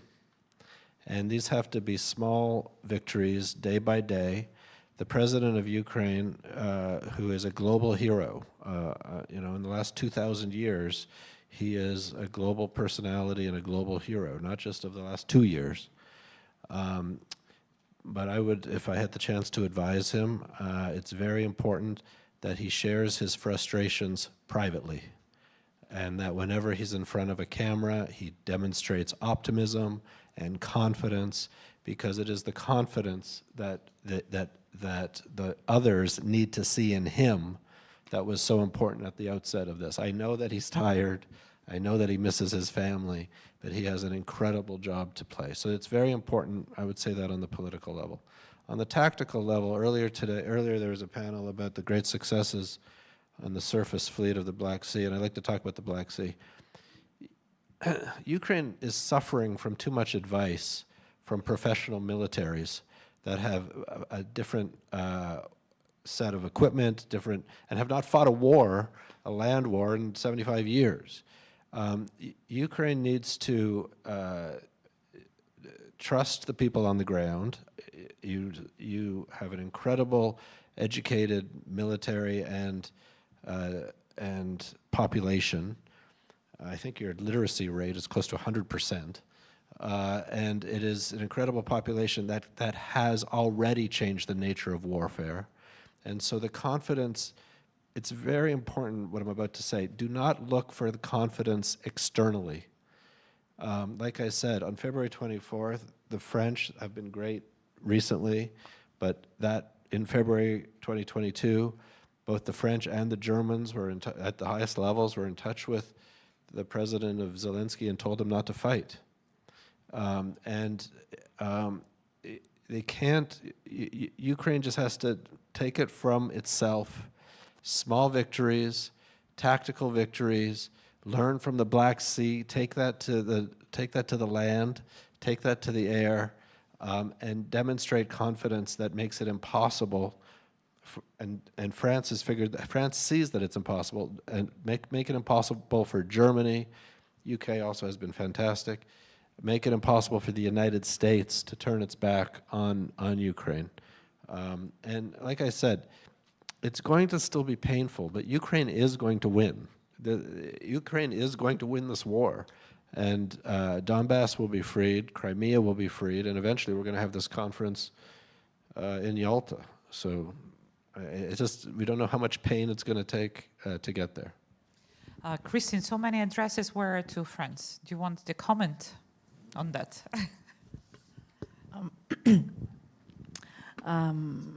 France, as you know, was involved since the very beginning in the Donbass war, in the former Normandy. And I think that some things were, as I said, like painful wake-ups for some, and know that there is an understanding of the kind of emergency and of the role that other countries may and have to carry into this conflict. And if you are having a look to the bilateral agreements that have been signed in between President Zelensky and President Macron, different issues are highlighted. And one is the co-production of weapons with Ukraine, and this is something which is quite important because we know that if the US go on the decrease of the supply of weapons, this is a crucial issue because Ukrainian desperately needs ammo, needs weapons, even if they've been really very creative, like in developing domestics, UAV, we can talk about Magura 5 or these kind of things. And another thing is, we had to reinforce our industry, our military industry base, in order to be in capacity, but it's quite a long way. And even when we produce, the thing is that we have to supply Ukraine, and the time to travel thing is quite long, and we don't have this opportunity. So if ever we can go on, that could be interesting. And one thing is to highlight it is Russia is always trying to show and to explain that we can be protagonists, direct protagonists of that war, and that we are ourselves at risk. This is the global and classical narratives. But one thing for me was quite interesting. It's after the declaration of President Macron's, were, I mean, very strong and not perceived the same way, depending of the difference, and even into the European Union. What was Russian reaction? And that was for me quite interesting, because basically President Macron threw a stone, maybe just a little stone, but nevertheless a stone, into the strategic garden of Russia, because all the Kremlin reacts. He did what they always are doing where they are not comfortable with the situation. Namely, they are throwing like a ball from one of the high tower of the Kremlin, which is tactical nuke attacks on different countries. And you add on Russia add-in and else, different commentators were saying, okay, remember that you have 5 or 7 seconds. Okay, we may discuss the numbers, but basically it's what they said, you know, so in 7 seconds Paris could be destroyed and erased from the maps. So it is what they are doing, what they want to create like a shock, a shock into the society in order to slow, even to freeze the decision makings. Meaning that, okay, they were not that comfortable with this kind of declaration, which is quite important.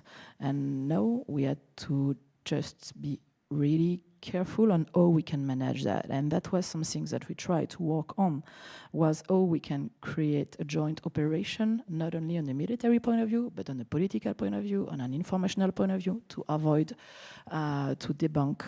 And sometimes debunking is not always efficient. If you are talking with people who are really cons, who are really persuaded, you could have even a boomerang effect. You can reinforce what people are believing in, even if it's not the reality. So all that topic and issues are really definitely important.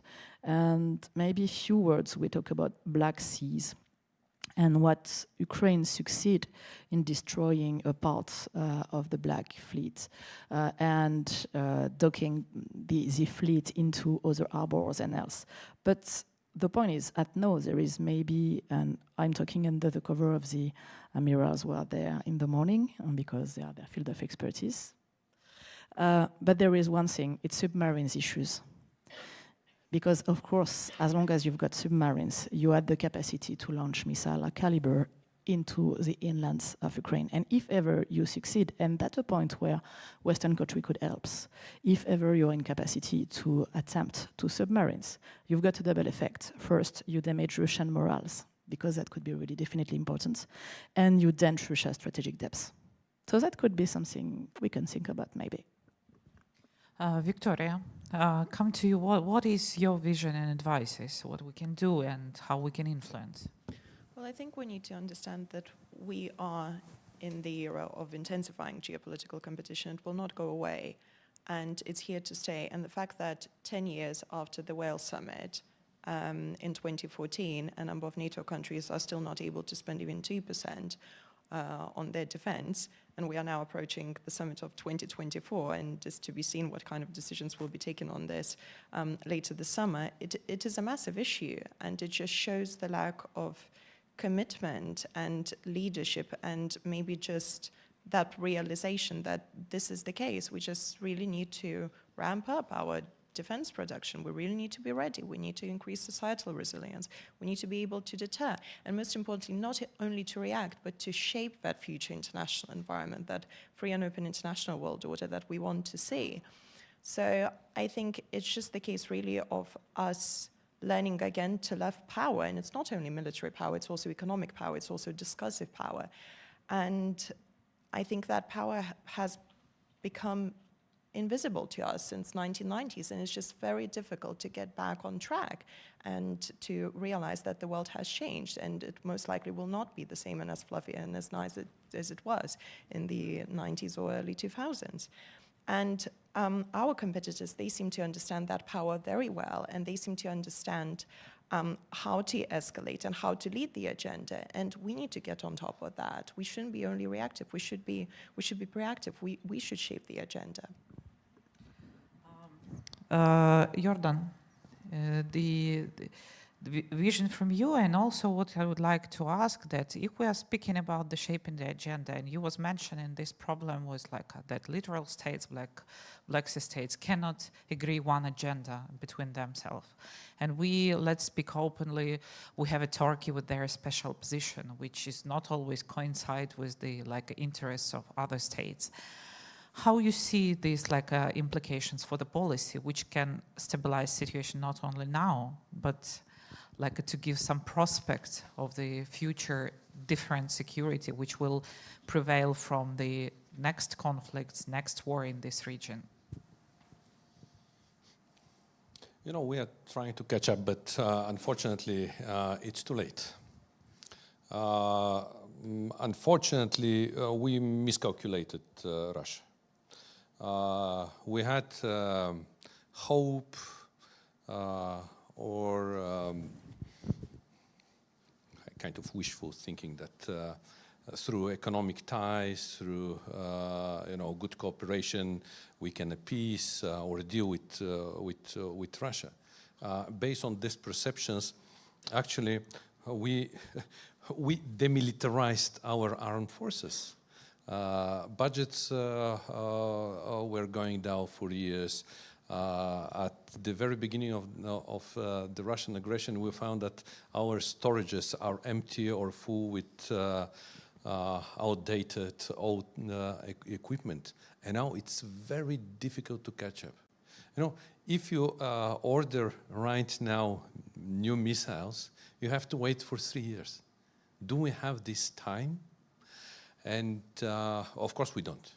It's my perception. Again, Russia is ready to escalate. Russia is ready to escalate on the ground in Ukraine, but also against NATO countries. So how to do with this situation? My only guess would be that we as a NATO, we should do more together. NATO should come closer to Russia and indeed show, there should be credible deterrence. This is on the first place. And of course, we have to give as much as we can to Ukraine. Military means, etc., etc., etc. The biggest issue for me is that NATO cannot be present as an organization, or non-literal countries cannot enter with their fleets in the Black Sea. This is key issue for me. Of course, I understand the Turkish position. It is very clearly explained that Turkey closed the straits because of the war. Turkey closed the straits not only for vessels of non-littoral countries, but also for Russian vessels which are not permanently based in the Black Sea. Which is, of course, of big support for Ukraine. But I'm afraid that it's self-constrained, it's counterproductive. And let me add one more issue. There is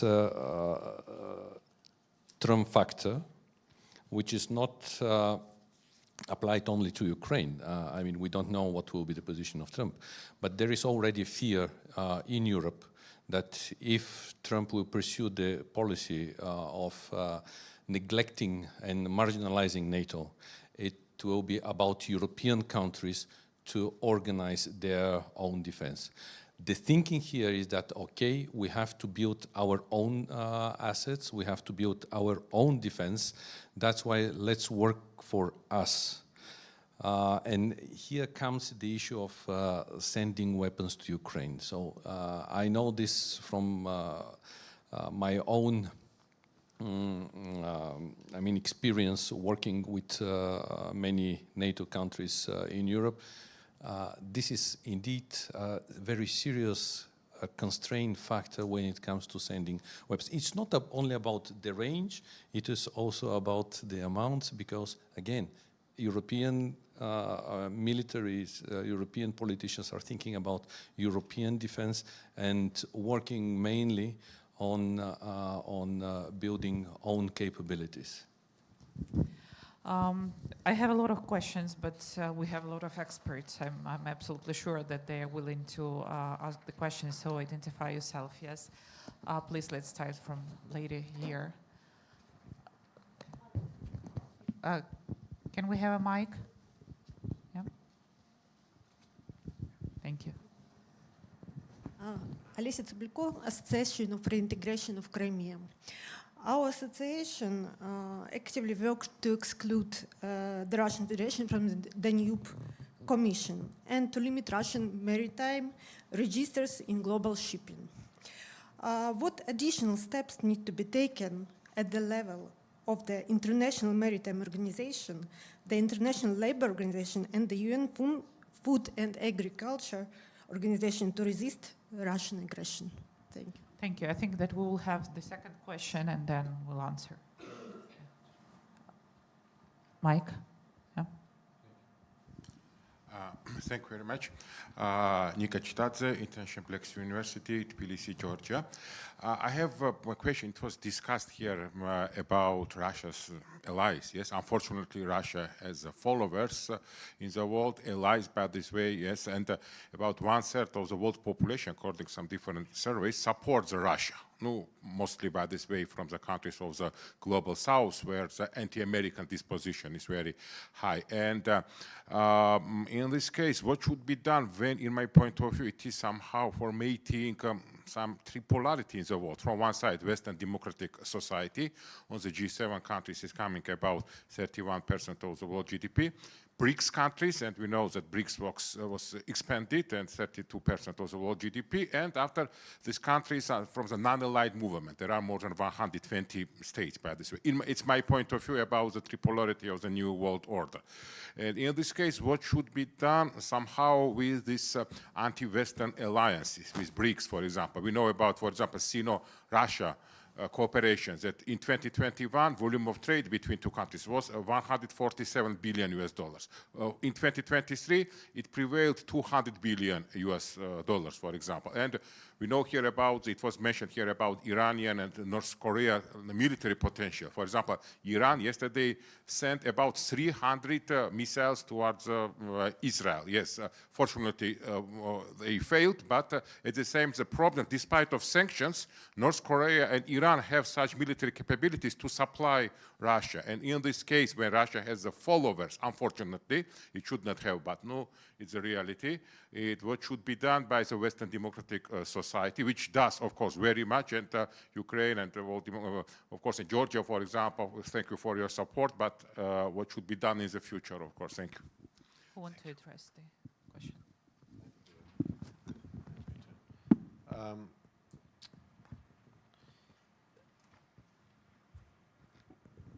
What is referred to as the Global South, I think was talked about earlier as well.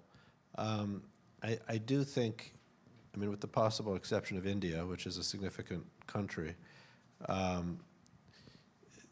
the folks who are hedging are not inherently pro-Russian, and they don't really want Russia to defeat Ukraine. That's not the issue. The issue is that they see a country that is confident and that is taking action that looks to them that it's victorious against a friend of the West and the United States. And so they think that the West is on the decline, Russia and its friends are on the rise, what I call crinks, they're referred to. And so there's been a lot of conversations about what to do, how do you talk to the global, how do you engage, this, blah, blah, blah. All it is blah, blah, blah. The way to have the global South on side is to demonstrate confidence and victory, and they will all get in line, and they will all sign up, and they'll all come to Washington, and that'll be the end of the conversation about the global South. It's really, I mean, everything, and this is one of the conversations we had in Halifax, every single security thing hinges on what happens in Ukraine. It is fundamental to global security. Now, the only issue that I'm trying to emphasize here is that the Europeans have figured this out now because it's so close in the neighborhood. It took them a little bit too long. The United States needs to figure this out. And I just, in terms of the term too late, I just want to take issue with that term because it's never too late. The United States of America by itself is the strongest country on the face of the earth, including China. With its allies, there's no competition. And so the issue is not if Ukraine and the United States and its partners and allies are going to prevail. That's not the issue. It is going to prevail. The issue is how much pain is it going to take? How many more Ukrainians need to die unnecessarily? That is the issue that we're talking about. At the end, this is all going to go in the favor of what I call the good guys. But the good guys don't win because they're good. The good guys win because they're better, because they're stronger, because they're more have more ingenuity and they're more perseverance. So that is the point. And so I will, if it's okay, just to talk about a historical narrative. The United States was attacked by the Japanese at Pearl Harbor in December 1941. And at that time, again, there was a real sense of demoralization, and it needed political will to get the country to the sense that it could actually take on Germany and Japan simultaneously. And there was an operation about less than a year later, even though the United States was not ready for it. It took all that time to get the engines of the United States economy moving, to be able to build ships and build tanks and train troops, and actually get the engine, what later we called the engine of democracy, the arsenal of democracy moving. But Roosevelt understood that the American people needed a sense of victory. And Winston Churchill was arguing for an attack in North Africa because he was under the illusion that we could go in what he called the soft underbelly of Europe if you took a foothold in North Africa. So Roosevelt agreed to Operation Torch, which was an attack in North Africa in November 1942. There was no strategic imperative of Operation Torch other than to show the American people that it could get a foothold and that it could win. And so what we really need to do, we're talking about should do this. They should do that. We should do that. We have to figure out how. How do we get to should? What are the small victories the United States needs to give it the confidence to get Ukraine all of the efforts to understand that Russia can be defeated and pushed back out of Ukraine. I think last night's efforts really, now I don't know how Benjamin Netanyahu is going to react, but reportedly President Biden said to the Prime Minister of Israel, you gotta win, take the win. And the battlefield now, as we all know, maybe Netanyahu doesn't know, is not only it's not only military. It is global public opinion, and so I think there's a potential last night, because essentially all 300 projectiles were shot down. That could be now politically a game changer, where there is a sense of optimism for the side of democracy. But this is all very, very important. So we've got to just get small win after small win. I'll just build on what Peter has started to explain. So it's true. I mean, what we've witnessed the past 2 years, at least, that not all countries around the world consider Euro-Atlantic security as crucial to their own security interests. And in order to change that, we really need to become more proactive in our discursive statecraft efforts. So we need to understand, how can we shape the debate? How can we seize the parameters of that debate? How can we ensure that we reposition our rivals by using certain ideas, certain statements? How do we make sure that we undermine them as well, relying on those discursive efforts? And we also had the question about the international organizations. I also would like to make it a little bit more global. Maybe you will answer that we see, and how many, like most of international organizations which were established after the Second World War, are not capable to cope the situation which we have now. So this is like a global crisis of all these like communities which were established actually to manage this situation. So what we can do with this now, how we can address the problem with international organization, with understanding that Russia shouldn't play the key role, that it shouldn't be sitting on the council in UN. So what could be practical steps? Christine. Thank you for this question. I'm happy that's on me. Yeah, and I see that they are very supportive, you know. As we said before, Russia is building alternatives, or so-called alternatives. And that's what we are observing in Middle East. That's why we are observing in Russia. Even if for that they are using fake narratives like anti-colonialism, which is quite interesting when you know a little bit about Russian history and colonialism. I see you, representative of Crimea on the first sight, you are having a light smile, and I can understand why. So yes, of course, they are trying to build this kind of alternatives.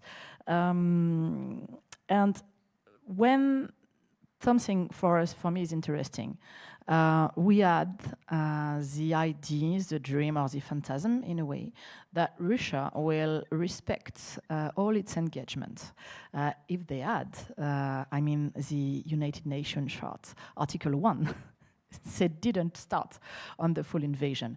And they destroyed a lot of the treaty where they were part of. And in the meantime, they were asking for security assurances, even if they were breaking the global security.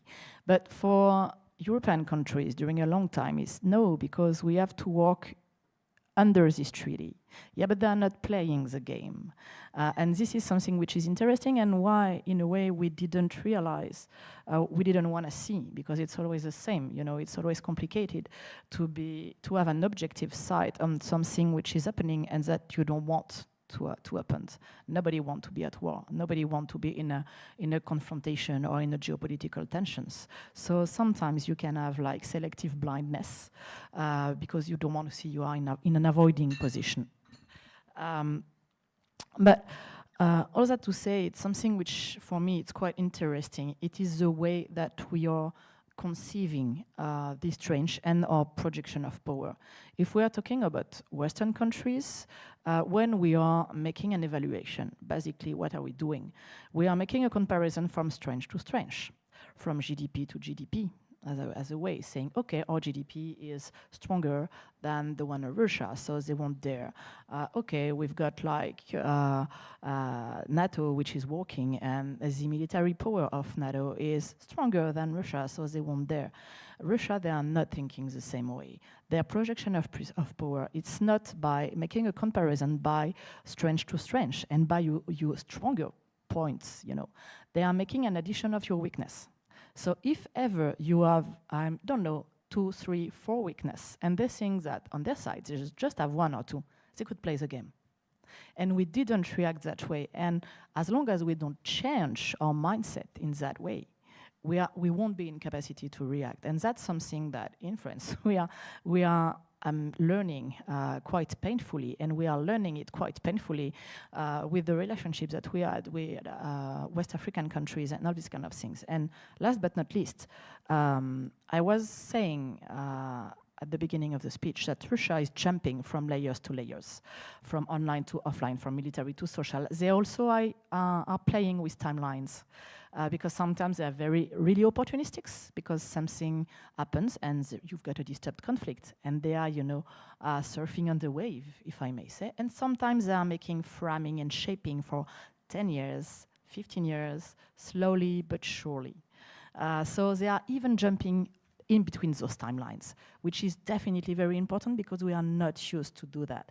And we had to understand that they are not playing the same rules, and that those rules, even if we don't like it, are at the game. Thank you. I think that we take next round of question, please, here. Is it open? Okay. Rear Admiral Tezcan. I'm the Deputy General Director in the Turkish Ministry of Defense. Thank you for your contribution. It was very useful for us. There is a great, as you mentioned in the morning also, there is a great victory at sea on behalf of Ukraine. And also, for this reason, we would like to congratulate Ukraine. And also, there is a very good initiative, MCC, Maritime Coalition, which is led by United Kingdom and Norway. And we are in this group also. And also, at this moment, 2 corvettes, one of them is under construction in our country, and another corvette's constructed, and it's on sea trial. When we look at the sea, it's very good. It's very good. Everything is on its way. But we need to keep in mind ground situation. I'm checking every day ground situation. But unfortunately, there is no progress. There is no big progress on the ground situation. That's why I think Air Force and air defense is needed for this. And we are asking how will Ukraine win this war? Just at sea is not enough.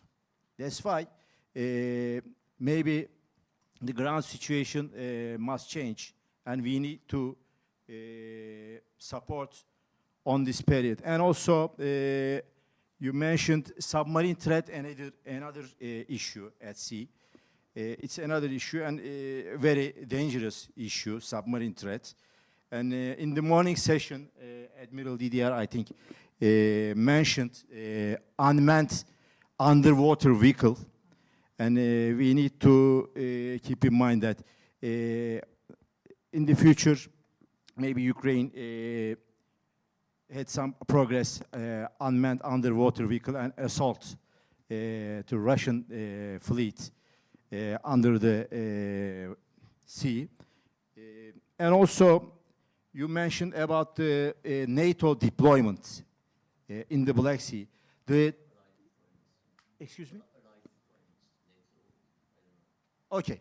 The timing is very important for this issue, because we are sticking, we are using the Montreal Convention, as my friend mentioned. This is very important because we are saying all the time, the more ships at Black Sea is not mean more peace. It increased the tension by the Russian Federation. That's why we need to be very careful to deploy another forces, non-littoral forces at Black Sea. Thank you very much. Thank you for your intervention. Hans, yeah, and then, yeah.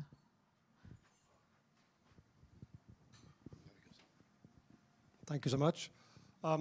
My starting point when I wrote the report why Russia cannot be allowed to win is actually the NATO strategic concept from 2010. In 2010, NATO said clearly, as one of its 3 core essential tasks, that being crisis management, in case of a war or conflict which threatens the stability and security of the alliance, the NATO alliance will use a mixture of political and military tools to stop that conflict. What's happening in Ukraine is that conflict. And the logic behind it is, in a sense, displayed in this report, as I mentioned. That's why I'm surprised. I was surprised that in Madrid summit 2022, NATO walked away from that pledge. The text, which was very strong, committing text, was watered out and left behind in the wake.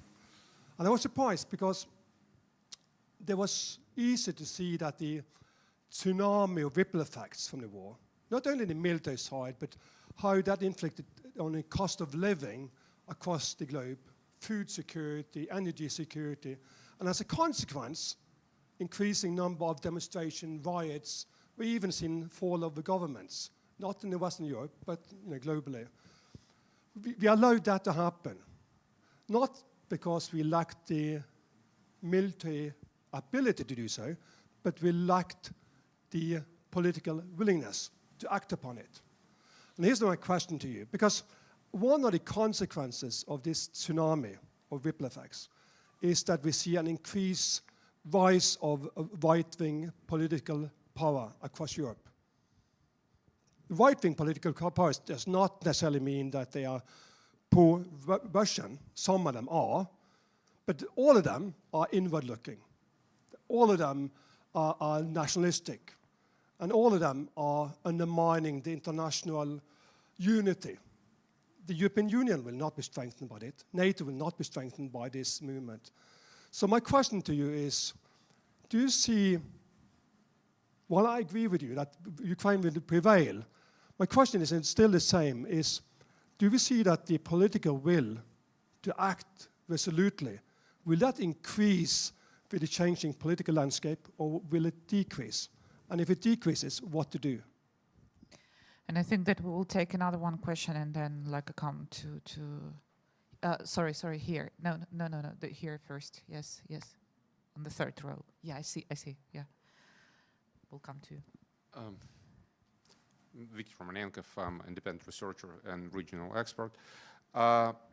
Today it's already say a lot about the Ukraine achievements at the sea, and obviously we all observe the Ukraine create a dilemma for Russian Navy, which they cannot go and operate and conduct operation at mostly part of the Black Sea.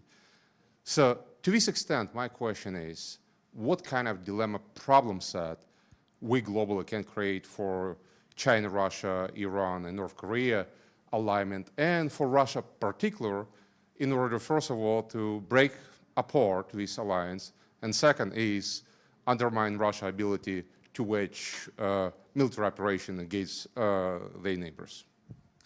Okay, so we have 3, a voice of the Turkey heard. Maybe someone want to comment, and thank you for your presence here and for your commenting, because we wanted so much Turkey to be on the scene, but it didn't happen, unfortunately. And we have 2 questions, so who want to comment on some of that? Maybe Jordan, maybe you will start. I'll start actually with the comment. Indeed, Turkey plays a key role in the Black Sea. There is already very good examples of coordination between NATO Black Sea littoral countries, but we shall include also other littoral countries, Georgia and Ukraine, of course. And I want to state it clear, we should not take the regional cooperation kind of a substitute of role of NATO and other key allies. This is one issue. decline of democracy in Europe, changes of the attitudes and perceptions of people, it is a fact. I mean, there are probably many explanations to that. One definitely is the hybrid warfare and actually the disinformation, false news, etc., coming, including from Russia. I won't go into details. We studied this issue a lot. But what is important to me is that we neglect these changes, and actually many governments neglect their role in working with society, explaining to the society. I mean, strategic communication is a forgotten word in many countries. And if you don't have this communication between the government or between different organizations of the civil society, I mean, you give a lot of opportunities for malign forces to influence your own people. That's why my appeal is let's fight against hybrid threats. Let's fight disinformation, etc., but let's also develop and work more directly with our own population. I'm sure that this is the case not only in Bulgaria but in many countries. So this is my answer. That's okay. Sure. Thank you. If I could say a few words about Turkey. I don't think we've talked about Turkey enough. I think that success in the Black Sea, frankly, depends on strong Turkish cooperation and involvement, but it's not just the Black Sea. I mean, Turkey is a fundamental pillar of the alliance, and many allies sometimes forget that and see that somehow because Turkey might represent a different view, that Turkey's view is less important. That's not the point of the alliance. The point of the alliance is to take every view and to understand that when Turkey has a security issue and is articulating it to the alliance that on its southeastern border, that the alliance should be taking Turkey's concerns seriously.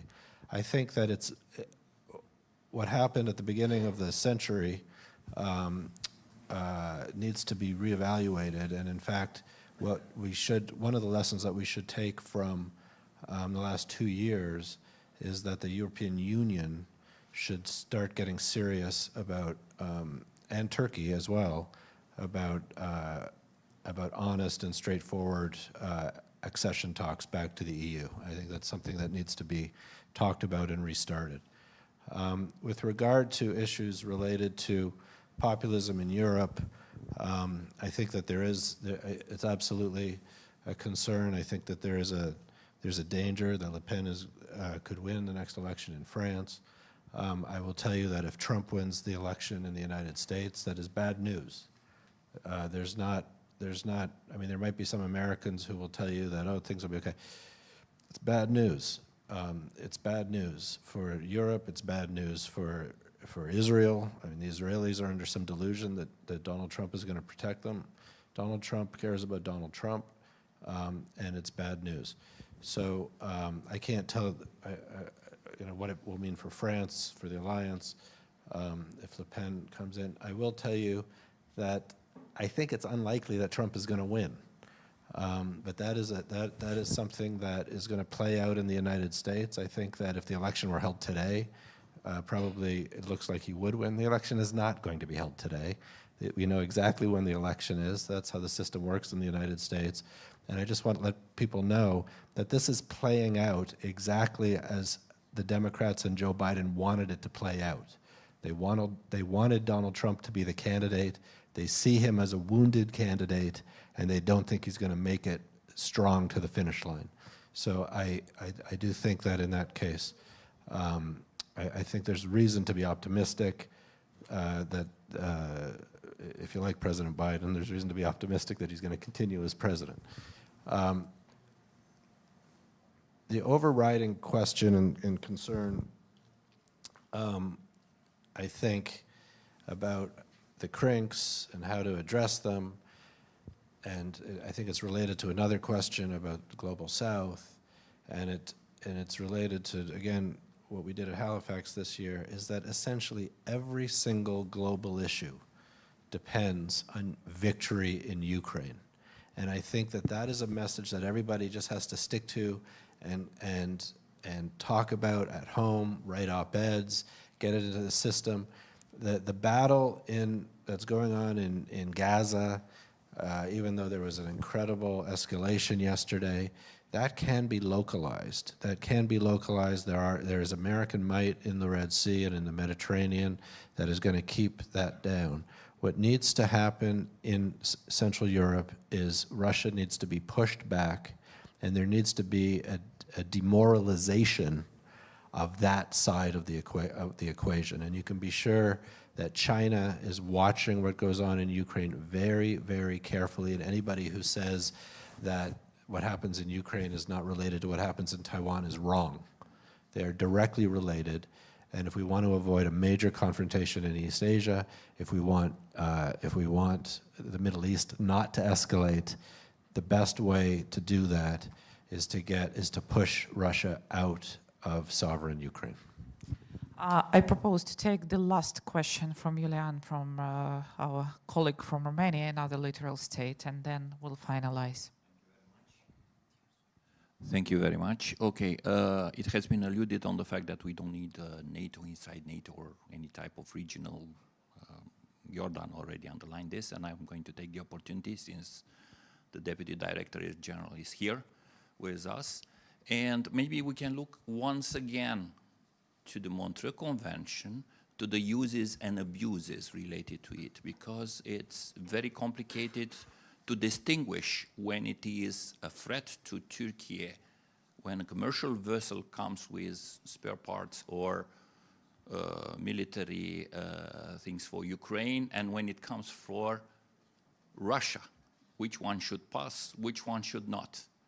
Second very clear point is about the interpretation of the vessels that are abide by littoral state, not only by Ukraine, that would like to enter in the area of the Black Sea, those countries not being maybe a part of the conflict. And there are, once again, terms of interpretation of the Montreux Convention. What I want to underline is, yes, we are strategic partners with Turkey. We are solving our problem directly. But I think that everything related to the Black Sea, it's already not only the problem of the Black Sea. So we should have a very clear type of interpretation. And from my part, all the NATO missions that were happening in the Black Sea, especially the one assuming the freedom of navigation, should come back. It's not possible to have freedom of navigation missions in the Taiwan Strait and not to have in the Black Sea. Thank you. Thank you for your intervention, and please, Victoria, maybe you will comment some of previous questions and answers. Yes, so there was one question about how can we ensure that we pose dilemmas to our competitors on a global stage.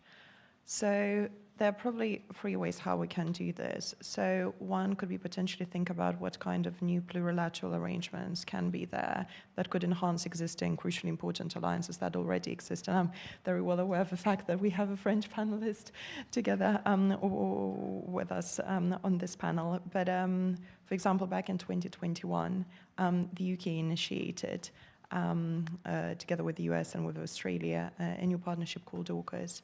And back in the day, the National Security Advisor, Sir Stephen Lovegrove, quoted it as Britain's new approach in action, that the new plurilateral alliance with Australia and the United Kingdom and the United States, for which the three countries can collaborate on a range of future technologies and a range of security dilemmas that will most likely come our way in the upcoming decades. So new other plurilateral arrangements can follow as well, and we probably need to become a bit more creative. How do we engage other countries that might not necessarily already be members of NATO or other international organizations, and focus our effort on that? But of course, that needs to be underpinned by strong deterrence, military deterrence, economic deterrence, also discursive deterrence, and at the end of the day, just our own strong domestic foundations and our ability to compete. That's something that we unfortunately have lost, and we need to regain that. And we just need to get to grips with this paramount importance of our strong domestic foundations. Our authoritarian rivals have been ahead of us in this sense for a while. And they've been subsequently strengthening ourselves by also creating that inter-reliance of us relying on them in terms of economy, trade, and other matters. So another important component perhaps to think about also, how do we ensure that we push forward with the scientific advancement and technology advancement as well in our society, something to think about and something that we haven't really covered on this panel. Okay. So we're a little bit late, out of timing, so we will continue with the coffee break, don't worry. And I would like, first of all, thank you to our distinguished panelists, and I'm very glad that we managed to gather you all together and hope that all our conferences will support each other in messaging and defending the democracy on the battlefield of the mind operations, let's say. So thank you. Let's give a little bit of appreciation. And before you go to the coffee break, I also would like to say that we will have a third panel, as you know, and after the third panel, we will have a very distinguished documentary about the operation of Ukraine in the Black Sea, which will happen also here, which I will give you more details a little bit later. So enjoy your coffee. Thank you so much.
Dear colleagues, I invite you to the main hall.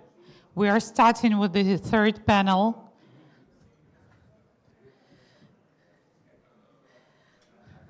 Please take your chairs.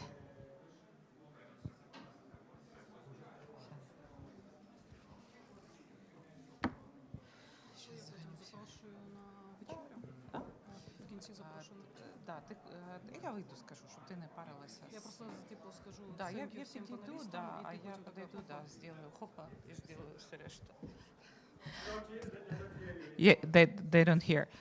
Please team everyone to come to the hall.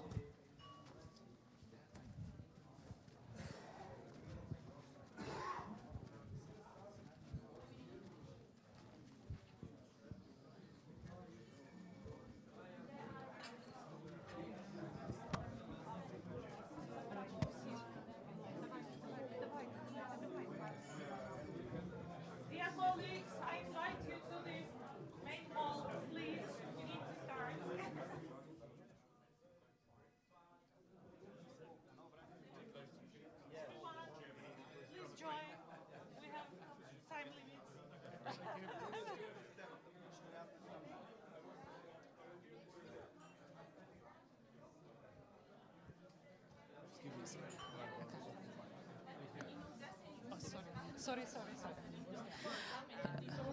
Friends, take your coffee and sit down, please.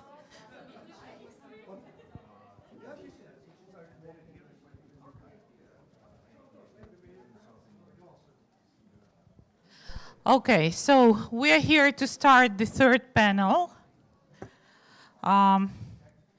What we faced during this full-scale invasion, that the journalism played extremely important role in discovering all the atrocities. I'm sorry, can we ask just a little bit of silence, yeah? So the journalism played very important role in discovering all the atrocities and all the consequences of the Russian invasion. And this started not only from 2022, they started actually from the 2014.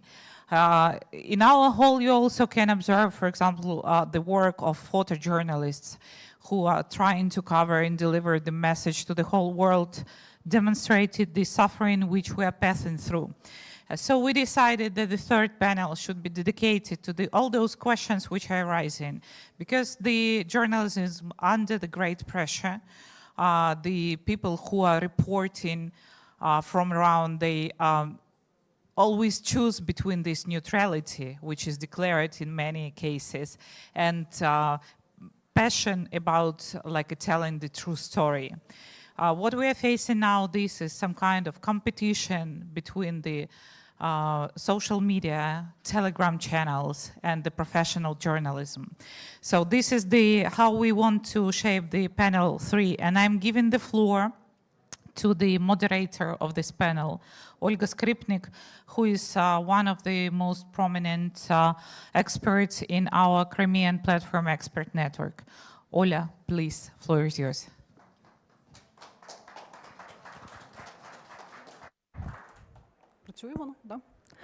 Thank you. Good afternoon, all our colleagues, our partners. So we begin the third part of our expert day today of the Black Sea Security Conference. And I am glad to invite all speakers of this panel to the stage. Please take your chairs. So, but first we have very briefly intervention from me about Crimean journalists. So, and I have a great opportunity today to speak about situation in occupied Crimea with Crimean journalists. So, and I will focus very briefly on Russian practices of eliminating freedom of speech in occupied Crimea. And I would like thanks to Bulgaria for hosting Black Sea Security Conference and for all our partners to organizing this very important event. And first of all, I thank the armed forces of Ukraine for their daily heroism for protection all democratic countries today. So about situation in Crimea, so please first slide, okay. So after the Russian occupation, freedom of speech curtailing has started in Crimea. So for this purpose, the Russian laws on countering extremist activities, criminal persecution for calls for separatism, administrative persecution and criminal persecution of journalists, arbitrary detention, physical attacks, and for example, also blocking of alternative sources of information were used. And you can see these methods of Russian authorities in Crimea. For example, only in the first months of the seizure of Crimea, at least 39 journalists and 48 media officers suffered from illegal actions of the Russian military and paramilitary groups that also were controlled by Russia. These were battery, kidnapping, torturing, arbitrary detentions, damage of property, and various threats and intimidation. And also many Crimean journalists who spoke publicly against the occupation of Crimea had to leave the peninsula in March 2014, fearing for their life and health. And then Russia, in violation of international humanitarian law, extended its legislation to Crimea. And the media were forced to obtain the Russian legislation license with unwelcome mass media registered licensings. So in March 2015, for example, the re-registration of the Crimea media that had worked under Ukrainian license finished. And according to the office of Roskomnadzor data, so only 232 media were registered. And according to the UN data, before full-scale invasion, before occupation of Crimea, so at the beginning of 2014, about 3,000 media were registered in Crimea. So the number of registered media outlets decreased by 12 times. During this period, the setup of the new Crimean media controlled by Russian authorities started, and they had, of course, local budget and budget from the Russian Federation. The main messages of this media are to deny absolutely the fact of armed aggression and occupation of Crimea, also to encourage violence and conscription into the Russian army, and hate speech against Ukrainian activists, journalists, human rights defenders, against Crimean Tatars, and so on. At the same time, radio frequencies, Ukrainian FM radio stations were broadcasting were ceased in 2014. And since early March, Russia radio station began broadcasting in these frequencies. On-air broadcasting all Ukrainian national TV channels was also stopped in 2014 and replaced with broadcasting Russian TV channels, Russian radio and TV companies. And the next step is in destroying access to independent sources of information for Crimeans was blocking Ukrainian internet media resources. Such actions began also in 2015 with selective blocking of Ukrainian media and Crimea media, as it said, extremist content. So then Russia blocked more and more websites of Ukrainian media, as well as websites of human rights organizations, Ukrainian authorities, the Majlis of the Crimean Tatar people, religion organizations, and so on. It's now, of course, it's very clear to everyone that the occupation of Crimea was a preparation for a full-scale invasion. Russia was preparing for this not only military, but also in other sphere. For example, in 2021, we confirmed that Russia is trying to create its own information space in southern Ukraine. Before full-scale invasion of Ukraine, the Russian occupation authorities had seized fully or partially at least 34 frequencies, radio frequencies in the south of the Kherson region, and 37 different Russian radio stations were broadcasted on these frequencies. And after 2022, these territories were occupied by Russia. So Russia prepared this in 2021. So the situation is the same with persecution of journalists in the occupied territories. Since 2015, Russia has been using the legislation to politically motivated criminal persecution of journalists, including citizen journalists, and most often criminal cases are fabricated against Crimean journalists on charges of terrorism or storage of arms. So, and now in custody at least 18 Crimean journalists. Among them, Crimean Tatar civil journalists, Ukrainian journalists, for example, Vladislav Yusupenko, he is a journalist of Radio Liberty, also health worker Irina Danilovich, he wrote about different issues and violation and medical care system in Crimea, and now she also in custody. So Russia also deliberately refuses to provide them necessary medical care, which is why some of Crimean journalists are at risk of death in Russian colonies, because many of them now are in the Russian Federation. So, and after 2022, Russia occupied new territories in southern part of Ukraine, like Kherson, like parts of Kherson and Zaporizhzhia regions. There it has been kidnapping and torturing journalists, activists, and local officials, all of whom are civilians. Some of them, including journalists like Sergei Tsigipa and many others, taken to Crimea and accused of collaborating with the Ukrainian army. So Russia is trying to present them as combatants to hide its practice of persecuting civilians. But in reality, they are being persecuted for their pro-Ukrainian position and for their journalistic work. Based on years of documenting persecution of journalists in the occupied Crimea, we have identified at least 98 officials. It's about judges, prosecutors, and FSB officers in Crimea and in the Russian Federation who directly involved in fabricated criminal cases against Crimean journalists. And also now against journalists from newly occupied territories after 2022. And representatives of the entire vertical of power and law enforcement agencies are involved in the persecution. And it confirms the purposeful policy of persecuting journalists in the occupied territories. And finally, after 2022, Russian propaganda and hate speech has been transformed. Russian propagandists and Russian political leadership have been creating motivation for the destruction of Ukraine and Ukrainian people for years. And now we have to talk about an international crime, incitement to genocide of Ukrainians.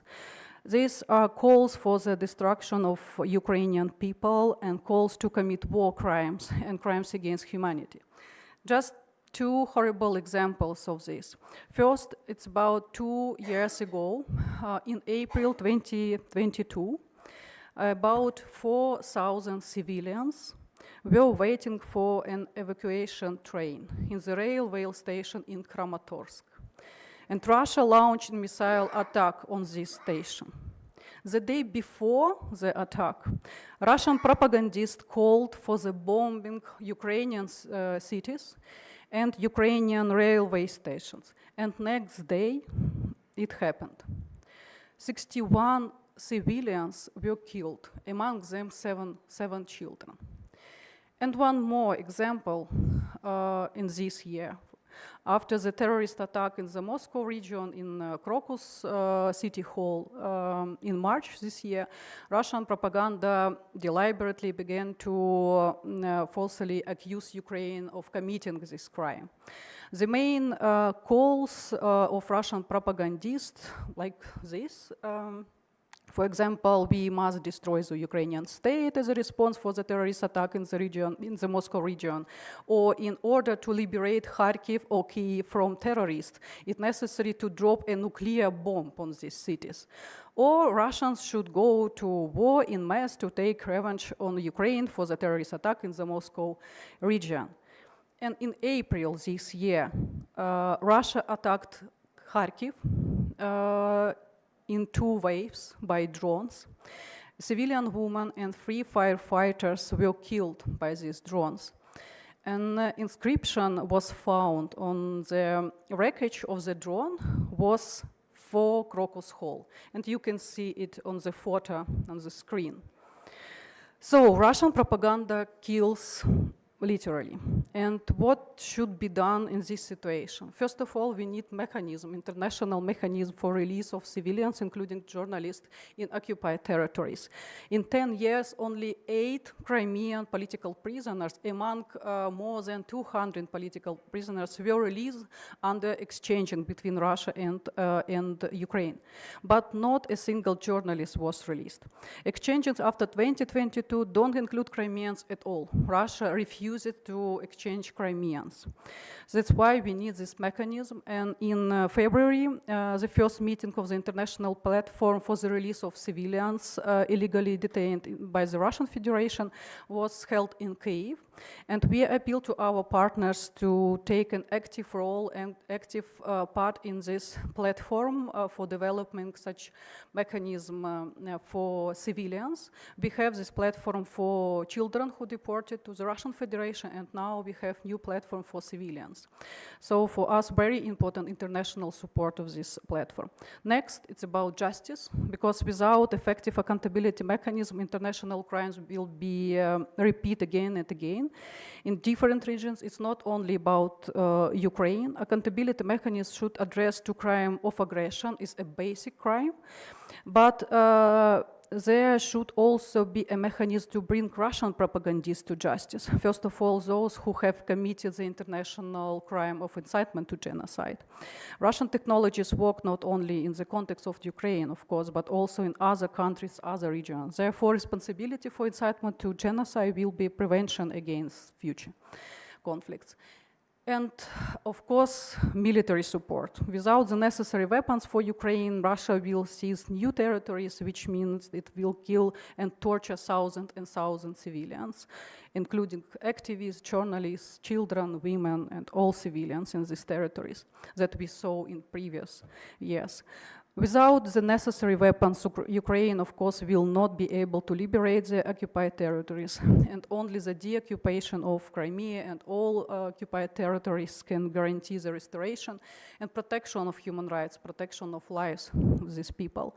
And of course, weapons for Ukraine, I am sure it's very clear for us, it's protection of global security, because every shell or missile that our partners give Ukraine, thanks to the military, Ukrainian military protects peaceful life in all democratic countries.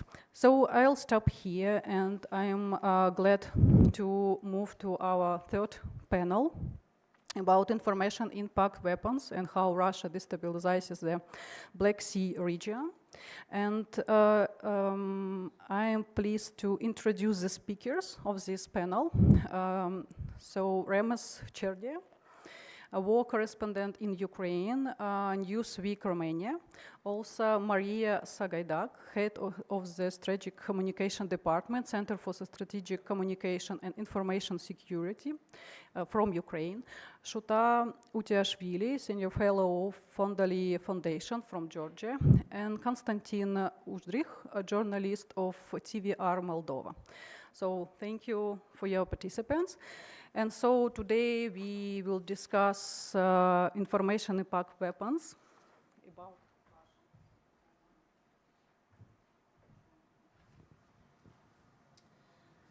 So as I say in my presentation, you see some examples of how Russia propaganda kills. And this is also a weapon, and Russia knows how to use it successfully. That's why in this panel we want to identify informational threats to other countries in the Black Sea regions and discuss approaches to the balance and check system of Western journalists capable for countering disinformation. And so we have several questions for our speakers, and after that we will have time for questions from the conference participants. So, and my first question I would like to address you, Maria. So about how Russia conducting information groundwork before the invasion in 2014, and how did Crimea become like cornerstone of the Russian propaganda machine and method of Western intimidation. So please. Thank you so much. Thanks a lot for having me. Thanks a lot for this very important panel and the question that we are raising. To be honest, when it comes to Russian propaganda and disinformation, it's never enough time to cover each aspect because it's huge and it's working, unfortunately, still. But in the same time, today I would like to just remind us the main narratives and the main tactics of Russian disinformation and Russian propaganda back in 2014. And this is very important to highlight the information as a powerful tool in the modern warfare, especially in the hybrid warfare.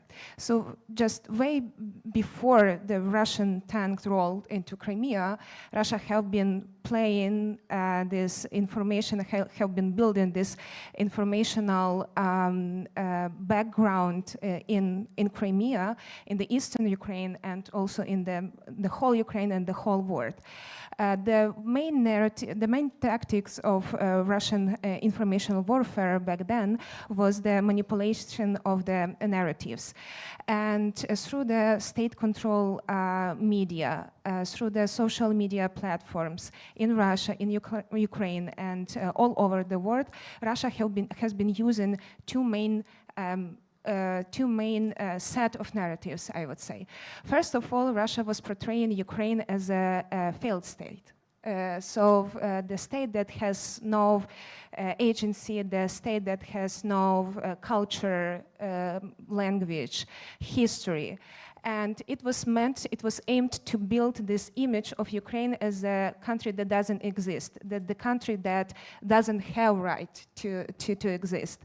When we're talking about the Ukrainian, our informational space, Russia has been using the vulnerable topics to Ukrainian audience. That's actually what Russia is using right now, targeting the questions like linguistic, historical, ethnic, to sow the division between the Ukrainian society. And moreover, Russia before the 2014 has been portraying Ukrainian state as the hostile to the Russian-speaking communities in Crimea and also in the eastern part of Ukraine. Crucially, it is also worth mentioning that back in 2013-2014, Russia has been using the social media platforms, and the army of trolls and bots were used to flood the informational space with the disinformation narratives, not just in Ukraine, not just in Russia, but all over the world. And unfortunately, back then, when we warned the world, you see what they are doing, you see what kind of tactics they are using. This is a concrete threat to the national security. Unfortunately, we didn't get this recognition in 2014, and we all know what Russian bots and trolls did in 2016 and the next years, and what is actually led to the Russian full-scale invasion in 2022. And the consequences of Russian information groundwork were profound and far-reaching, actually. And by manipulating public opinion and spreading this confusion, Russia undermined basically the very foundation of democracy and sovereignty of Ukraine. And when we are talking particularly about the Russian disinformation narratives in Crimea, I would like to highlight just three of them. First of all, you all heard them, you all know them, but I've chosen them because those were common narratives, not just in Ukraine, but for Moldova, for Georgia. And those were narratives about the threat of Banderevci / fasciste, and you all heard them, you all know them. The second was about the threat of NATO, direct threat to NATO, to Crimea, and to the Black Sea base. And the third was the threat that Ukrainian government possessed to the Russian-speaking people. So all those three narratives, they are very simple. They are repeated even right now. They are not working in Ukraine. They are probably not working in the Western countries, but they still work in the other countries, and they're still manipulating with the NATO topic, with the need of protect the minority. So there is nothing new in Russian disinformation and Russian propaganda. We saw this, we knew this, but somehow it's still working. It's still more powerful than other attempts to stop it. And just to finalize my short speech, the Russian propaganda and disinformation attempts back in 2014 just showed us what is going to happen with the with the weaponization of information in the next year. And we didn't have enough reaction back then. We got some actions and reactions in 2022 by banning Russian state media outlets, by banning some Russian propagandist TV channels. But right now, it is not enough just to recognize. And during the previous panel, the word being proactive was told, and I would like to highlight this as well. It's not enough just to react on Russian disinformation. They are still faster and more effective than the truth. That's how it works, unfortunately. But in the same time, as you said, Russian propaganda and disinformation literally kills. So this is just a reminder for being more proactive in combating this threat. Thank you. Yeah. Thank you, Maria. And my next question, I think, for all of you, and first of all, it's about Russian information impact and threats for countries in the Black Sea region. And what do you see? What threats you see in your countries? Shota, maybe you can tell more about Georgian experience in the past and now. Please, floor is yours. Thank you very much. Very interesting discussion. The name of the session of the panel is the Information Impact Weapons, and I think that the biggest information impact weapon that Russia holds is the Russian language. Today in Georgia we have the Georgian Language Day, and this Language Day comes from the 1978, when there was Soviet Union was changing the constitution then, and they wanted to impose Russian as the state language in Georgia. It was Brezhnev's times, and there was such a massive demonstration in Tbilisi that the government had to go back and leave the Georgian language intact. And now, since people don't speak much Russian in Georgia, nobody really cares about the Russian propaganda. If the Russians are spreading the message about Bandera, the Georgians are not hearing it. The Georgian segment of Facebook has a different problem, that it is so pro-Ukrainian that any news that's bad for Ukraine doesn't spread because nobody shares it. And then algorithm brings it down, so the Georgians are sure that the war is about to end with glorious victory of Ukraine and Moscow is about to fall. I mean, that's another problem, but... so in the age of social media, the role of language, which was also always very important, is much, much, much more important. There is no way you are going to win this war in the Russian language bubble, but you can easily win it in the Ukrainian language, Romanian language, or Georgian language bubble. You know, it's a completely different environment. And Russians have understood this too. If you look at Georgia's occupied territories of Abkhazia and South Ossetia, Abkhazia has been occupied since 1993. And most of Georgians who live there have remained Georgians and have had the very pro-Georgian attitude. But that started to change now, and the key agent for change has been that the Russians banned the Georgian language from the high schools. And the kids are not learning Georgian anymore. That means that they cannot go to the universities in Georgia proper.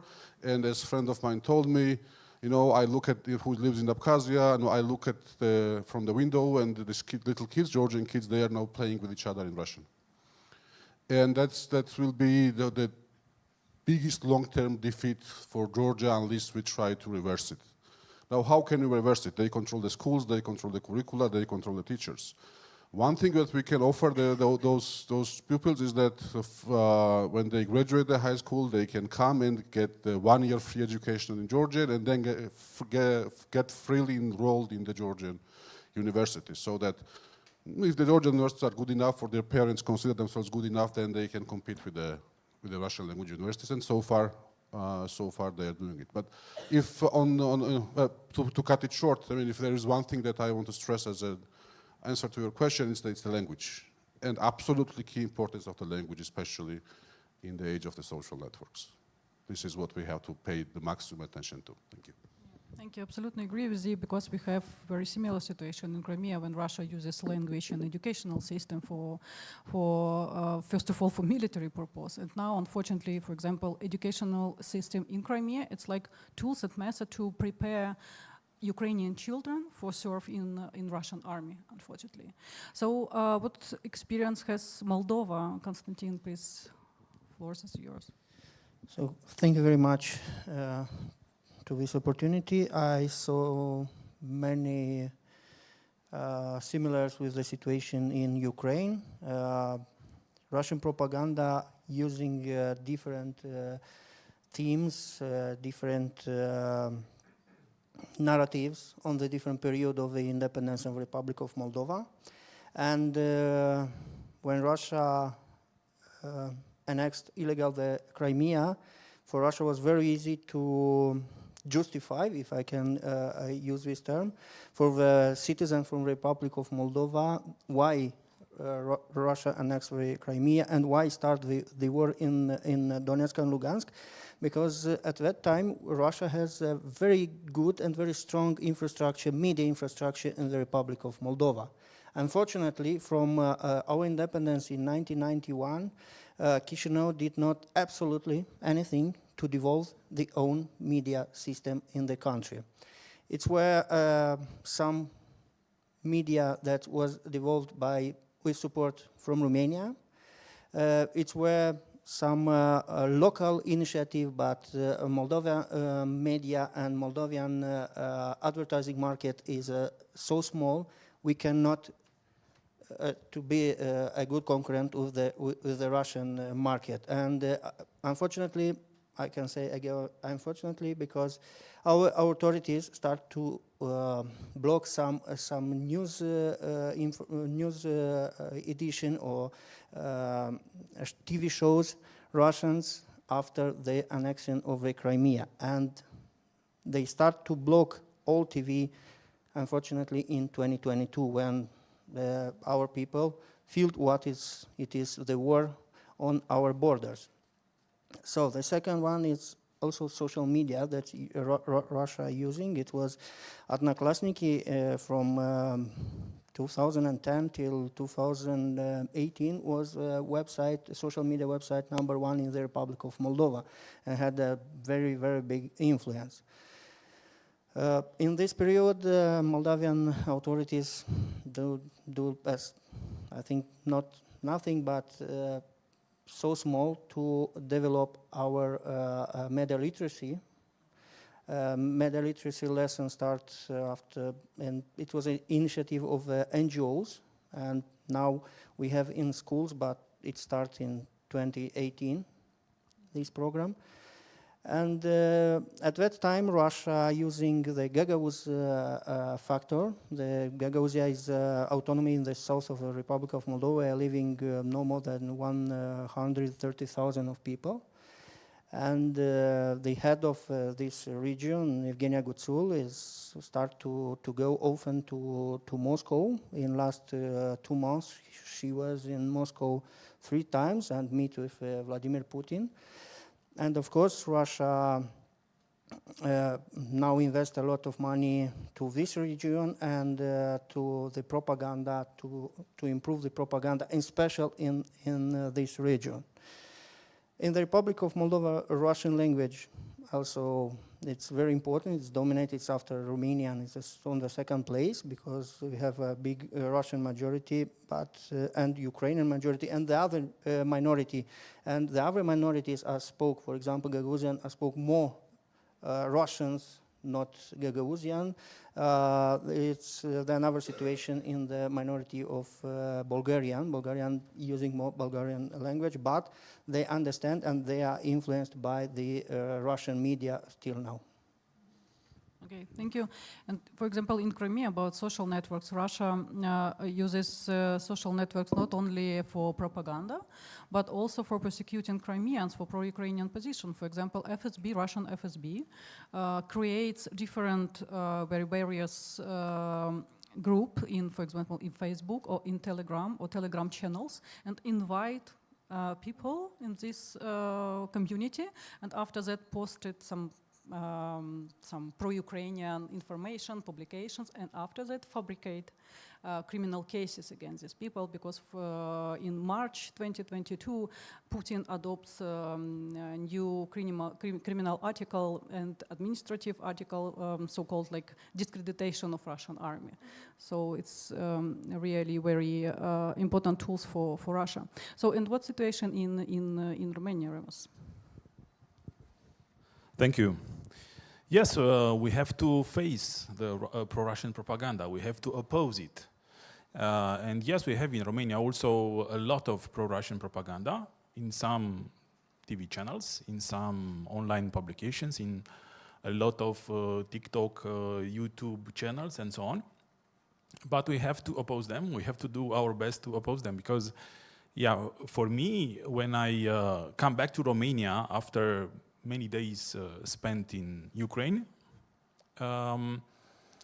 when I find peace in Romania, let's say, I have to continue the never-ending war against the pro-Russian propaganda, because every time I write an article for Newsweek, or every time when I publish a clip on YouTube or TikTok, there are a lot of comments, pro-Russian comments, and they are full of logical fallacies. You know, what about whataboutism? What about the Vietnam War? Why you are not in Vietnam War and tell us what's happening there? My friend, Vietnam War was more than 50 years ago. Why don't you tell us about Iraq War? Why don't you tell us about Palestine, Israel? I've been there. I reported about this, but it doesn't matter for them. So, whataboutism and denialism? They simply deny. When I show some war crimes of Russians in Ukraine, they say no, it's not true. For instance, when I start live on TikTok, and I show, look, buildings destroyed, people died here, a lot of trolls say, no, you are not there. You are not there. You are in Bucharest. You are in a movie studio, and you play with our minds, or something like this. So they deny, they simply deny everything, but you have to face them. You have to show them, look, I'm here. Look, I took a stone from, I'm not in a studio. Look, this stone is from a building that was destroyed, and so on. And usually there is one guy with many accounts. And sometimes the same troll post a lot of comments like there is a huge majority against me. But in fact, it's just one guy with 20 accounts or 30 accounts. And sometimes he speaks with himself. He says something and then he replies to that thing, oh yeah, it's true, yeah, Putin is good, yeah, Zelensky is bad, and so on. Soros pays Remus Cherna to go to Ukraine, and there are a lot of conspiracy theories, and I see this war on information that is happening now regarding Ukraine, a part of a broader war, a political war, because from my understanding, especially in the last, let's say, 6, 8 years, 10 years, we do not have political debates around different political approaches. Let's say liberals, conservatives, progressists, Greens, and so on. No, we see more and more the political debate is around conspiracy theories. It's mainly a war on truth. Some people show the truth, and it's not enough just to say, look, this is the truth. It's important to prove it. It's important to show strong proofs that what you are saying is right.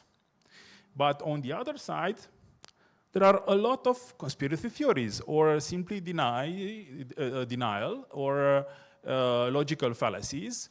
And yes, we have to see and we have to understand that we need more critical thinking in our societies. We have to help our children, our young people, to develop their critical thinking, because otherwise, they will be very easily manipulated by the conspiracy theories and by the pro-Russian propaganda and by all of these package of logical fallacies. Yes, and in Romania, there is an ongoing fight. There are many public figures, public personalities that support Russia not, let's say, not directly. They don't say Russia is right or something like this. No, they try to put Ukraine in a shadow. Look, this is a shadow, and yeah. So they wanna make a lot of people think, yeah, but maybe Russia is not so good, but not the Ukrainians too. And this is a tactic of bringing confusion. It's nothing is like clear. It's like yeah, yeah, because it's much easier to make people be a bit confused, and if they are confused, it's very hard for them to take sides. It's very hard. It's becoming much harder for people to take sides if they are quite confused. But we have to understand this, and we have to fight. We have to show again and again the truth and the proofs.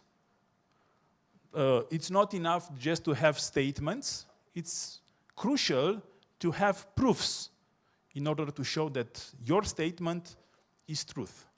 And you can demonstrate to everyone, it's a verifiable truth. It's a verifiable thing that you say. Everyone can verify. And that's why I think that's what's happening with Ukraine and what's happening in politics in US and in Europe. It's a war on truth. And I will end saying this, yeah, in Romania we have two extremist parties. Unfortunately, we will have 4 elections this year: local, European, presidential, and parliamentary elections. So full package, yeah. And these two extremist parties together have around 20 up to 25% in the polls, which is quite huge. We didn't have such amount of extremists since, let's say, the year 2000. But yeah, there will be a fight, and we will see how many people will go to vote against extremists in Romania. And you work in Ukraine, yeah? And I have one more question. What challenges do you see for journalists who covers current conflicts, including the war in Ukraine, and what challenges and what approaches for this?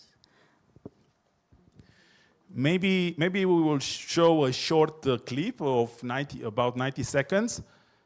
It's about what I'm doing and what I'm experiencing in Ukraine. Maybe.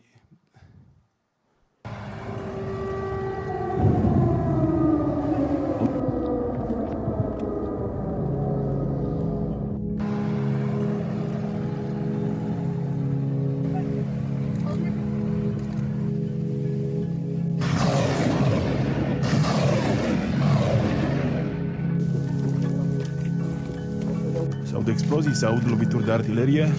Suntem la aproximativ 3 km de liniile rusești.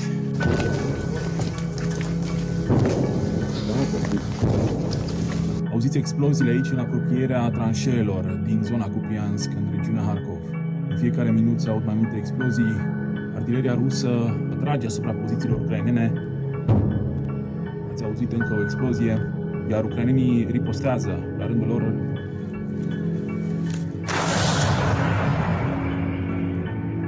Tocmai ați urmărit o lovitură de artilerie a ucrainenilor asupra pozițiilor rusești. Este un duel continuu de lovituri de artilerie. Chiar acum va fi lansată o dronă. Se aud explozii, tiruri de artilerie.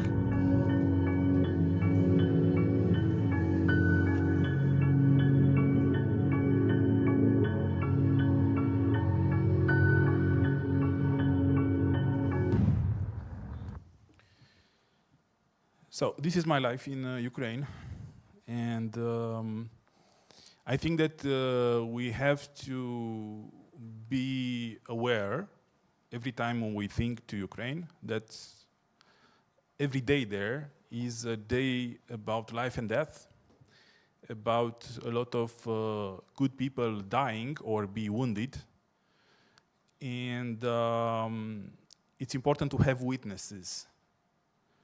It's important to have people from Ukraine and from outside Ukraine to look at this, to capture this on photos, clips, news, and so on, articles, and keep people all around the world aware about what's going on there, because a lot of good people die. And when we talk about these delays in providing the necessary ammunition and necessary weapons to Ukraine, we have to know that every delay means more good people die, more good people dying in Ukraine, civilians and military, both of them. I spoke with a lot of soldiers, a lot of military people, and they told me we can beat the Russians, we can beat them, but we need the tools. And of course, I saw a lot of very inspiring moments. I experienced a lot of very inspiring moments when I talked with civilians, because there is a war in trenches, but there is a war behind the trenches. Civilians who are helping the army, who are trying to keep the economy alive, who are trying to help in any way Ukraine to go on and to continue to fight against Russia. And for me as a journalist, let me tell you that I had a very good cooperation with military in Kharkiv region. Not so good in Kherson region. But in Kharkiv region, they helped me a lot. And I think that if I take the risk, if I want to go to the trenches, the military should support the journalists who take the risks.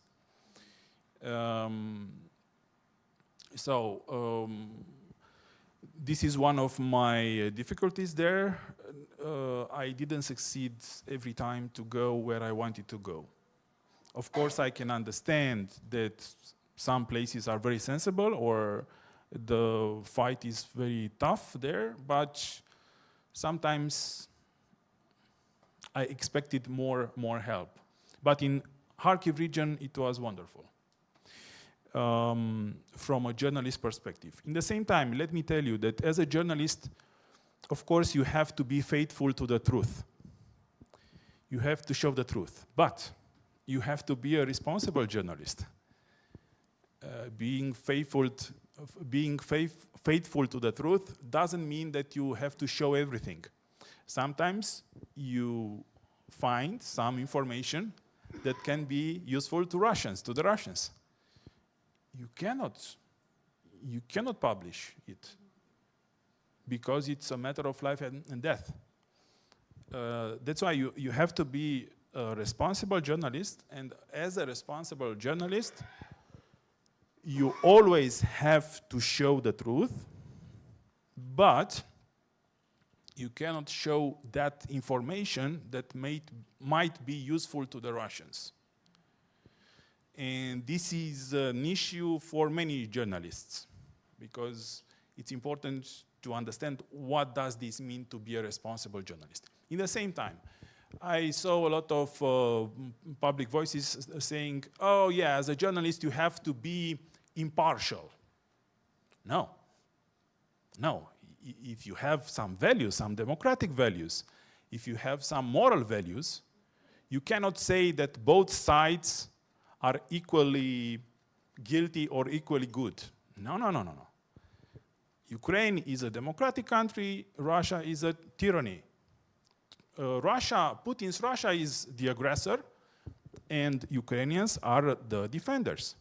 So the moral weight is on the Ukrainian side. You cannot say, yeah, I have to be impartial, so I will present the Russian position 50% and 50% the Ukrainian position because this means to be impartial as a journalist. No. You have to present 100% the truth, but in the same time, you are not a robot. You are not an entity without values. You cannot say that you have to relate everything you publish with your values, and that's why you have to show the truth, but to say in the same time that that's the bad part and this is a good side of this war. Anyway, I should talk a lot about this. Next time, give me 1 hour. But I will let you hear, and maybe we will talk again at the questions. I want just to add one more institution that are working very effective for Russian propaganda. It's Moldovan Orthodox Church, subject to Moscow Patriarchy. You must know that in Moldova we have 2 Orthodox churches. One of them are subject to Moscow, and one of them are subject to Romanian Patriarchy.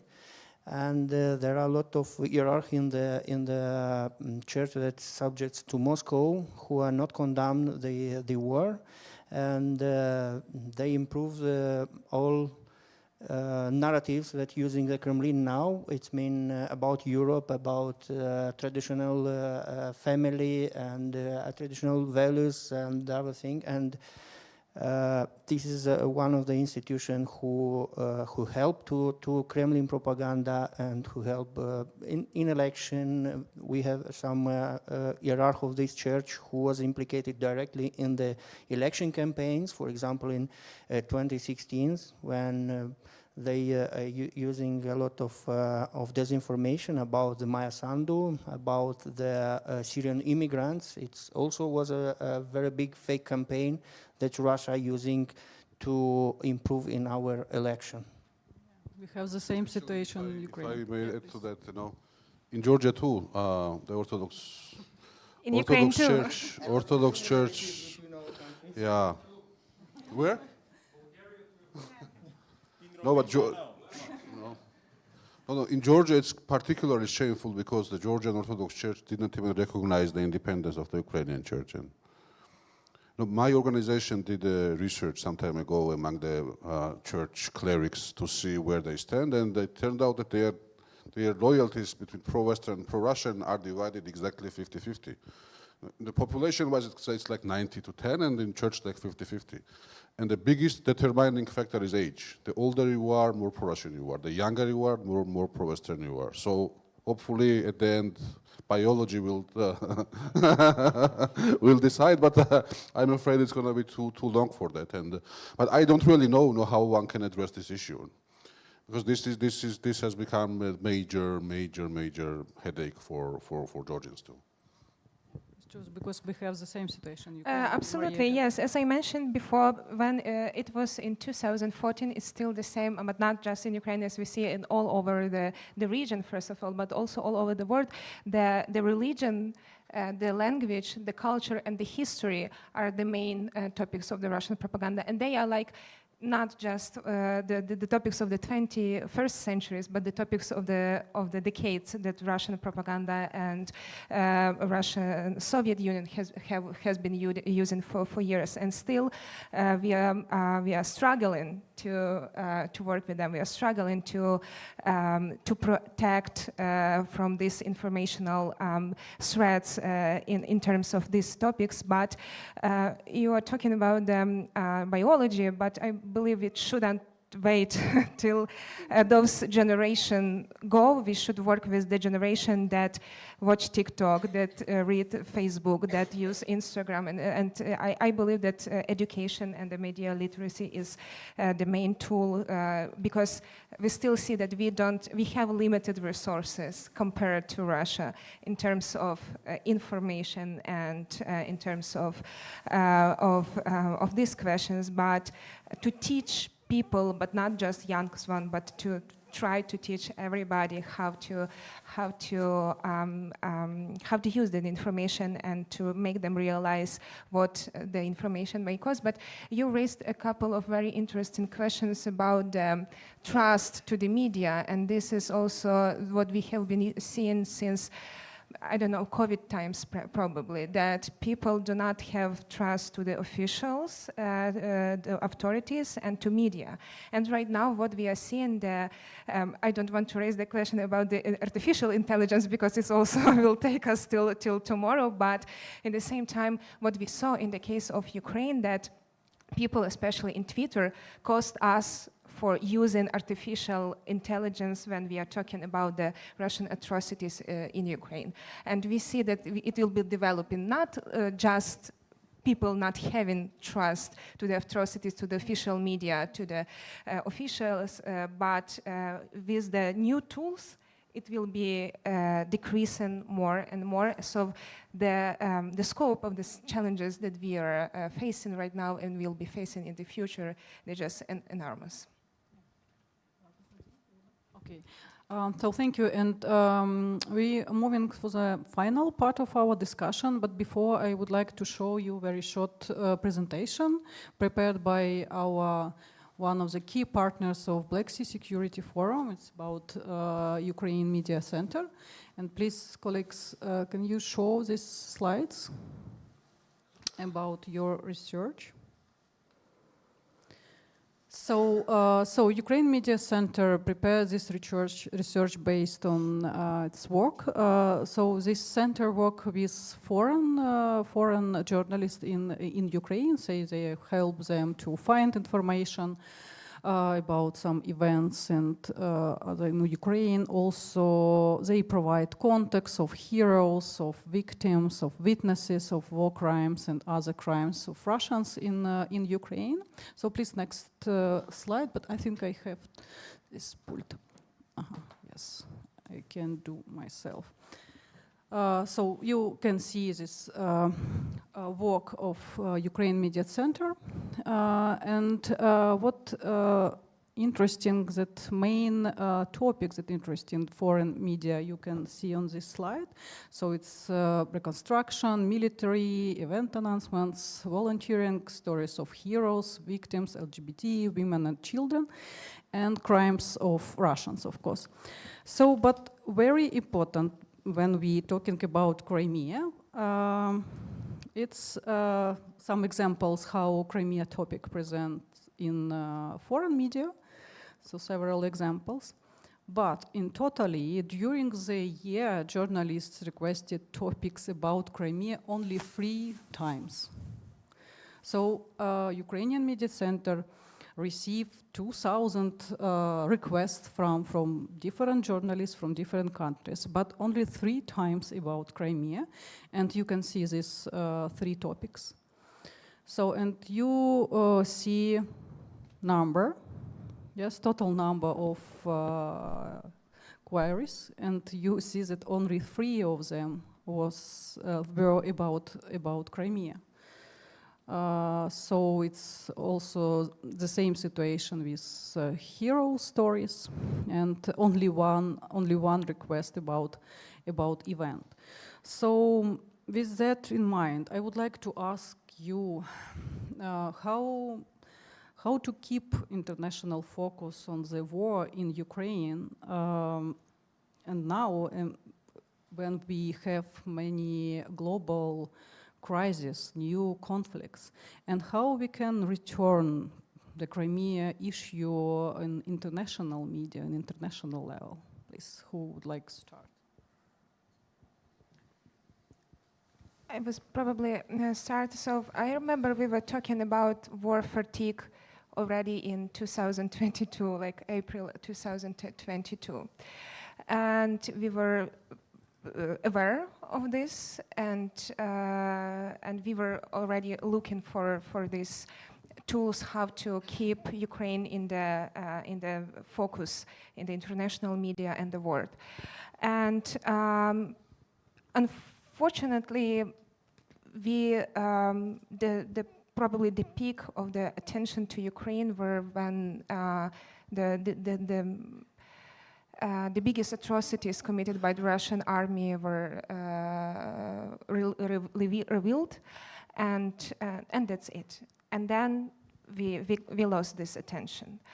And we usually talk about this, that people are getting tired of war, getting tired of the bad news. Some Ukraine is fighting. It's like it's somehow common thing, but in the same time, we should not be tired of talking to people about war. We should not be tired of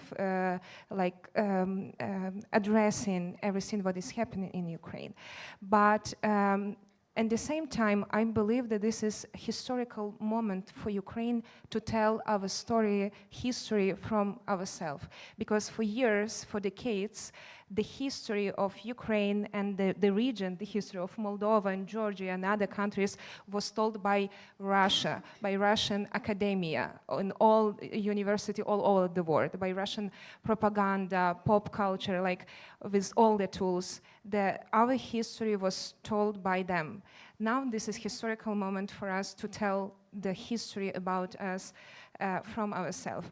And I think what is really important for us not to keep this attention and to bring Crimea back to the discourse, it's to explain what is actually happening, that the invasion didn't started, the war didn't start in 2022, and what is Crimea, what is 2014, what was before and before, and years and years and years. This is a huge story of Russian trying to to destroy Ukraine. So I believe that we need to use this opportunity, since we are still people, like the world learned about the existence of Ukraine as a country, despite Russian propaganda was trying to destroy us in the head of the people all around the world as a country. As I mentioned, they portrayed us as a failed state. Now this is important to bring back this narrative about our narratives about the story. And I know that this is very important to talk about wars through the human dimension, through the cultural dimension, through the historical dimension. So people are tired of horrific images from Kharkiv. We are not tired. That's what our life looks like every day. We are not tired of this, but in the same time, we have to realize that this lack of trust, this lack of attention, and this lack of like just being interested about something else outside of my bubble, this is a huge challenge. And I believe that Ukraine, we should be also united in these attempts to bring the attention back to not just to other countries, but to the whole region. Thank you. Thank you, Maria. Shuda? Well, it's a very difficult question, probably one of the key questions, and I think that Ukraine needs to redefine the narrative. I think that, unfortunately, the narrative last year that we are going to counterattack and everything is going to be fine was very, very wrong. It turned out to be very wrong. And now the narrative is that two armies of almost equal strength are holding a stalemate at the front line. Nothing is changing. Therefore, it's nothing that deserves our interest. I think we should go back to the David and Goliath story that was much more important and much better for Ukraine when the war started, when every day of resistance was viewed as, see, the miracle is going on there. I don't know whether it's possible, but that we need to go back to the resistance story rather than armies of equal strength fighting each other to a stalemate is hugely important. When the war started, I was watching from Tbilisi, and I was horrified because the Western media was saying that it's 3 days, and then the Bloomberg ran the story of that Kiev is going to fall until the end of this and the end of today.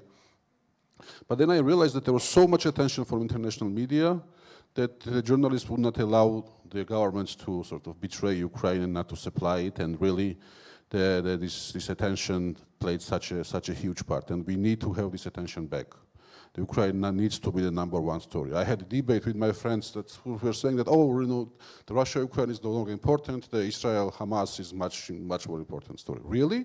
How on earth is Israel-Hamas more important and more consequential? I mean, with all due respect, and of course the tragedy and tens of thousands of victims, but in the long perspective, how on earth is the Israel-Hamas more important story than the Russia-Ukraine? Sort of restarting, reinventing the narrative, I think, is the key here.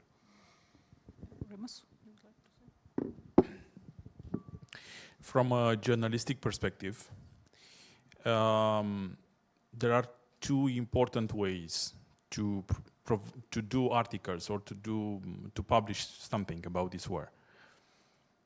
One of them is to see with your eyes as a journalist.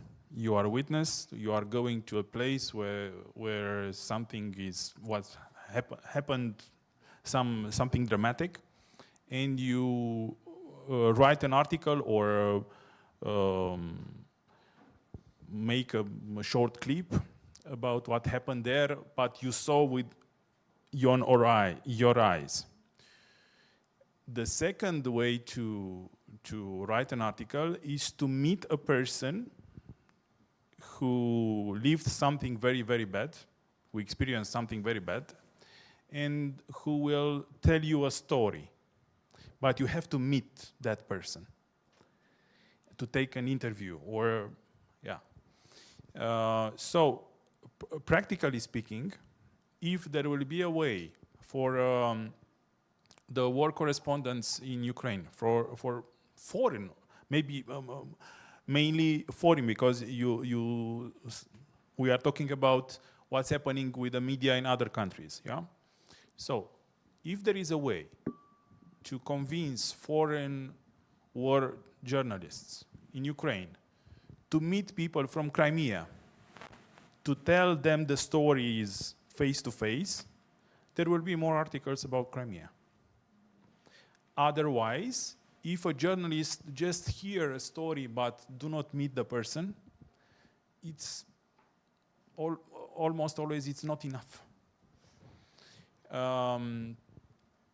Yeah, so this might be a solution, because here we do not have talk only about how the situation is bad.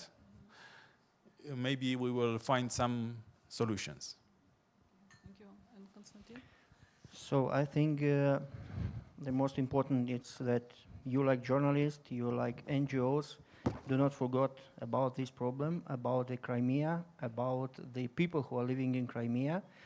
I can say about the perspective of the Republic of Moldova, we have governance who forgot about that and do not admit that your governance, that your establishment, that your businessman can forget about the Crimea and the problem of the Crimea, because from our experience, the Transnistrian conflict started in 1992, and there are a lot of situations when the pressure on the illegal regime in the Tiraspol is come from abroad, not from the Republic of Moldova. A lot of our businessmen and our politicians have very well scams with guys from Transnistrian region, and they made a lot of money on the contrabanda scams, on the energetic scams, and on the other things. And this is the most important, that civil society to put a pressure on the politician system, and the politician system must to put a pressure and to bring again and again this problem on the international area. And of course, why not to work together? For example, we, how said Maria, because for that we are meeting in this kind of conferences, and I think we can put new pressure on the international politician establishment and in our internal politician establishment, because Russia action similarly in all ex-Soviet countries. It was in Transnistria, after that was Abkhazia, Ossetia, after that was Crimea and Donbass, and now their action in the same situation. And if we will not prepare our people and our politician system, I think nobody can help us. Yeah, thanks a lot for your ideas and recommendations. And now we are opening floor for your questions, interventions, and comments. And please use microphone for speaking. Yes, we have microphone. So many hands. Okay, please. Yeah. Yes, Wilfred. Yes, I see. Yeah. Wait. No. First, yes, this gentleman, please. Thank you very much. Nika Chitadze, Tbilisi, Georgia. Yes. First of all, with your permission, very short comment here, how Russian propaganda worked related to my country. Yes, because we know that for a long time, international community, I mean here the Western community, was talking here, who started the war by this way, yes, okay, it was adopted, it was created the commission headed by the European Union, headed the Taliavinikov, headed by another EU representative, about 900 pages, but no mentioning about intervention, aggression, etc., etc. So unfortunately, yes, and for a long time, yes, we know that this propaganda worked, and because of this, Russia was given the opportunity to organize Olympic Games after a World Championship, by this way, reset policy, etc., etc. And who started the war? It was this, who could start the war when Russia invaded on the territory of Georgia. Yes, I think that, but unfortunately, it was reality. But after the Crimea events and after 2022, I think that everybody saw what is going on. But anyway, the problem on the global level is that we know that anti-Western dispositions exist, yes, and because of anti-American disposition, we mentioned here, it was being discussed about this. The problem is that everybody thinks by this way, especially from the global South country, if by this way Western countries support Ukraine, and it means that American imperialists, Uncle Sam support Ukraine, it means maybe Russia is right, and Russia is fighting for the freedom from this neo-Nazis by this way, and Banderovцы, etc., etc. So, and I think that very important by this way somehow to work for the increasing the public opinion in the different regions of the world. What does the Western democratic society in favor of democracy, in favor of freedom from one side, and what kind of threat does authoritarian regime or regimes by this way, yes, represent from. It's a difficult topic. Maybe we know that West is good and Russia is bad, but it's not enough by this way. And other important issue in my point of view, somehow to work for related to our country, to work the social media and to assure maybe the population from the occupied territory of Georgia, Crimea, Transnistria about the real history. Because once Vladimir Putin, by this way, yes, mentioned about the Georgians that neither Abkhazia nor so-called South Ossetia have been part of Georgia, that under the Stalin's regimes, those territories were united with the Georgian Soviet Socialist Republic. Soviet border is, of course, and many people in terms of Abkhazia or Tskhinvali district, I mean, former South Ossetia, they believe that Russia, by this way, is liberator and Georgians are aggressors, etc. But I think that it's necessary somehow to work and to increase the public opinion in the occupied territories, including, or first of all, Crimea, because in Crimea also, yes, you know how the Putin discusses that it's historical land of Russia, and I think people in Crimea should know how the Russia occupied this territory in 1783, and after how Russia was working, Russian Empire, and after USSR, and now Putin's regime, about the changing of demographic situation, increasing the Russian-speaking population's number, etc., etc. So it's not very difficult. It's a difficult task, but I think that we should work together on this. Thank you. Yeah, thank you. And next microphone to you, and after that, Wilfred. Yeah, thank you very much, Viktor Romanenko. I'm an independent researcher and Pole military expert in the region. And I think my questions would be, they correlate with what you say. So because two very important points, I think, they've been made here in discussion. You should say that Russia used Russian language as a tool of the propaganda. And Maria, you point out that the people in the region and in the world somehow learn regional history only through the Russian and Soviet lenses of view of the history. So therefore, again, everything started not yesterday, not 10 years ago. We're talking about the few hundred years of effort, and if we will look at the policy which exists at the time in 18th, 19th century, then 20th century, both Russian Empire and Soviet Union, and we'll compare these policies to the policy of the exists with other countries or powers in the world, we'll find the strange similarities between colonial policies and the Soviet and Russian imperial policy, which was tailored to the change of the language of the population, which become under basically subject of the Russian Empire, so change of the religion affiliation or change actually the historical view of themselves. So therefore, it's de facto we can view these as a colonial policy. Then Russian Empire and Soviet Union, they were colonial powers. So then in order to debunk the colonial narrative and colonial historical the views and myths and so on, so definitely need to be some the effort of decolonization.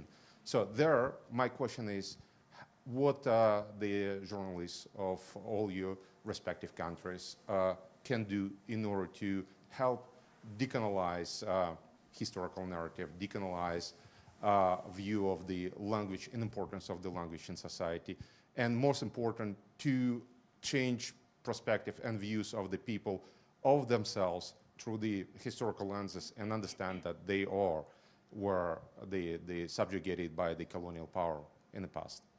Thank you. Who would like to start? Yeah, give a short comment on that. Thank you so much for your comment and for the question. So the problem is that the Russian colonialism and Russia as a colonial empire is still not a subject of the big discussions. If I'm not mistaken, Eva Thompson was the first writer.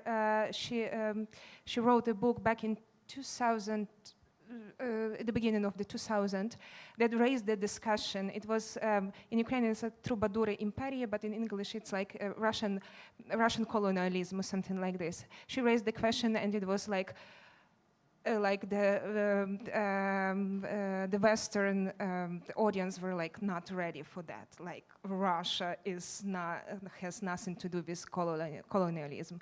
And actually this book was republished right now, and now it is a discussion. Now it is a small groups, but this is discussion about Russia as a colonial empire, Russia as and the threat of the Russian colonialism, and it should be, I believe it should be like not from the just journalistic perspective, but from the academia perspective, from other like different sphere. It should be a topic of the big discussion, and it should, the Russia as a colonial empire should be like the headline of the a lot of different like materials. Then we will have like like some impact on that. Thank you. Shotan, your comment? Yes, I'll be very brief. I think I would fully agree with you. I would even say that this war is a colonial war in its essence. It has obviously nothing to do with the NATO expansion, and this is a war to reconquer Ukraine, and should be viewed in these lenses. Now, Ukraine has this great historian, Timothy Snyder, who's not Ukrainian, but I think he's the greatest historian of our time, at least one of the greatest, and he's pushing the narrative, and this slowly but surely, I think this narrative should take a hold. But what we all can do is that when you define the war in terms of colonial policies, then it's much clearer for everybody to understand. Then this, the NATO was about to expand, and Russia had to prevent it. And this neorealism, bullshit is not convincing and very confusing. While the colonial narrative is much more straightforward, much easier to understand, and much more people will feel to much better to Ukraine if I think that we push this narrative rather than, and it doesn't really need to be pushed. I mean, this is what is happening on the ground.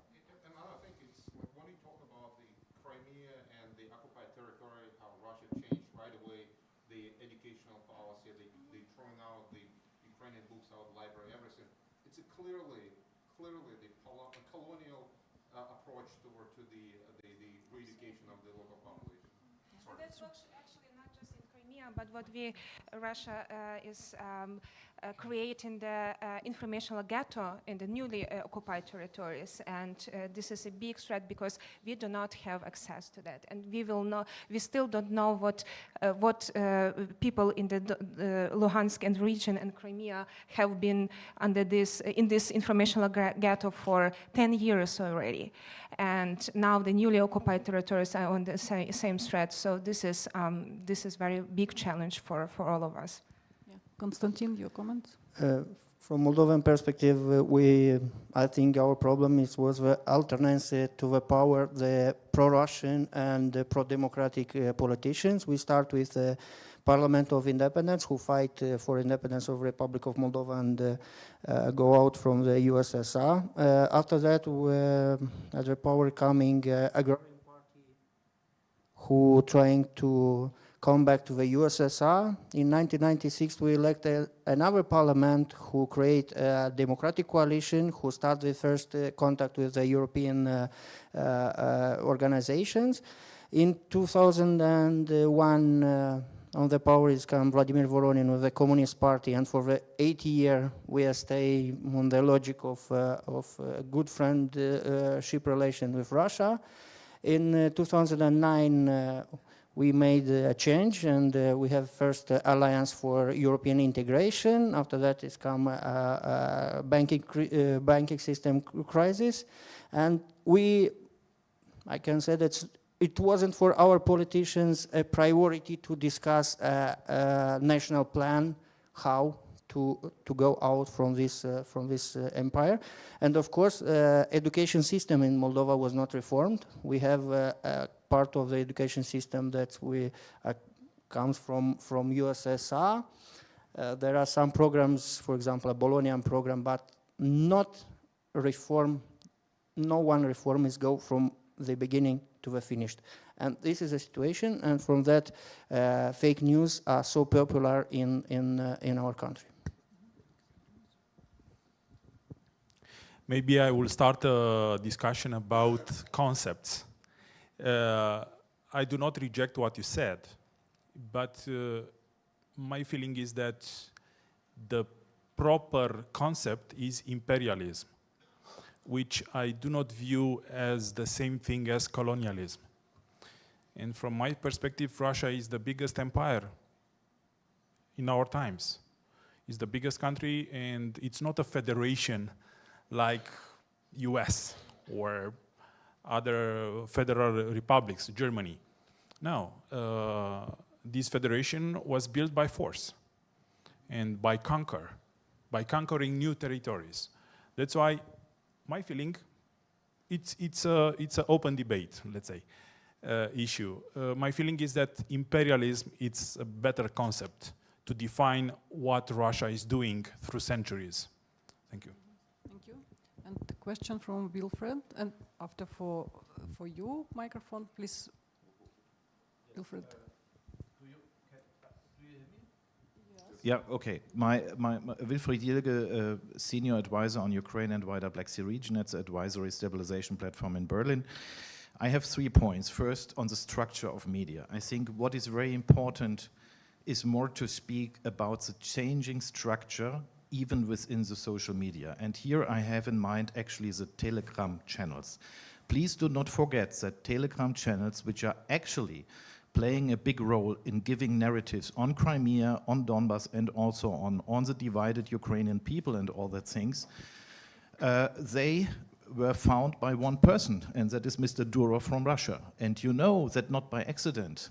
Yes, FSB, they thought about to forbid it, but in the end they didn't do it. Why did they do it? Because we have here a channel or a social media which is anonymous. You have not to give your name. You can write everything there. And what we see actually in Ukraine is that we have on the surface pro-Ukrainian narratives, which then step by step filling the public with totally another narrative, seeming as that is very scientifically proved or something like that. So that is, I think, a danger. And what is another danger?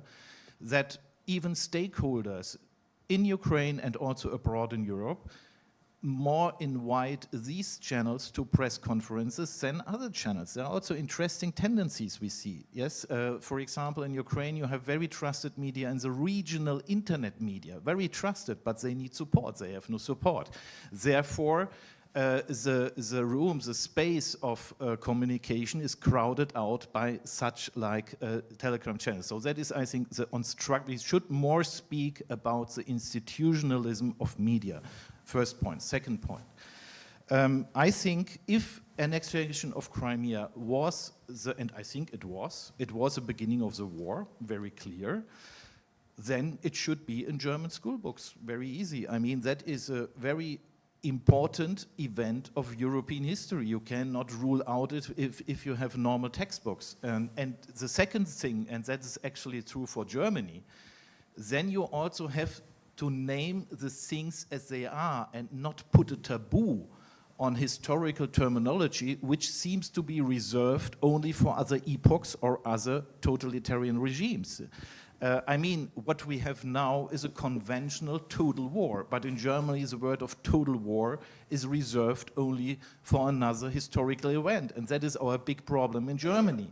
Or another thing, how to compare Putin's policy of malign influence and then of going into territories to build up de facto states, that is nothing else as the late Weimar Republic revisionism in Eastern Europe, when Germany tried to use minorities to undermine the new Western irritated states in the Eastern Europe. That is the same thing, and these things are very close to the Germans. The Germans, if they compare to that, they understand much more better what is happening in Ukraine. So there should be also not a taboo 2 years after the war, of course in a scientific manner, not to make new revisionisms, but to balance and to sort out differences, but also common issues which make us clearer in Germany or in Western Europe what is really going on in Ukraine. And the last thing is a question to Konstantin. Konstantin, Gagauzien, I think it's very important. And sometimes it seems it became much more important than the Transnistrian issue. You know, there are many projects, and there have been many projects implemented financed by European Union to make strength and more stronger as a civil society in Gagauzia. They all failed, roughly speaking. Yeah. In the end, the governor of Gagauzia took the money to make a propaganda that the Russians built up everything, housing, streets, yes, what was financed, in fact, by the European Union. So what would be your approach? How we can better build up media, independent, attractive media, also for entertainment, in Gagauzia, maybe in Gagauzian language. What is two points from your, what do you think what we have to do? So I will start with, you're right, because Russia now invests more in Gagauzia, just in Transnistria. They try to make the same system of support with money to the people in this region. The Gutsul comes from Moscow and said that all people in Gagauzia should bring a Russian banking card, and Russia will give money. So from my point of view, the problem is because our governance from 1994 that Gagauzia bring autonomy, forgot about this region totally. We give you autonomy and you devolve there how you like, and this was a very big mistake. Of course, in Gagauzia we have official broadcaster, local broadcaster who retranslate still now retranslate the Russian TV channels. And they do not like to block the propaganda. I think the people in this region is under two propaganda. It's now by government, by the local government, and on Russian propaganda. Of course, in Gagauzia we need very big investigation in the media, in the civil society, local civil society, because the civil society in this region doesn't exist. I do not know about that. I know just one website and who tried to do something for pro-European mind. It's Nocta. It's one website with a small team.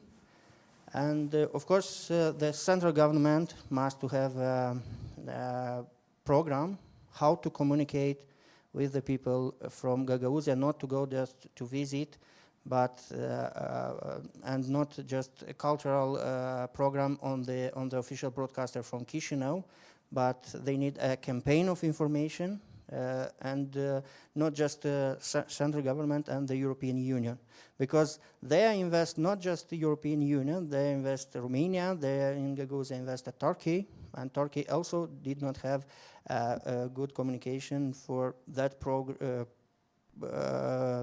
programs. And the Gagauzian people are anti-NATO, but the situation is that the Turkey it is in NATO, and Turkey do not touch this problem in this region. Thank you, and please microphone to lady. Yes.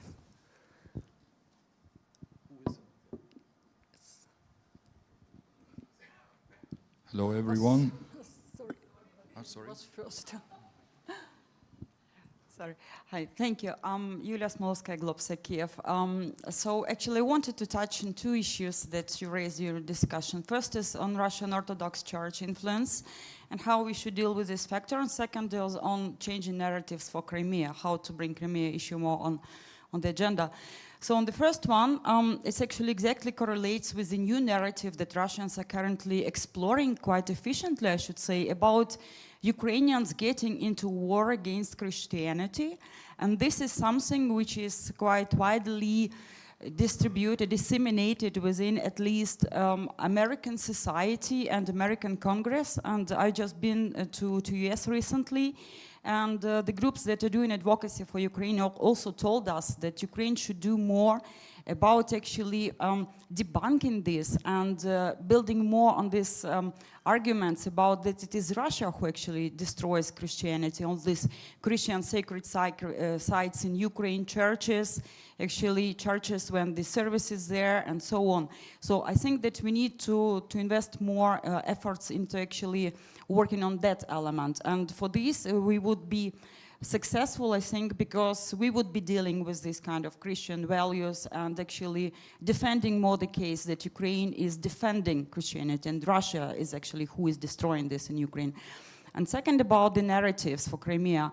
Actually, I could partially disagree with Maria when she said that the first calls for this fatigue on Ukraine appeared in mid-22, and then it was the case. It was actually partially phased case because, yes, within the summer 22, when it was a relative stalemate on the front line, so no big interest from international media and public were to the issue of Ukraine. And then because of the successful campaigns in Kharkiv and Kherson, the interest raised exponentially. So getting back to Crimea as a strategic center for strategic gravity, I think it's important for both media and strategic communications now to actually frame this issue much more intense, like next phase, and the most crucial phase will be in Crimea. Look at all these successful operations of Ukrainian special forces, all these subversive operations in Crimea, that Ukrainians is already planning something, and this will be a breakthrough in the military campaign. I think that this might generate potentially the interest to Crimea back as to the center for this next phase of military campaign, and this is how we can get the attention of the international audience. I would appreciate your reflections to that, because you are more experienced than I am. Thank you. Thank you. And unfortunately, we have time only for maximum 2. Yes, I see you. And you have question or no? You have? Okay. Thank you. So I'm Dan Szligowski from the Polish Institute of International Affairs. I mean, there is little that I would disagree with. All of you are right, and basically you are telling us what we expect you to tell us. But the point is that you cannot win a war when you are all the time on defensive. I mean, you have to counterattack. You have to attack, not only in military terms, but in the infosphere as well. So my question is pretty straightforward. How you see the potential for aggressive, offensive info operations against Russia and Russians? How we see the offensive, 100% support. I think that we should be more counter-offensive and proactive. What I meant to be proactive, not just, it's already too late just to debunk Russian disinformation. It's not working already. It's not effective. But we should, first of all, we should like take care of, we still haven't succeeded in our informational space as well. So we have to work and to be proactive in the informational space of our societies. And in the same time, Russia will always be geographically there, and Russian people will also be there, and we should realize that as well. Okay, and one more question from you.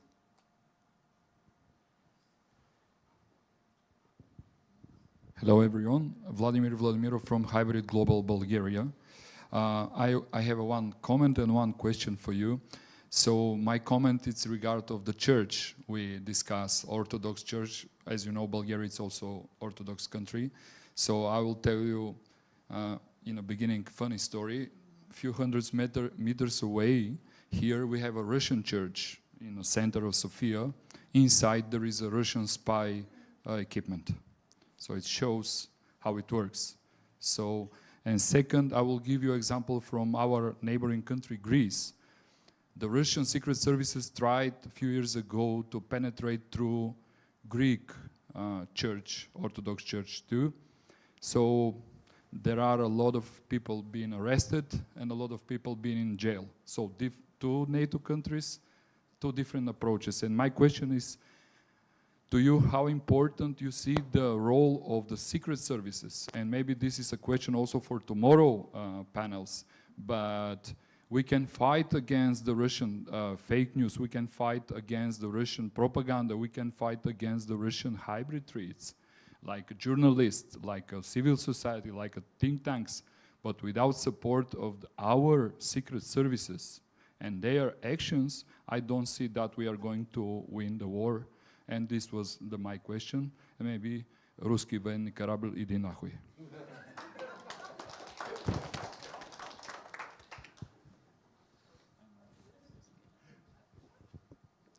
When every one of you said, yeah, in my country the church is supporting Russia, and in my country too, I was the only one who said, in Romania it's not, at least it's not so bad. We have one archbishop in the Dobrogea region who is pro-Putin, let's say openly, but the Orthodox Church and the Romanian Patriarch is quite okay. They condemned the aggression against Ukraine and it's quite okay. But I think we have to be very careful in talking about churches and involvement of churches in political issues, because we have to defend our secular societies, our secular states, in which the church should be separated by state. Yeah, it's a separation between church and state. So every time when the church is going outside from the belief realm, there might be a threat for democracy. There might be. It's not necessary, but it might be. So I think that we have to respect the right of